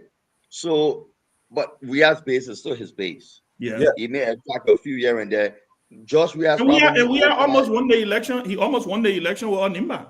Yes. His problem has been that he was about to prove it. Yeah. Most people's second choice is not Josh Weah. That's the problem he's had. But what Mr. Boga did nicely, whether it was, I don't think initially it was planned that way, was that he had surrogates out there that went out there and made the case. So Liberians, even though they said they may old, but they saw the potential makings of a government, the Kwame Kamaras, the others that were out there, right? Yeah. So if Mr. Weah does that with people who are credible, who the Liberian people can believe in and buy into, now he does have the challenge that Mr. Costa said of this innate desire not to honor political commitments. How does he get over that? I mean, he will have to make some amends. And I would think if Mr. Weah is jetting around the world and chilling and doing what he needs to do, because the signs are pointing to him running, I expected, and maybe it will start sooner rather than later, that there will be some phone calls made to massage certain feelings, to rekindle certain relationships. They have to stop, you know, he has to start reaching out to those people. Because if he doesn't, and they start committing themselves to others. So, you know, thank you. Let me say this. You come in to chip in 1 second. I want to inject one last name. Then we jumped into Nimba, but this name has to do with Nimba, Jeremiah Kuhn. I want us to talk about what does Jeremiah Kuhn have to do, right? What would he have to do if to be able to go? Because clearly it would be a race. If Boga is not running and Kuhn is able to consolidate, it will be a Weah Kuhn face off potentially with a third option. That would right? be cool. Yeah. So I want us to talk about that. Yeah. Yeah. Quickly. Now, because the debate for not honoring commitment, I think I would disagree with that because the president did not. Thank you, Mr. Jimmy. See what happened? Come on, Mr. Bessa. How can you disagree with that when the evidence is clear? You understand that Liberian politicians can all do some of this all reaching out, all demanding. Mr. Weah and what Mr. Weah need to deploy the appropriate surrogates that are going to do the message for him. He stated this before Costa that he's not going to deliver wonderful speeches to the people of Liberia. He don't have to go and articulate those things. The surrogates will move to articulate those things and get the point. Now, the only thing the surrogate will have to say, the issue about what Gayman said is important. For instance, when Mr. Weah was there, the issue about distribution and putting more people on the power grid, it was moving very well in recent history. The Liberian people have been feeling major pain in the process about the very negative outcome of the ADC process, the current economic activities. It did not begin with his administration. But this administration, it was inherited, and I'm not defending this administration. Costa, this administration is not managing it very well in terms of the way Mr. Weah handled most of those things. So the only thing we can say to those partners, we'll say, hey, this time around, before it was a government that everyone was trying to get in. You know, it's a kind of a collaborative effort that we went through. But this time we'll make some commitment to you. We can reassure you that our commitment to you this time will be firm and we will come true to those commitments. So we just have to be the Weah team will have to be appropriate to discuss some of those things. Now, the Kun thing quickly. For Kun to contest and win the 2029 election, it will have to come from the very excellent performance from Mr. Boakai. Mr. Boakai will have to speak to want to set the spring for Spoon to bounce on that spring to 2029. If Boakai continues in this kind of pattern, Kun is going nowhere. And because Kun himself, as an individual, he's not talented, right? He's not talented politically to navigate him. Why you say that? Why you say that? I mean, the reason he's a bit. I don't want to go there so early, right? I think he is probably one of the most shrewd politicians. No, man, the guy has come from representative from relative obscurity to vice presidency. You say he's not talented. He got some kind of talent. Costa, you and I know that for Kun to get to this level, it was basically a lone soldier. It was due it doesn't matter how he got there. The end justifies the means. It was due to the reason of the monolithic power of Prince Johnson into Nima politics. Period. If Kun was able to get Prince Johnson to step out of his coveted political leadership of MDR to anoint him to become the political leader of MDR, you gotta give him credit. Yeah, but Costa, let's remember now. Let Pewee finish. Then we'll go around. Go ahead, Pewee. Go ahead. That's why I injected the Kun conversation. No, we'll have the Kun conversation. Yeah. Costa, yes, what happened? Prince Johnson did that because he was very frustrated with the Weah administration. It was not that Kun did anything extraordinary. The reason is that Prince Johnson was someone he would have gone, he always went for the highest bidder. And into the Nimba party then, because Nimba 300,000+ votes, and the way Kun has some money to spend around. With his frustration, he pushed Kun. But now, this time around, as an individual presidential material, you have to move through the lines and show that to amalgamate the necessary forces, you need an extraordinary talent to do this kind of thing, particularly in the 2029 elections, wherein we have a lot of different forces going to be coming out with different mindset, if you will. Okay. We don't currently now see what's unfolding currently in this government. Now, yes, what going to also, and I may be wrong. 5 seconds, people. Kun problem now is Kun is trying to. He's very uneasy about certain forces in the government. The current finance minister, they find means to get rid of it if there'll be some possibility, because he believes that the finance minister is trying to strangulate most of the activities to save money for this coming election. So there's a lot of bottleneck around Kun. If we're not mindful, that may just cause him some problem. Thank you. I want Mr. Gayman to come in and Lloyd, and then we'll go to Costa. Mr. Gayman, I want to talk about Kun, right? Yes. And I'm expanding it a little bit. Jeremiah Kun, Costa said it. I believe. Listen, I don't believe the guy has no talent. I'm sorry. I think he's 47 years old. He is a heartbeat away from the presidency. Call it luck. Call it a mixture of luck, talent, blessing, whatever it is, right? I want to ask you a question. Where does Kun fit into this conversation with? Like Pewee said, Boakai has to be the springboard performance-wise to be able to get him to have a fair shot at this thing. Does Kun even have a potential challenge coming for him within the Unity Party? Is that something that he has to plan for? Or is he going to consolidate so strongly, right? Which, from my estimate, I think he has started consolidating because of the position he finds himself in, right? And the president that he is vice president to. So I want you to expand on that a little bit, Mr. Gayman, on Kun's prospects and what he brings to the table, and what would be his potential pitfalls, if any? Kun has a Bromsky problem. Yeah, cool. What my boss man did to you? Go ahead. You know I love my Bassa brother, but he based his underground Bassa. Okay. Kun have not shown me anything outside of being represented in Nima, senator in Nima, and vice president of Nima. Kun have not shown me anything outside of Nima. Hello, welcome. This is a joint. Okay, man, are you again? What you can play? No, that's not me. My phone is off. You got something else on your computer playing? No, not at all. Okay, but go ahead. It's off now, so go ahead. So, Kun cannot do anything outside of Nima.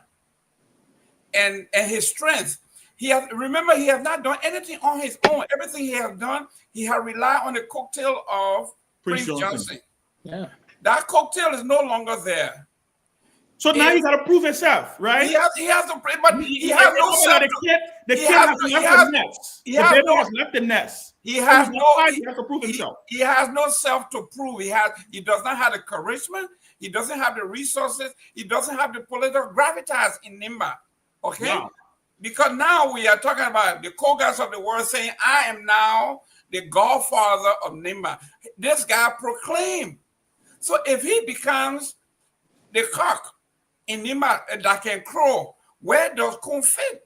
Yeah, make sure you clearly state which cock you're talking about. Yeah. Where will he crow? There's only one that can crow in Nimba. Okay? So here we are. Kun is in a precarious position, and I think, like the hyenas, once they see that one of the herd member is crippled, they are going for the kill. Thank you. They know that. Right? Go ahead. Sources depends on the record of this government. Now, he like I think 2 persons said already. He's in charge of the SOEs and I think, and also the road project and the light project. If they don't deliver on it, he should forget it. Okay. You stand no chance. Thank you, Tomalin. I want Lloyd's card and I want Henry to go last on this. Lloyd, Kun, I want to ask you, and I want you to specifically talk about any potential pitfalls or threats that Kun may see coming within the Unity Party, right? Pewee mentioned the name Augustin Kwehe Gafuan. He controls the purse strings, right? You saw something similar during the early years when you saw a rivalry between Gafuan and Amara fighting, and they both of them ended up losing it anyway, right? Do you think it's smart for Gafuan to make a play or to try to attack Kun or to try to stab him or to say, you know what, I'm going to push him away when you see Kun clearly? Because let me say something before you come in. I watched Kun's birthday celebration the other day, right? Kun has proven that he's not an ordinary vice president, right? Normally, a vice president this new, and trust me, I know exactly what I'm talking about because I was very close to one, right? Recently, in recent memory. A vice president 1 year into the presidency, you don't see the amount of government parastatals and functionaries, their heads rallying around that vice president openly. That's the first thing. I was watching Kun's birthday celebration, and I literally saw the only person I didn't see go there was President Joe Buckeye, right?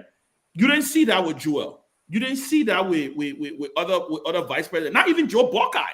You never saw that with Joe Buckeye. In fact, everybody was still looking at the president. Could it be that Joe Buckeye age? Could it be that the fear that, you know what, the women are running, this man is going to be the ex-president, so we got to make sure we make him happy? Could that be what we're saying? And if Gafuan is attempting to fight him, is it smart on Gafuan's part? And what are the pitfalls you think Kun will have to be able to succeed? Well, I think I said it on the show before that Kun had a golf challenge that was coming. And I think God did not come home to be finance minister without some sort of side assurance that his chance would be next in the Unity Party from the old man if the old man were not to run. I don't believe that now. I don't know for sure. So I believe that, you know, so whether or not, and if I'm Goff, I don't have to fight Kun now. Kun is doing enough damage himself, right? His alliance with the quote-unquote majority black and the other things, and every time Koga talks, they will tie around his neck. So Goff doesn't need to fight him now.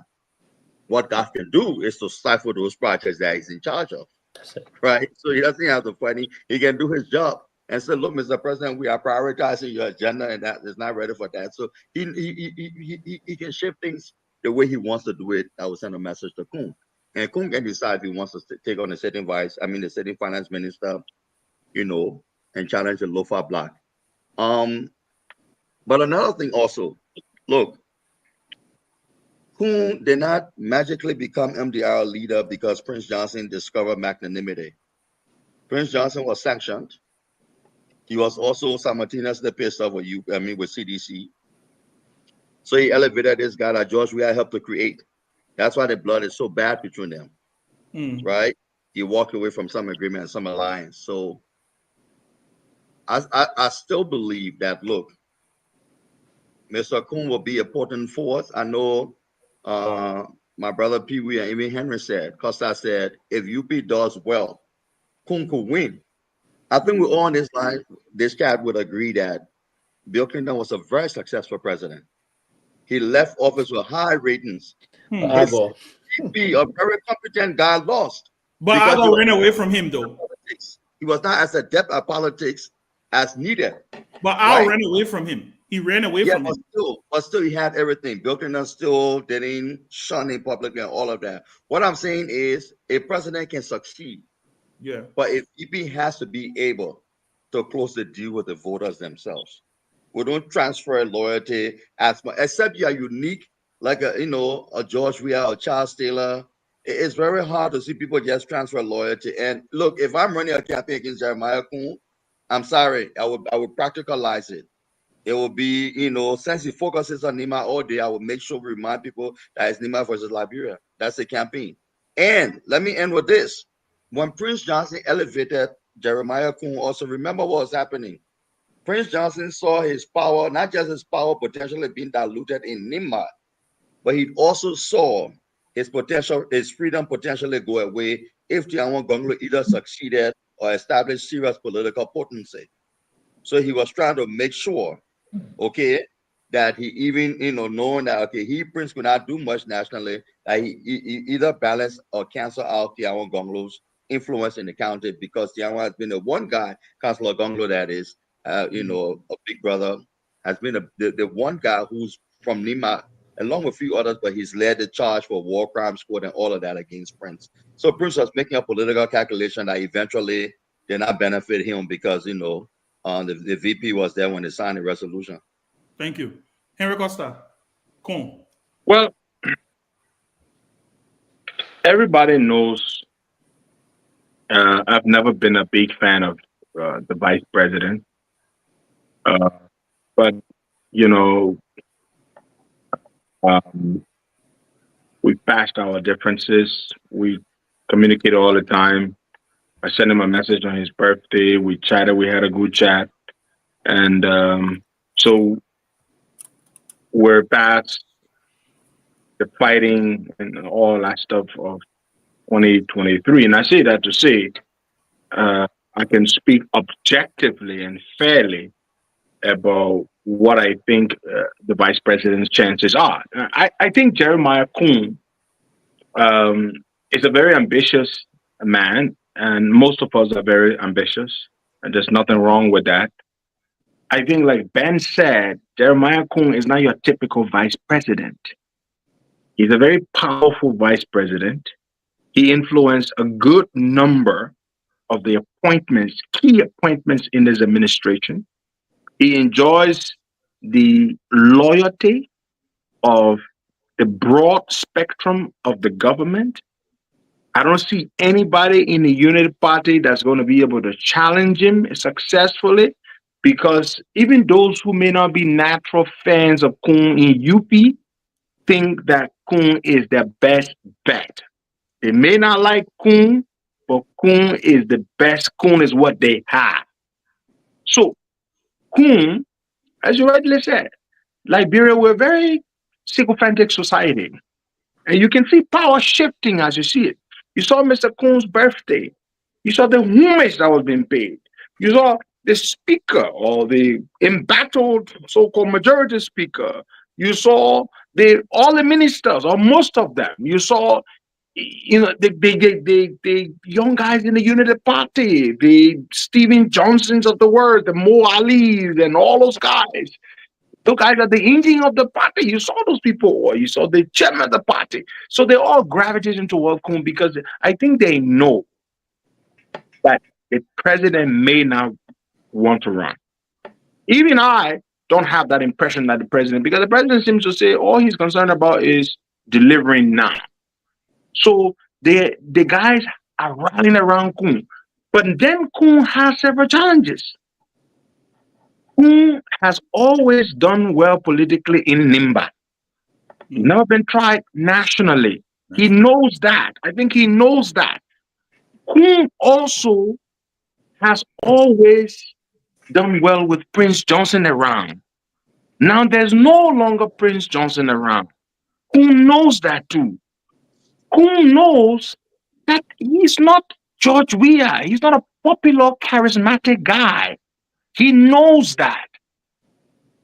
But what Kun has today, which eclipses a lot of the shortcomings that he has or the disadvantages, is that he is a sitting vice president, very powerful sitting vice president of the republic. He can mobilize resources, and with resources, he can get people on his side. But Kun versus George Weah, if the two were facing off, mano. That is a very, very uphill challenge for Jeremiah Kun. And that doesn't mean I will be supporting George Weah. But I'm just saying. Does it mean you're supporting Kun? I have not decided that. I've decided I'm not supporting anybody for president anymore.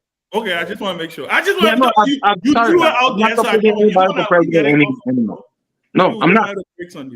So I don't know which one will ever convince me to get involved again or support somebody for president, but I don't see that. So the point here is you can write Kun off, but it's going to be a very tough thing for Jeremiah Kun. And that is how I see it. Oh no, I'm serious, guys. Look, I've made a president. Joseph Boakai is president today for several reasons. He's president because I picked up the fight when most of the people who are with him today didn't even see that he could become president. And then Kun and Prince Johnson came in the end and finished it. But had I not built the foundation and raised it all the way to the level I went, perhaps there would be no President Joseph Boakai today. So I don't think I'm able. I have it in me to support somebody to be president. Yeah. Thank you, Henry. Listen, let's jump into Nimba quickly. Thank you. And I thought it was a fascinating conversation about Jeremiah Kun. And I agree with you. I agree with that. There's several things. And I want to say something quickly as we go into Nimba. And this is not my Nimba segment, but Jeremiah Kun will also have a problem. The guy he's ostensibly supporting in Nimba is Koga. I think Jeremiah Kun's biggest political fight from Nimba will start from Koga. I believe when this is all over and the dust has settled, Koga didn't even get along well with Prince Johnson. Exactly. He's the godfather. You seen both. You seen both. Taking a risk to support to get involved in the election. Like I told you. So that's where I was gonna go. If I were Kun, I would not go to Nimba like he's going there tomorrow to have a big program. I would just stand by and let it play out. Let it play out. That's what you think. Okay. Because Koga is even loyal. He's gonna challenge Kun. He will challenge him. That's why I wanted to go with this. So, I wanted to go to Nimba on this, right? So are you saying here that if he were to engage into this opening like he's going tomorrow, it's going to be a referendum on him? Kind of a. It's risky because when you are the most important elected official from the county, Kun is a virtual godfather now, guys. Let's be honest. So Koga is a very ambitious guy who's going to try to challenge. Koga challenged Prince Johnson openly. And they're cousins. Imagine what he's going to do to Kun when he gets elected senator. He's going to say Prince Johnson pass on the torch to him. And he already not jumping about it. So he's not talking about it. So let me say this. Let's say this, right? Would it be? Do you think that jumping over the body Koga did? Do you think, because there's something in me that tells me, right? And I may be wrong, right? By the way, for the record, I am going to vote in Nimba. I'm going to go for. I still need to decide who I'm voting for here, right? Where you going? I'm a Nimba voter. But let me state this. Right? Now, right, stop. Let me stay for the record. Our truck to Nimba. Musa made the truck the man from America to Lofa. CNC truck me. No, but the reason what happened was I was late for the Monserrato thing, and when I got to Monrovia, I was like, well, if I'm gonna vote for somebody, let me go vote for my man. So and then plus I got some family in Nimba too, so it's not a bad deal. But let me say here, right, Henry, and you guys, you can chime in. Tomalin, you can start here with this. Something tells me that Koga is not the candidate that Kun wants. Something tells me that he was forced into this thing by that jumping over the body. I think Koga outsmarted Kun in this thing in the beginning. He jumped ahead. Look, several things Koga did. When the day they were going to go pick up, I knew straight when the day they were going to go pick up Prince Johnson's body from Striker. When I saw Koga in his full regalia, right, running on the street, doing those things, I said, this guy seems to want to play some kind of thing, right? So I don't think is it true that you think Kun really, if Kun had his way, would he have given that nomination to Koga? I think Koga coerced Kun. The first thing he did, he became the face of the whole funeral thing or send off for Prince. Exactly. Yes. Then he went and secured Prince Johnson's widow's support. Yeah. And he did what then he went and joined MDR. Yeah. He did a whole number of things to coerce Jeremiah Kun. Yeah. And I think I think you think coerce is the right word? You think coerce is the right word? Or he forced it. But I think you're saying maybe he did it by massage. Koga not loyal. But let me say this though. Co-interpreter asking that ceremony, he said in Nima, the elephant is the biggest animal in the bush, right? He said, but what Kun was doing, what Koga was doing, Koga was acting as he's the lion now. So that's he said now he is the elephant. So the lion is protecting the elephant. So that's how come that marriage with he and Koga is. But I told you, I also said, but you're taking a risk. You're gonna get involved in an election, you'll be actively involved. What if somebody else win the election? Okay, for example, it would diminish Kun in Lofa, in Nimba if Koga does not win. If Koga doesn't win, wins the election, you know what happened, right? But how long? But we can also state for the record that he does have some time to be able to recover from that, right? And it also depends on what our Senator Koga will do to him if Koga wins. But if Koga doesn't win, it diminishes Kun, right? But I think at the end of the day, he's still the vice president. He may be able to come out of it as true. Of course, right? And it's still far away. Even George, we have supported so many people who did not win. That's what I was about to say. You saw what happened when President Myean lost Monserrato. Henry he lost Monserrato. Right? My man, it's not a big difference. George Weah lost Monserrato twice, a sitting president. Yeah. No, but he suffered for that. And that's what we're saying with Kun in Nima. If Kun decides the first major test in Nima, he's going to insert himself in it. Koga has to win and demonstrate some degree of appreciation for Kun for the next year or two. I beg you, yeah. Koga. Thank you. Wait, what is that, Lloyd? Lloyd, repeat what he said. Koga has to win and demonstrate a degree of appreciation. What you call appreciation? From Koga. Basically make Kun believe publicly that he did it for him. No, let me say this. And MP we can count in. I will go on prediction here. If Koga wins that seat, it comes off as Senator Koga. After jumping over Prince Johnson's body, becoming Usain Bolt of their bodies in the country, right? And he takes the mantle and says, I am the lion. The man, you heard him already talking about women and saying he the lion, right? I think he will go after the mantra that he is now the new godfather of Nimba. Well, Ben, that's the argument I'm making. That if Koga does not show Prince, a Kun, that look, there's a degree of gratitude here because he helped him get this, and he challenges Kun immediately, or even 6 months or 1 year down the road, it hurts Kun because his natural base is shaking. But but don't forget, Kun is a member of Unity Party. Koga will say he's the new political He's the head of MDR. And Garguah will tell you in the party from Coon. Listen, no, Garguah can make it. Lloyd, let me tell you, Lloyd. I don't think I know Garguah perhaps better than anybody on this show. Garguah is a brilliant, shrewd strategist, but I'm Garguah, not charismatically challenged, but he will try.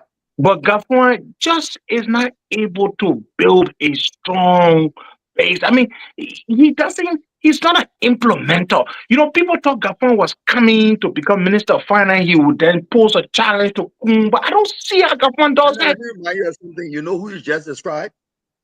A younger Joe Buckeye.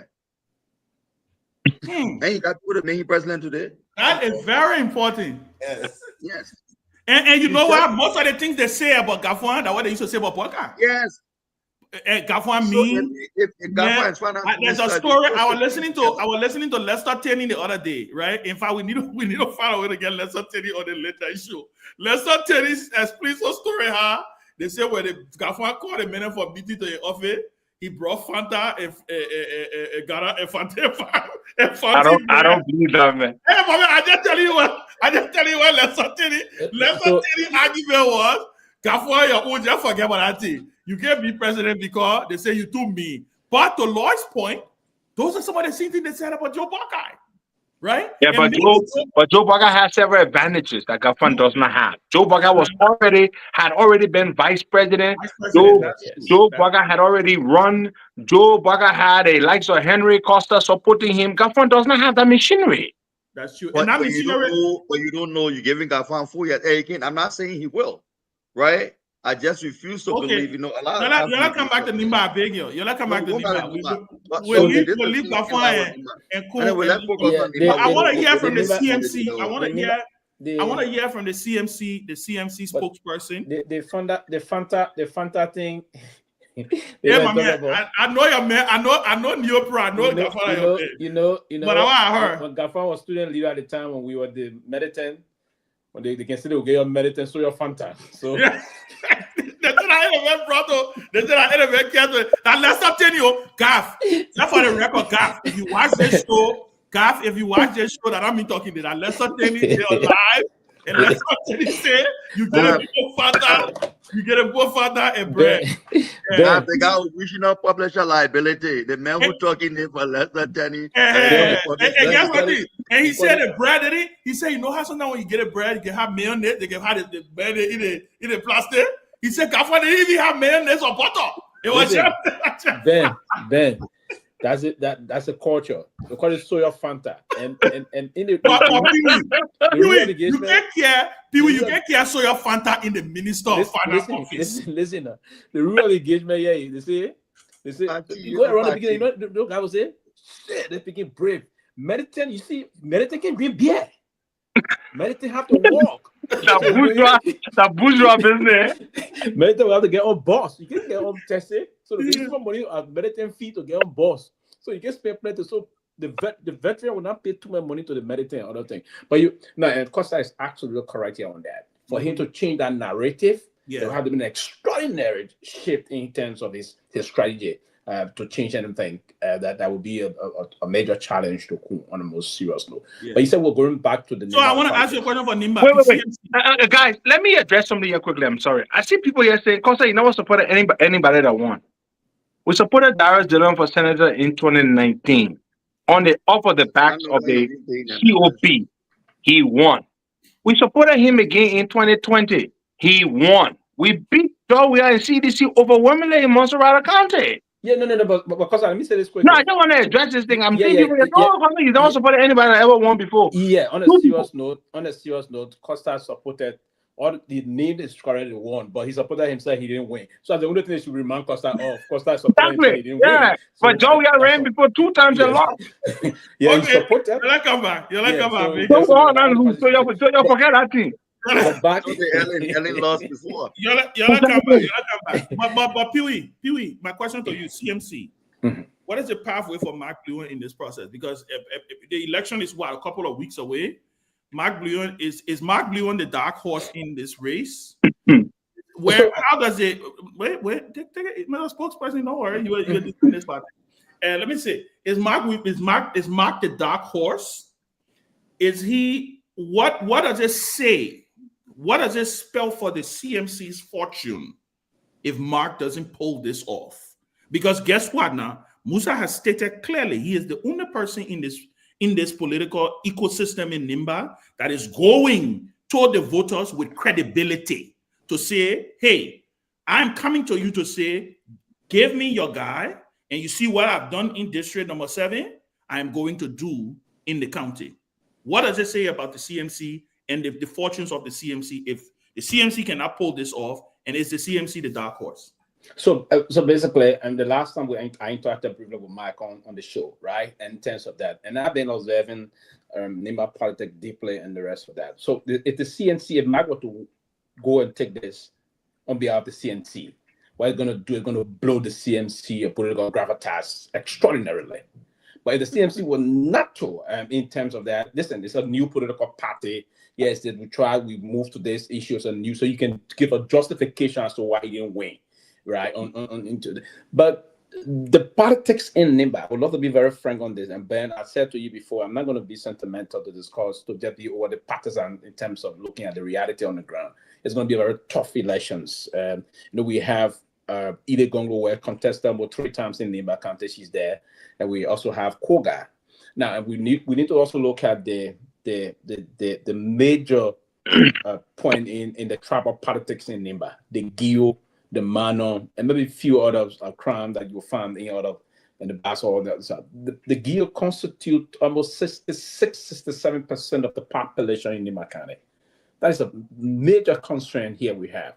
But we have Mike as a Gio, Koga Gio, and Garrison Yulu. So we have 3 Gio candidates in the race and with few Manos, if you will. But I think this is going to be a serious race between Koga, Edith Ware, and that of Mark, because Mark played a major role also. He was a county inspector at the time in Nimba County. What about Garrison Yelu? Garrison Yelu, I wouldn't bet on him. I wouldn't put no money on Garrison Yelu. Trust me, he's just gonna pull something. One, he doesn't have the fund to he's not that hugely popular in the area. In his district before he ran, he really struggled at the time, and he got defeated eventually. But Mark going to come out because he's a young, very progressive individual that play a major role in the county. He's been loved by the young people, and that's one of the major concerns. It's not about basically that of the political institution, but he pushed out of things in the county. So, and you will feel it immediately you enter Nimba County. Now, the major debate there again is about this thing we're talking who have paid their dues again. Now, maybe the Nibayans will just come out and say this issue about Edith's own role she played, because Edith's last contestation against Jeremiah Pong, she performed very well. It was a very close call. And it was because Prince Johnson was very friendly supporting Kung that led to Edith's defeat, if you will. So it's going to be a very close call. But yeah, Mark will play some role in it, and he may likely pull it off. And as you said, he may come and fully off also, but again, it's going to be a close election that I really don't want to place a call here. But Mark presence there, the role he played as campaign inspector and some of the things and as campaign manager also for the CDC in the immediate past elections. Also, remember he was the campaign manager. Yeah, he was, and he was very strong. Yeah, he was strong. He shouldn't be overlooked. Henry, after you, then we'll go to Lloyd and then Mr. Gilman. Henry, I want to know, first of all, do you have a horse in this race? Well, I want Kehleboe Gongloe to win. Obviously, I mean, I think Koga is a horrible guy. Yeah. Koga should come nowhere near the Senate. Yeah. I don't like the way he's conducted himself in the whole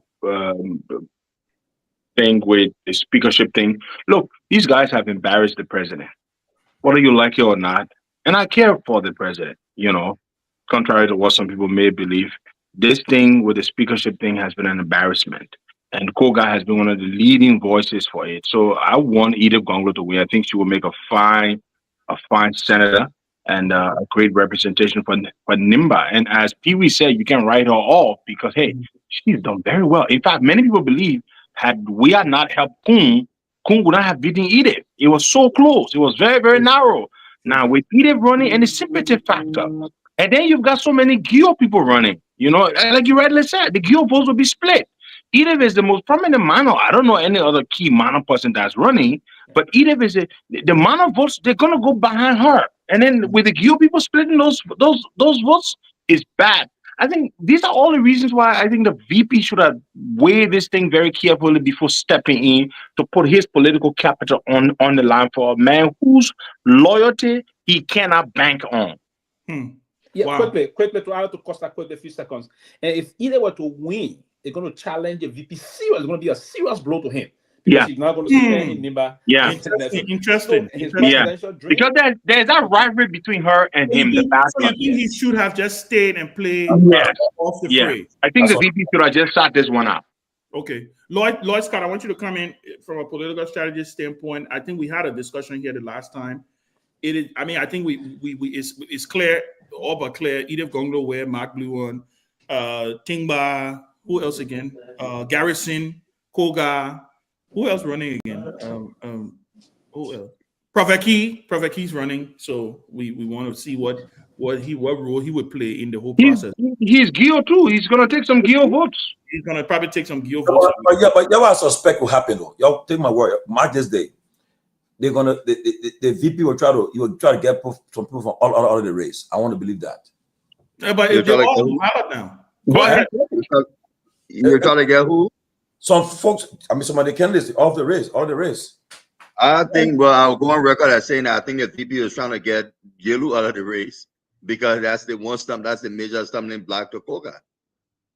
Okay, I think Yelu will do well in districts 3 and 4. I mean, and I like to see how well he performs there, but I believe he'll do well in those districts. I think District 5. You know, Koga's other problem is this is not a trucking election. Wow, that's interesting. And yes, I'm told by Nima players that he's a great trucker, right? And he normally trucks in warriors. So,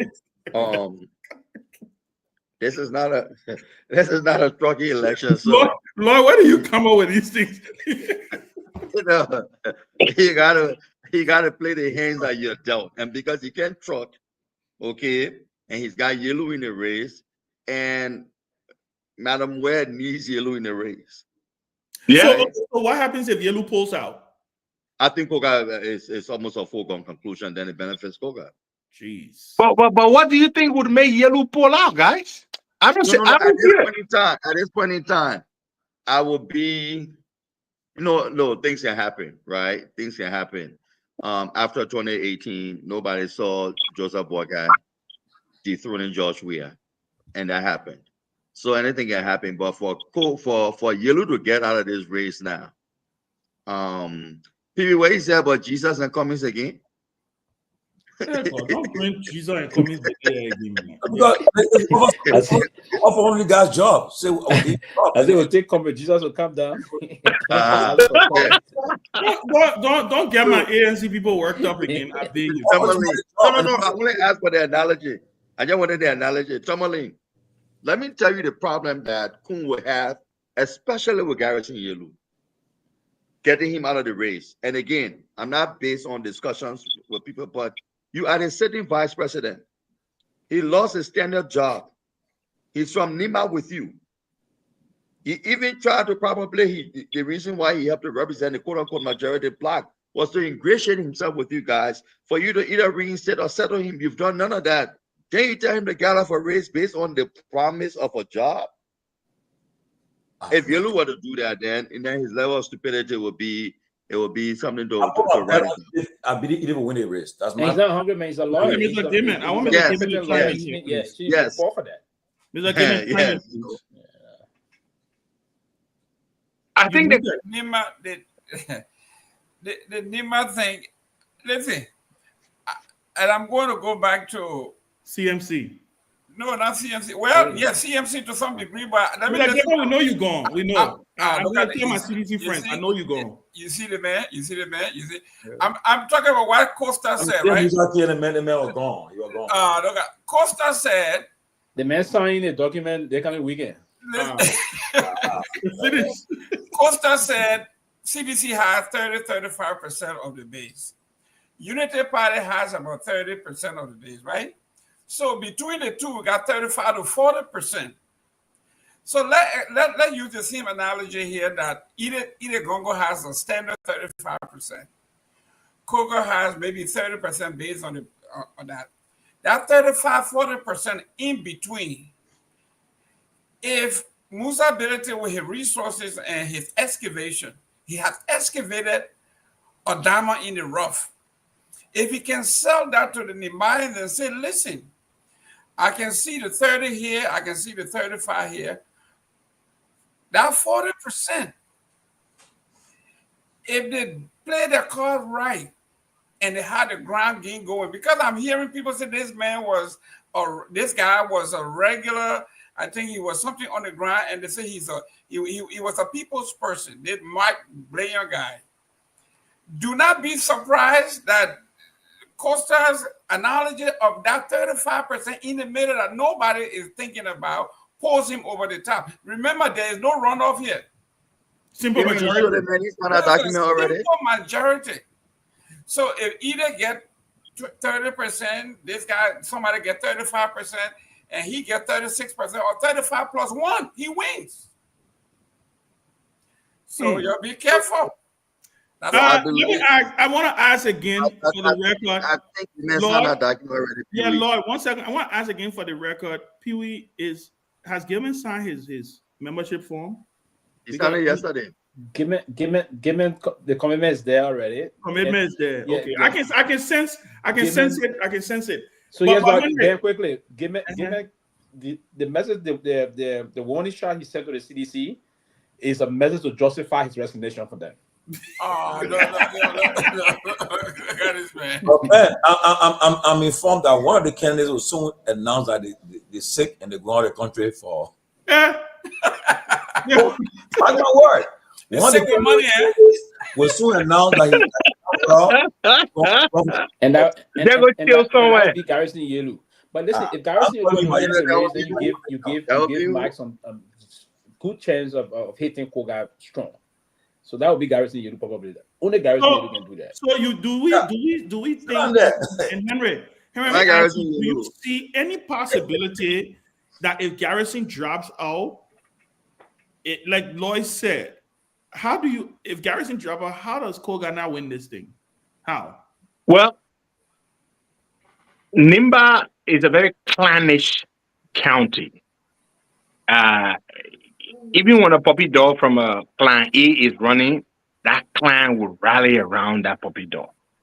You know, and it's not unique to them, but they're very clannish. And so that's why when Lloyd makes the point that if Garrison drops out, you know, the next best thing would be, say, Koga, or maybe Myean, you know, like Gibbon said. So, but it's more likely to favor Koga than it is to favor Mac if Garrison drops out of the race. Because Garrison ran, don't forget now, in 2020, was it? He ran for Senate and he did do well.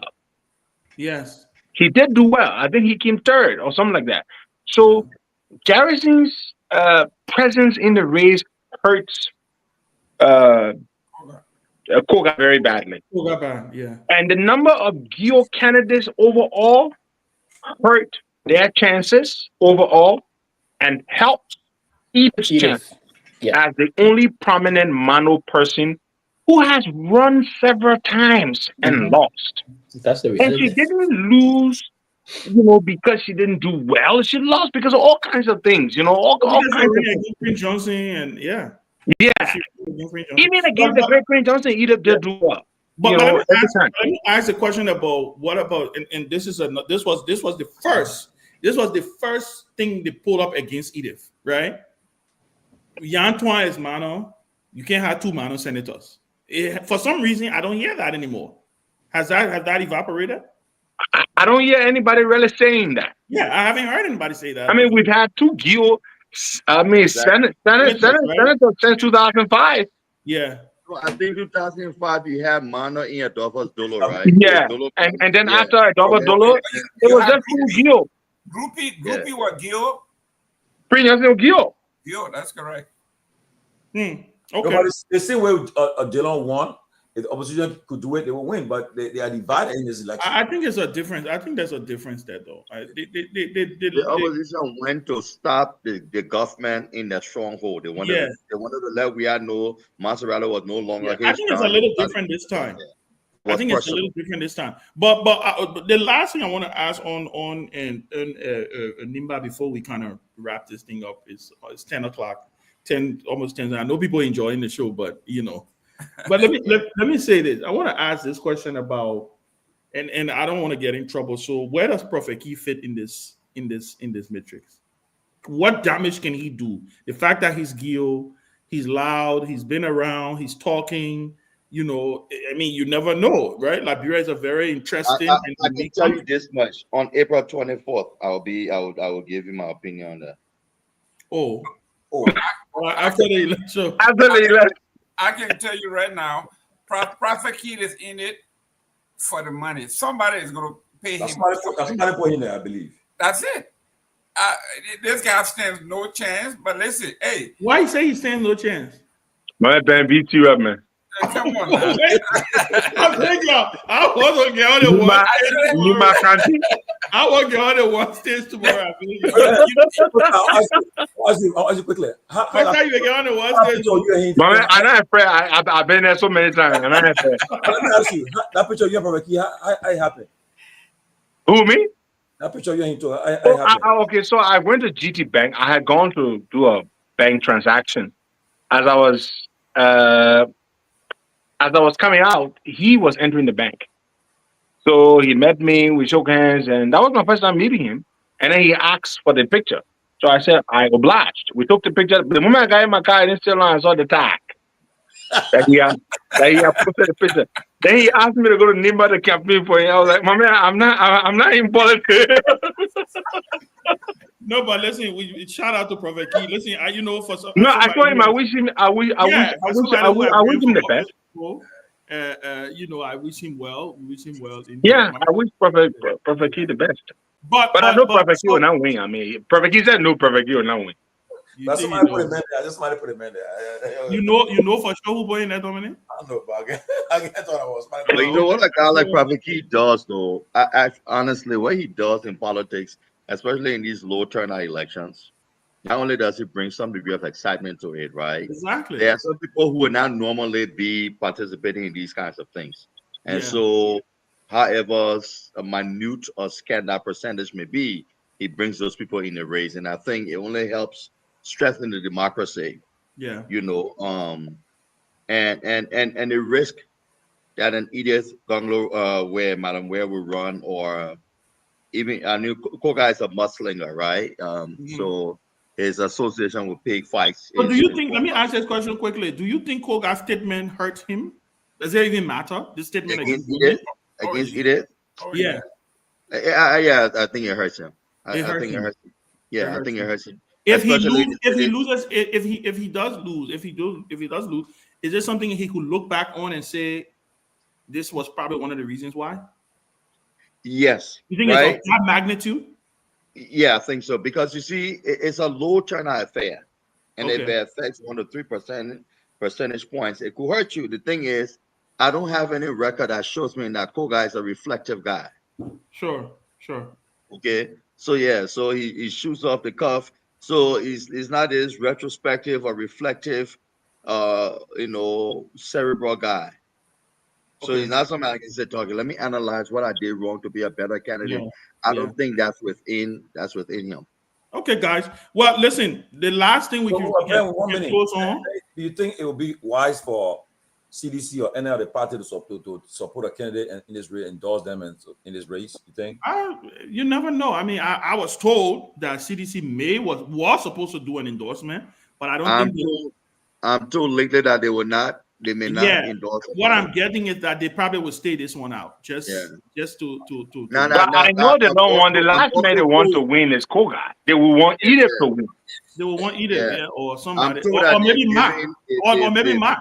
And the other problem CDC have right in this process is that Mark, Edith, and Garrison supported them in the runoff. Right, Mark was the campaign manager in the first round. That gave them 50,000 votes in Nimba in the first round. And Garrison was the national. Garrison was the national co-chair, right? Kehleboe Gongloe came in the second round, supported them. So maybe they're looking at it and they're like, you know what, we won't make nobody feel bad. We're probably just gonna stay this one out, right? But I want to close out with this last conversation. We saw some. Ben, I think they were about to endorse, and then probably keep getting it raised, and it scared them, and they said, okay, yeah. But we got some breaking news towards the end of the day today in the speakership thing, right? The ECOWAS is returning to Liberia. We hear that the majority bloc, the head of the majority bloc, because I don't consider him speaker, so I don't call him speaker.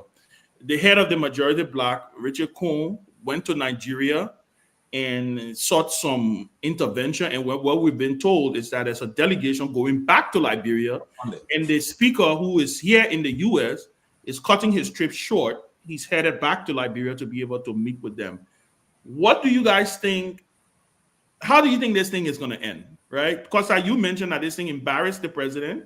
I think you've been very gracious to your uncle. That's why you're saying that, because I think at the end of the day, there's several things he could have done to nip this thing in the bud, but I'm not going to push it too much. But how do you think this thing is going to end, right? ECOWAS is back. Do you think they finally find an opportunity? Then you got the Supreme Court deal of information lingering, right? And all signs point to the fact that they're going to be very clear in what they actually meant.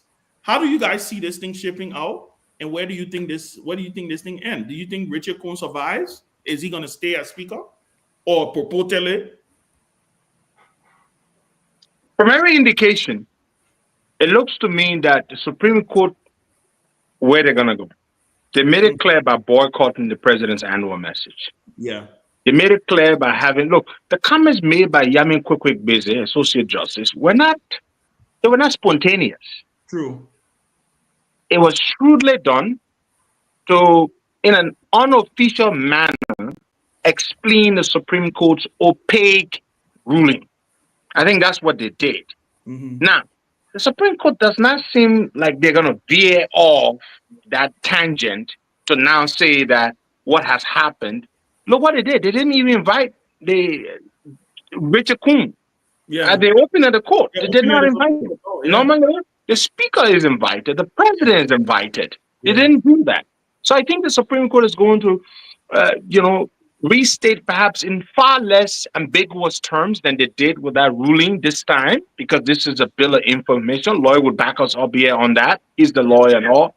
And it's not going to look good because, look, the guys, look, they hashed a coup. When people hash a coup, the number one thing they want everything to return to normal, for everybody to forget that a coup happened.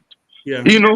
And unfortunately, Fonati and his people aren't letting this go away. And you want to talk about that, about how they've been able to hold the ground? Because to be quite honest with you, I've been shocked. It has surprised me because historically, when legislative coups were staged, it didn't linger on for this long. The guys gave up, threw in the towel. Even after the executive show of a hand. Yeah, they threw in the towel and they went and reunited with their colleagues and they were back together. But this time, it's not happening. The guys they're suspending them for 30 sessions, 25 sessions, which I think is not even helping. What legitimacy do you have to be suspending people when they don't even recognize you? So, but this is why I think it's unfair to the president. Mm-hmm. He didn't start this. He didn't want this. And it's affecting his administration.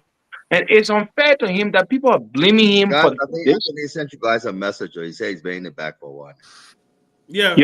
So the way I think it's going to end, just so I wrap up so others can come in on it, I think it's not going away anytime soon.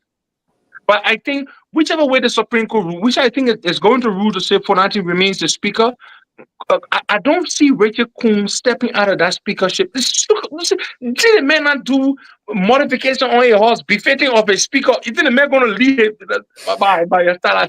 But so that's why I asked you. So what do you think? You think he stayed? You think they will find? You think the minority will agree?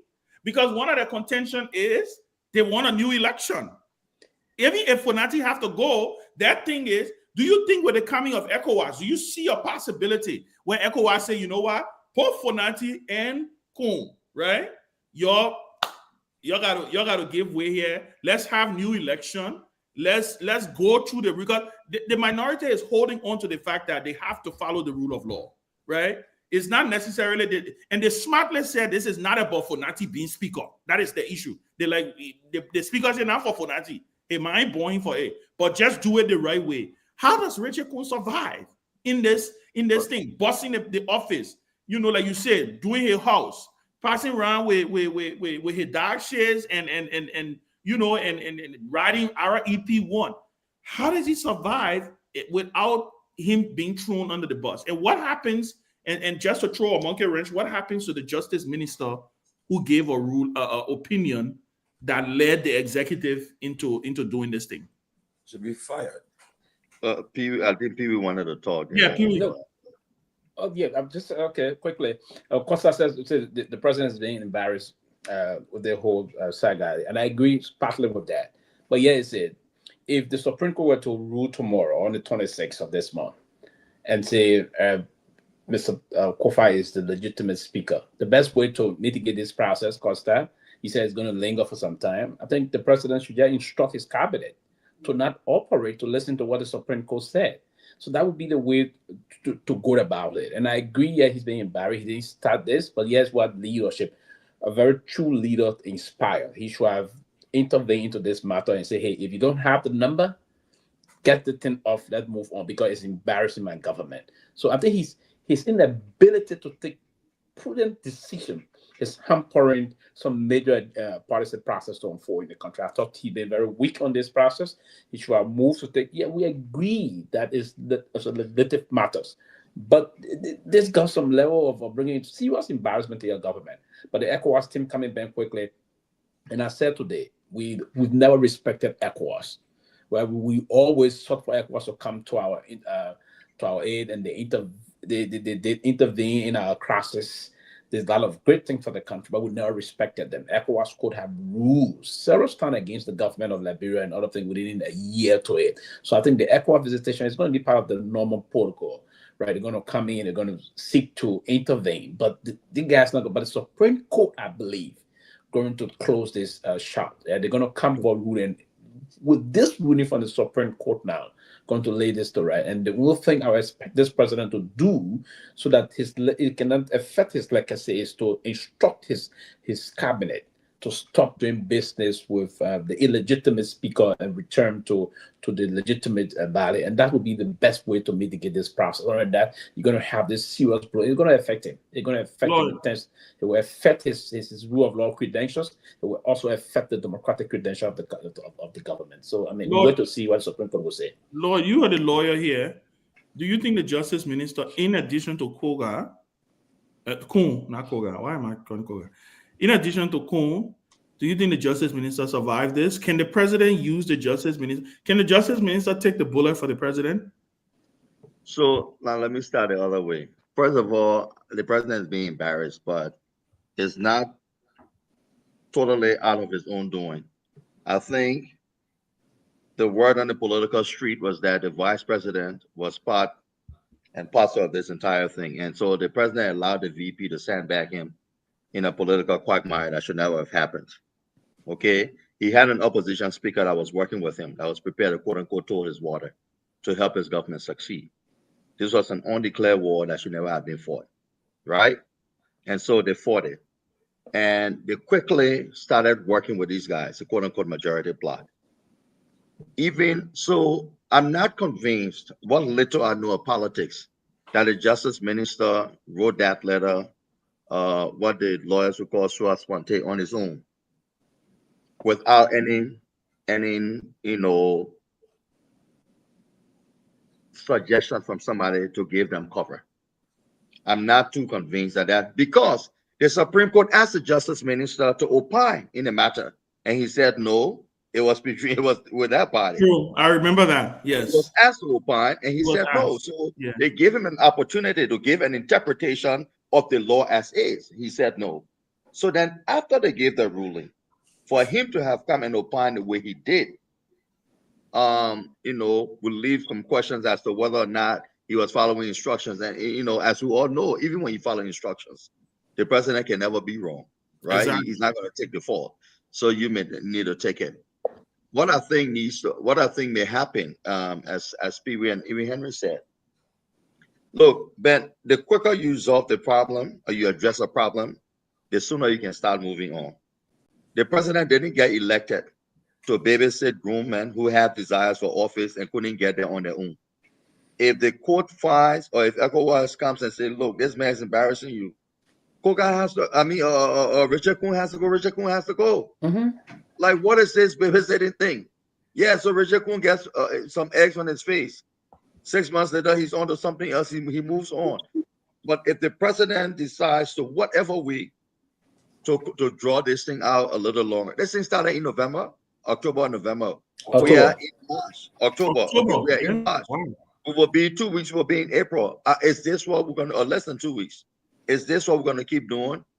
The president has to be decisive. Okay, and this may give him an opportunity to demonstrate some degree of decisive leadership. But I'm not sure, and I feel he's embarrassed, but I'm not sure the president is completely innocent in this. I'm not going to, because from the get-go, the way it was played and all of that, I'm not sure. And one of the things that's embarrassed the president, Richard Kuhn has done enough to embarrass the president. Okay, you're already fighting a silly war. The stupidity, I'm sorry to say this, the stupidity of having somebody draw a vehicle. Because they're in a parking space that you were not even there, you were somewhere else, they call you to say the man park in a vacant parking space. Yeah, that's true. He drilled in the Yaka's vehicle. Not even there, you left. They said they were at the pavilion, you left and keyed at the drove vehicle. Then in the midst of trying to negotiate peace, Anything happening in a crisis duo. Lord, message is a region speaker.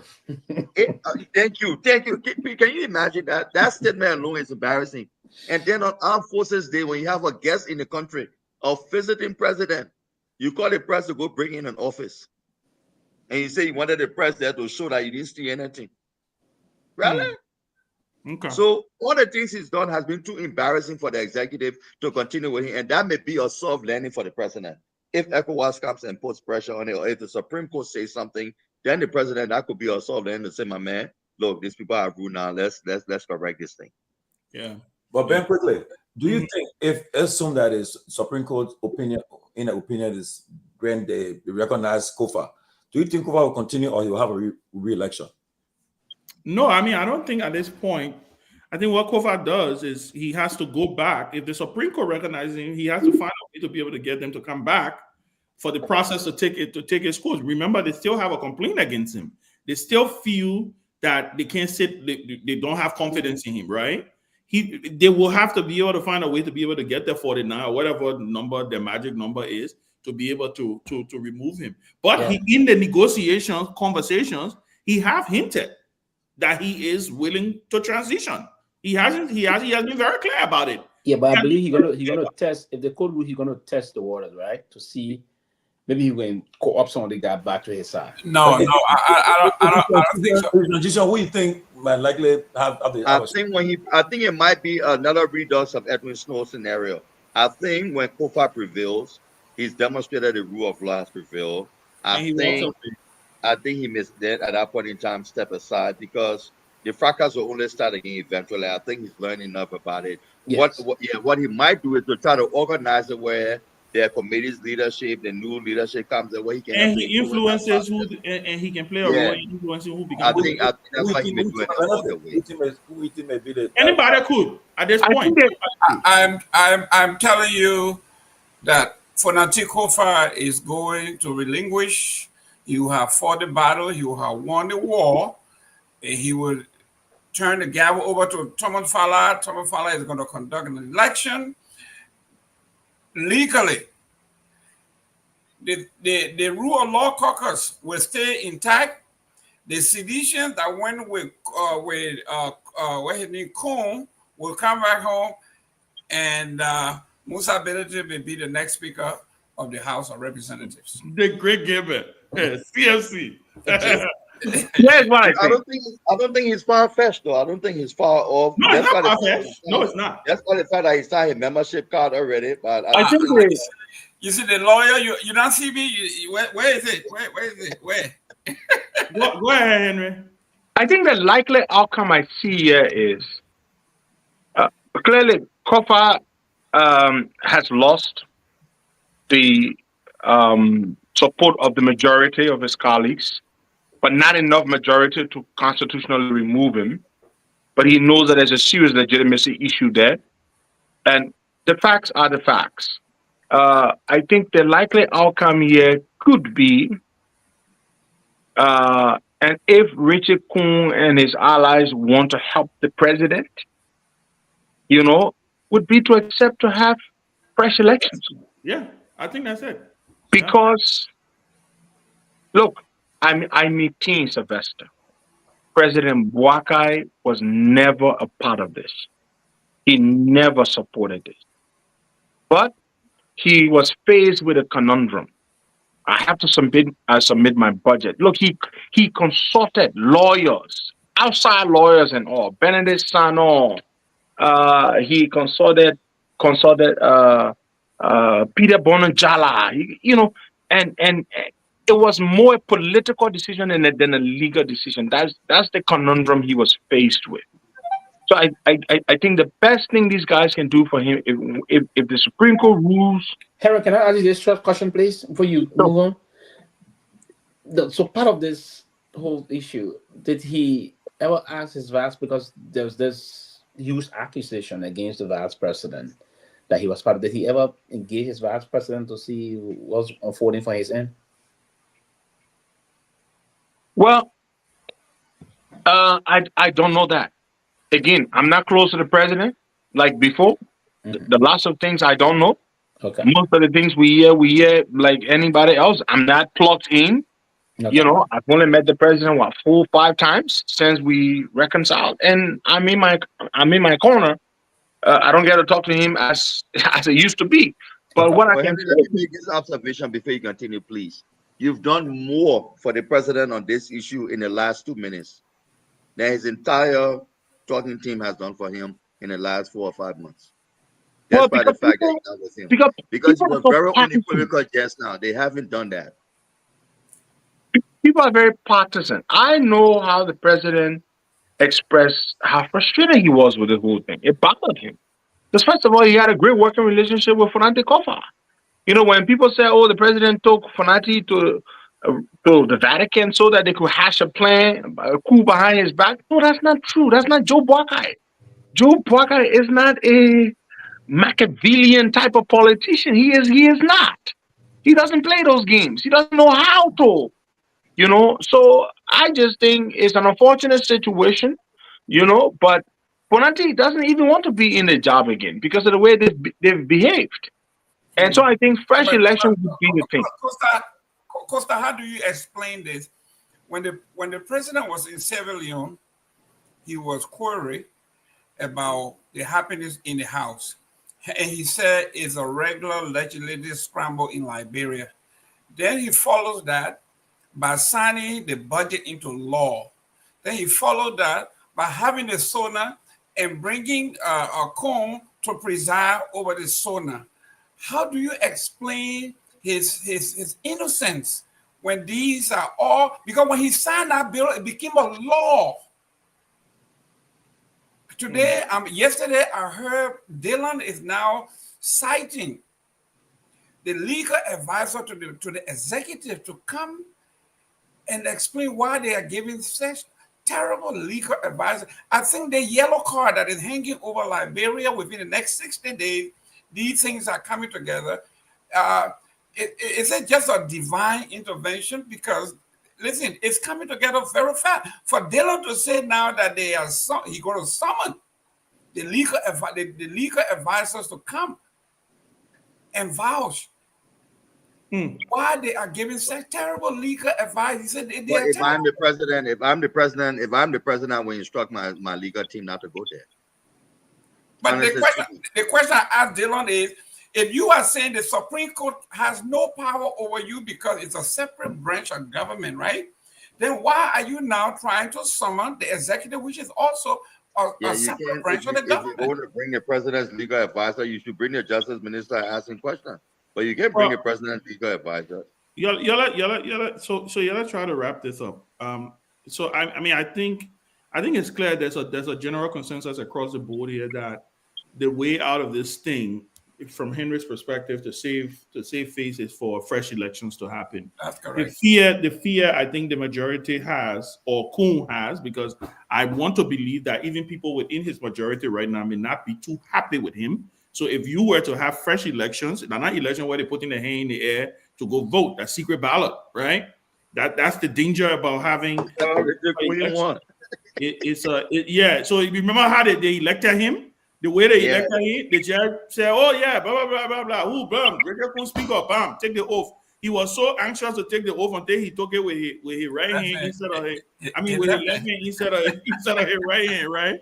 But the reason I say this is I think we all know exactly what. So let's watch and see how it plays out. I think it's going to be very interesting. I do agree with one thing. President Boakai will have an opportunity, and I want to hear Henry's thought on this. President Boakai will have an opportunity when the Supreme Court rules. When the Supreme Court come out with this BOI, he can use it as covering, and he can take the. I mean, I think the Justice Minister has to go. Someone will have to take the fall for the president, and the president can rely on the fact that, hey, the ruling was so ambiguous, right, that I needed my Justice Minister to interpret it for me. He interpreted it for me wrong. The Supreme Court has spoken. They have Friday claimed, Mr. Justice Minister, I'm sorry, but this is what we need to do, and I think they need to move in. And I think it's all setting stage with ECOWAS coming in. I don't think ECOWAS is coming in just on the fly. I think the stage is being set, right, for Kofa to cut short his trip, for ECOWAS to come in, for the Supreme Court to, because I think it's next week they're supposed to be doing their thing, right? Next week is going to be a very interesting week in Monrovia. I think all of this stage is set. ECOWAS will come, make it look good, like a negotiation has happened. The Supreme Court will come out with their BOI. I think the Justice Minister will have to take the fall here. I will be surprised if the Justice Minister survived this. I will be extremely surprised if he survives this. And the president can come out and say, hey, we were just giving the wrong. The Senate too can make their pivot and say, hey, we were trying to get the people's business done, and we can have fresh election. Now, who will be that new speaker? That's the $1 million question, because guess what? It may seem, again, remember the same thing that happened with Edwin Snow, right? When Edwin Snow left the speakership, the person that Ellen wanted, or the person that was supposed to be who? Edward Ford. I think it was Edward Ford. Yeah. It was supposed to be Edward Ford, and then Alex Tyler came from the blind. Ellen Choice. Ellen went for. Edward Ford, yeah, and Alex Tyler came from nowhere and took it and ended up becoming probably. Interestingly, before Snow became speaker, I remember having a conversation with then, Ambassador Weir after the 2005 election, and that Ford was the guy he wanted. Okay, well, they wanted a seat. Yeah, but Ford was the guy he wanted. Yeah. So, guys, let's do our closing. I think it was a fascinating conversation. Let's do our closing and call it a night. This is what we do here on the late night. We just kind of shoot the breeze. So, Henry, it's always good to you can always join if you feel like it. But we just shoot the breeze, no real agenda, and we have. I think this has been a fascinating conversation, and I'm glad I had the opportunity to join you guys. In my closing, I'd like to say there's something called plausible deniability. Every leader has to have that. In 2003, when the U.S. invaded Iraq, it was based on a coked up, trumped up intelligence, supposedly based on weapons of mass destruction. Mm-hmm. They propagated that, they used that as a justification to move in. When they found out that it was all a facade, CIA Director George Tenet was the fall guy. He assumed responsibility and he resigned. So presidents have to have people who are willing to fall on the sword for them. I don't know who that person is going to be for President Boakai, but again, I will maintain this.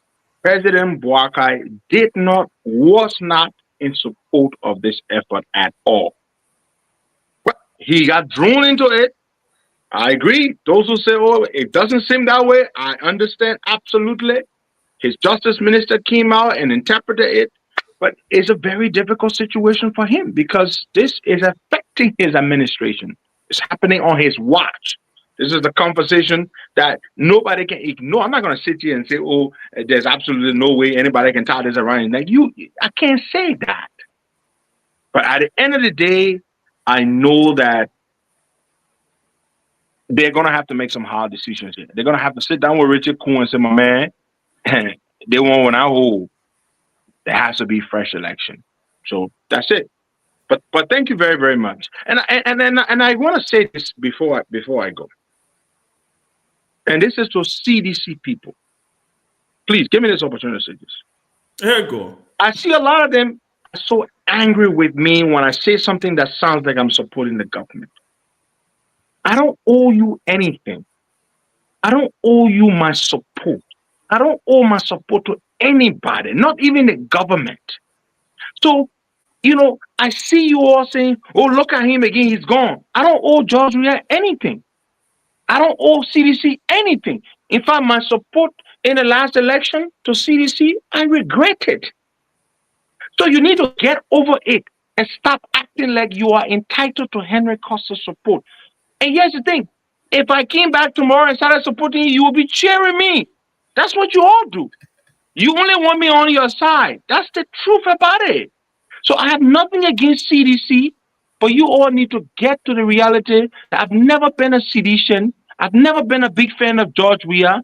My support for him for 2 weeks was one that I regret. I should have stopped that election out. I didn't do it. I didn't do much for George Weah either. I didn't help him.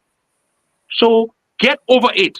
I don't owe you. I don't owe Mr. Boakai. I don't owe anybody my support. If I decide to support the administration, I will do so. And I'm not coming back to political commentary. I'm not coming back on talk show. Every once in a while, I will speak my views on issues. But as I've said, I'm not helping to make anybody president again. That is my position.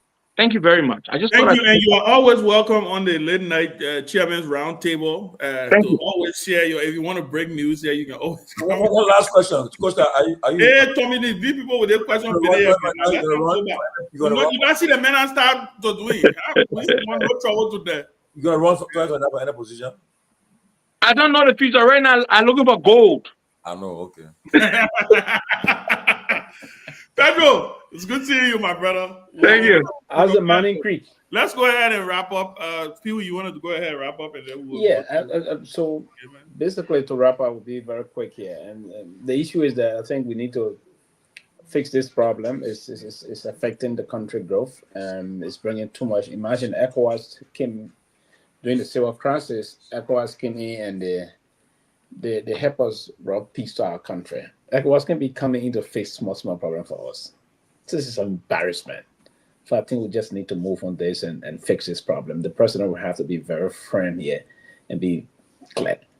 Like, listen, his Attorney General came in now, and the four guy here are going to be the Attorney General. Trust me.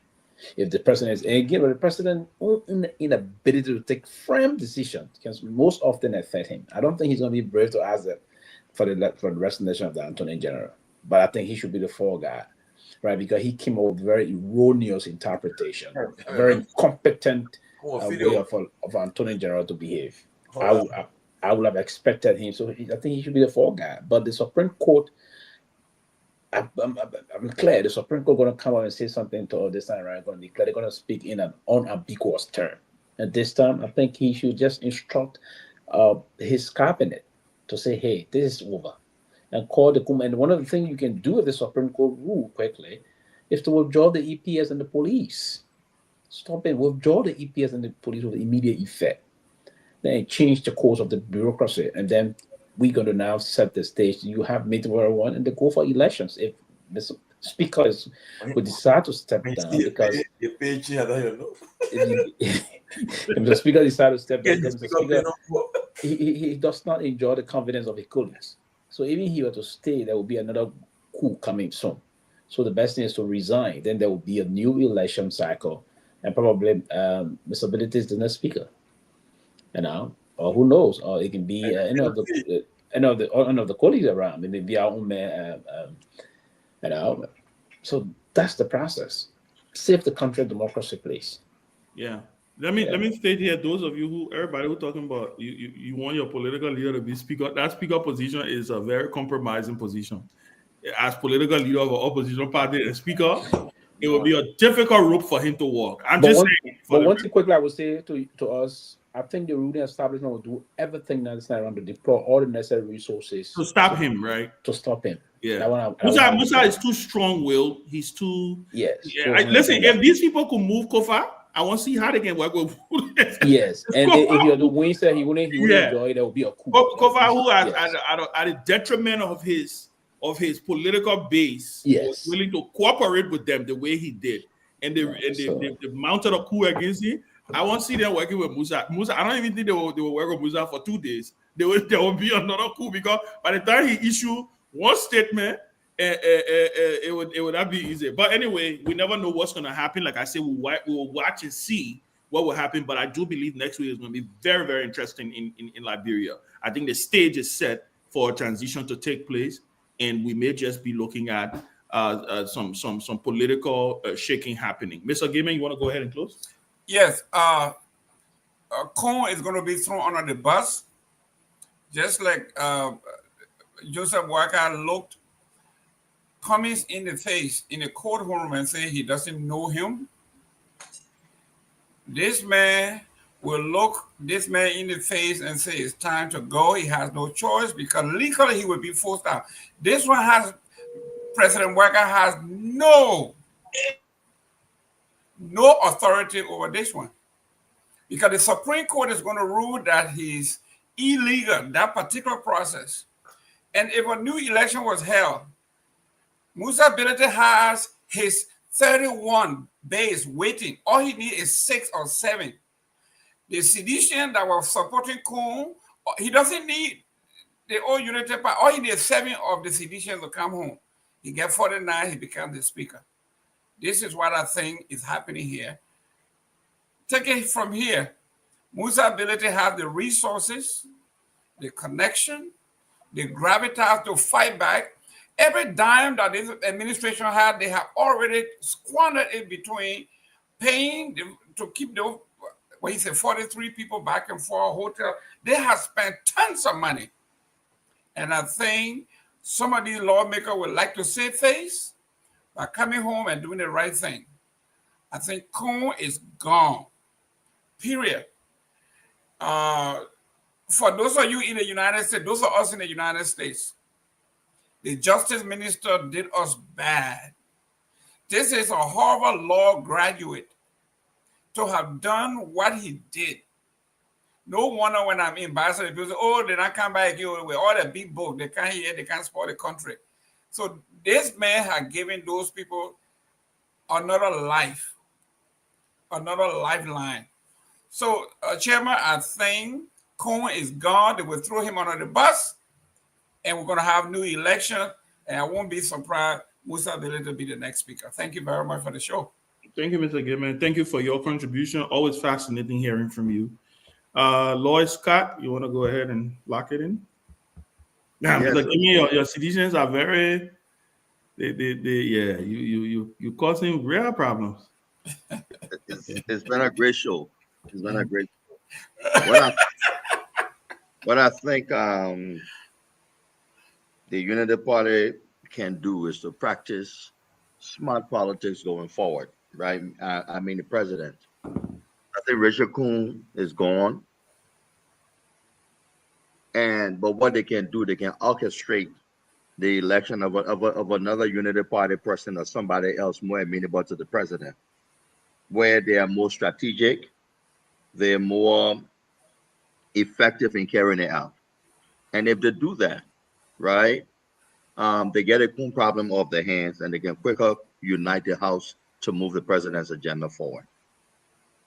I think that's the way to go. Identify somebody most likely obscure, right? That's not part of the fracas, that then you can use. If you look at the House when they were after Bill Clinton, okay, it was Bob Livingstone who came out of obscurity and then had to resign. and then Dennis Hastert, right? That nobody really knew. The guy now who's the speaker, nobody thought about him when they were after Kevin McCarthy. You have to, Unity Party has to find somebody like that, either within the party or somebody who's more, palatable to people within the party that they can work with. And I wouldn't really opine on the justice minister's thing because I think he took instructions on the matter, but still somebody has to be the fall guy. I think Nima County would be an interesting political episode within the next month. We are watching. We will be there. We will, go and visit and see what we can do. And so we're paying keen attention to that. But I think what happens in the House, if I were a political operator going forward, and unlike Henry, I haven't given up yet, right? But if I were a political operator going forward, if the House fracas is resolved and Richard Kuhn is no longer speaker, I would tie that it will become a political albatross around the neck of Jeremiah Kuhn. Because people believe that he was part of orchestrating it, and we will make sure we tie that around him. And if I'm Mr. Weah and the CDC, Mr. Cummings and the ANC, we will tie that mishap in the House, that constitutional crisis in the House, to the sitting vice president, and we'll tie it around his neck. And that way it can be done. I think the work of the country is very serious. Like Mr. Gaiman said, and let me end with this. The president can act very quickly. Either if the Supreme Court rules or you have a meeting with ECOWAS and you decide to resolve it and you don't even want to wait for the Supreme Court. You call Richard Kuhn, and the president doesn't even have, Modad resigned. Didn't he go to meet the president? The president couldn't even meet him, and he got the message. There are surrogates around the president that can deliver the message to Mr. Kuhn. You got to go. And he would never have to see him again anyway. Yes, yeah, you're not helping the president's agenda. Chief resign and do XYZ, but that message has to be delivered. And at that point in time, the great thing about Fonati's range in life, of Speaker Kofa's range in life, his education, his experience, and all of that, is that he's now one that holds things personal for too long, right? So he's somebody that you can come and have this civil discussion with. We've resolved it. He can help to orchestrate the new leadership elections in the House and all of that. And then he himself, because again, he's lost the confidence of his colleagues. No need to go through it again. But he's somebody that if you had to hurt anybody, you shouldn't, but if you had to pick somebody to hurt that you could quickly make peace with to help you resolve your own problem, he's that guy. So you have him. If the president acts quickly, Fonati could help to resolve it, get a new speaker in there. It doesn't have to be Musa. The Unity Party or the president can identify somebody that they can work with. That's also amenable to people in the minority or the law and order caucus, okay, and members of the majority black, and then move on. You'd be surprised a DJ Blue might be speaker, right? I mean, I'm that serious. My mind breaks like somebody else. Well, she's been part of it more, but somebody that has not been a central casting member in this. That way they may start looking. We just talk about how Alex Tyler became speaker when nobody thought he would be, and maybe something like that. Yeah. Thank you. Tomalin and George, you want to close? Well, let me say this though. I believe that when ECOWAS come arrive in Liberia on Sunday, maybe Richard Kuhn may resign before he may step down from that speaker role to take all the shame unless with the Supreme Court. Perhaps I believe it will say ECOWAS intervene, and then this is how that what he decided to work for the good of for the sanity of the institution. I'll step aside and let it play by itself. That's what I'm looking at too. But I believe that President Boga made it clear that he's not going to support any illegal stuff. Wherever the decision of the Supreme Court is, they will honor it and they will take it from there. But good conversation, guys. And in my election, I believe somebody will get the race before the election. They'll get out of the country. I don't believe that will happen. And that's in the works. I know that very well. You're gonna hear it. And lastly, yesterday, Senator Snow raised an issue about the public works minister. This morning, the public works minister sent me all his car documents, everything. So the money, the car cost, the amount was $2,300 more. So, but then the argument. I said Snow. I told you that. I But told you when I that. was Snow said, Snow knows that. I said Snow said, but Allah. But the main argument was the car is going for the car. Snow had a thing. I saw it. The idea, the man about the trash, all right? That's right. That's right. But yes, but guys, Allah will just look. We're doing it for our country. We Yeah. love it. People love it. A lot of people watch this show tonight, and top people in the country, in and out, watch this show tonight. And guys, we are doing something great, and we keep on. Maybe we know what will happen. You make a decision here and influence things in Liberia. You can never tell. Then you get on the ground. People are telling me today how you're in Ganta Nimba. The kind of treatment you get in there. Just for that interview, you have with the VP, everybody like it's the guy and thing. And so for guys, let's continue to do what we can do. The comments coming on Wednesday. Hopefully, you'll be here Wednesday.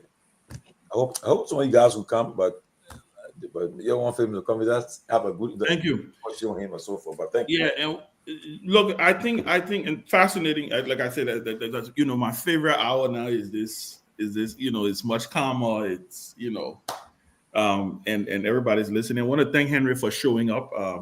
For coming on. I think he brought a lot of spice. Everybody was waiting and listening to him. You need to stop all the profanity and people have a right to to make a decision and to pick a side. Listen, I believe that within my core that political parties are not tattoos, right? Even tattoos can be removed. Even tattoos, you can use laser. They got a technology now. Use laser and remove. Yeah, and you can remove tattoo. I mean, if you go into other countries, look at Kenya, right? The presidential candidates in Kenya, they form different parties.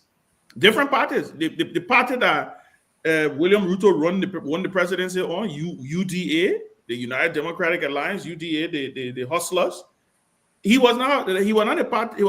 He formed a new party to go ahead and run in the election that he won. Before that, he was vice president to Uhuru Kenyatta. They had the Jubilee Party. When Uhuru Kenyatta ran for president the first time, he ran on a canoe. So there's notion in Liberia where we think we are just supposed to be stuck. Politics is about interest. Only people who are naive to politics think politics is supposed to be where your interest is well served, is where you go. The reason people are with CDC is because their interest is there. What are their interests that George Weah? Or whether that interest is what they want to see happen in the country, that is where the interest is. That's where the interest lie. So we need to become a little more tolerant as a society. When people make decisions, I know sometimes it hurts because you want to see somebody supporting you. But when they make decisions, you respect the person's decision and you say, hey, it's okay. And also the same thing to the person, right? When you leave, you leave. It's okay. It's not a big deal. But this notion that, once somebody leaves, they mean the person inconsistent. The person, I said it the other day on this very platform that if John McCain was in Liberia, John McCain would be called a flip-flopper. If what her name? Colin Powell was in Liberia, he would be called a flip-flopper, right? Me personally, they call me Kehleboe Gongloe. I reminded them the other day, Kehleboe Gongloe was probably one of the most successful Liberian politicians. When you look at it by standard of politics, he was one of the most successful Liberian politicians who probably did not become president, but he was able to always find himself on the winning side, right? That's what politics is about. Politics is about winning. You don't go into politics because you want to lose. I always tell people, opposition is having zero of nothing. Opposition is having zero of nothing. The thing about, I'm a constructive opposition, I'm an opposition for life, is not a price. When you become a ruling party, it is the price. You want to run, you want to govern the country. That is what you aspire to. So if your interests align and you find resonance there, the people who went and supported Unity Party in 2023, they formed their interest there. Alex Tyler, James Barney, Prince Johnson, all of them. Nobody called them inconsistent because you know what? They were supporting a particular side. But I thought it was a fascinating conversation, guys. I wanted to end on that note. But I will say this, and I will end on this note with the speakership. I predict, like I said, there's going to be a seismic shift in the political landscape this coming week or the next couple of days. But I also know something about my friend and my big brother and mentor, Fonati Kofa. Like Lloyd said, he is a very shrewd and savvy politician. He holds no grudges. And Fonati Kofa has the capacity and will kind of, I believe, and I want to predict, will be probably the most powerful speaker emeritus in that country. Yeah. He would. I have said to Kofa, and I will continue to say to him, there were some people who say, well, maybe he should resign from the House of Representatives. No, he shouldn't. He should open. You see how Nancy Pelosi is powerful in this country? Yeah. That is what you're about to see happening in Liberia. Nancy Pelosi is so powerful. She was able to get Joe Biden to resign from the Democratic ticket. That's how powerful Nancy Pelosi is. She, Barack Obama, and all of them were able to collude. Now she on Chuck Schumer's back. I hope they get Chuck Schumer to resign. Now she's on Chuck Schumer's back. I would defend right? Chuck Schumer. Now she's on Chuck Schumer's back to go ahead and to do. But the reason I bring it up is to say that Fonati Kofa will be, if this thing goes and the rule of law takes its course, he could set up a very powerful movement, and he will be known as the poster boy for the rule of law in Liberia. And that is a platform that he will use, and it can catapult him to greater heights. The Liberians will be able to look back and say, there is a short, cruel, high-head man who, when he should have buckled, he never did. Remember, the president of Liberia called him to his house and looked him in the eye and said, Kofa, you got to resign. I'm willing to do whatever it takes for you to resign. And he looked the president back and said, Mr. President, why are you asking me to resign? All you guys have to do is the right thing. Follow the rule of law. The same constitution that you took an oath and raised your hand and put your hand on that Bible and took that oath is the same constitution that I took that oath under. And so I will say this, Fonati Kofa, we could be steering a very powerful movement, a very powerful person, as Speaker Emeritus, who will be able to guide the politics and what happens on Capitol Hill. But it's going to be fascinating, and I look forward to seeing what happens. Those of us who are political junkies, we live for this moment, and we're going to be here consistently to continue to dissect the issues. But Tommy, it was fascinating. We look forward to having Mr. Cummings here on Wednesday. We'll get a chance to pick his brain to see where he is, and it's going to be fascinating. Lord, can you show up? Be able to. I hope everybody you know what? Chance to do. Lord, can you show up for that interview? Yeah. On Wednesday. On Wednesday. Yeah, and I think it should be. I think it should be well coordinated. Yeah. I think it should be well structured. We should give him the opportunity to be able to expand and to explain himself and to ask him the difficult questions. Some of the discussions we're having here, right? Maybe Mr. Gaiman should be able to ask him why you don't want to run for senator. And I hope he comes ready. Which I have no doubt that he will come ready. I'm going to ask him. Yeah. I'm going to ask him. I thought it was a fascinating conversation. So again, we want to thank Henry Costa. I want to thank everybody who's going to join. We're going to have some surprise. I'm going to be working with Tommy. We're going to be having some surprise folks show up.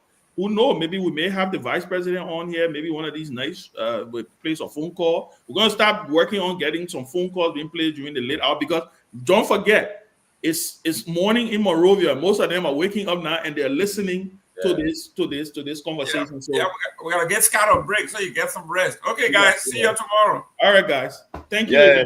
See you tomorrow for me.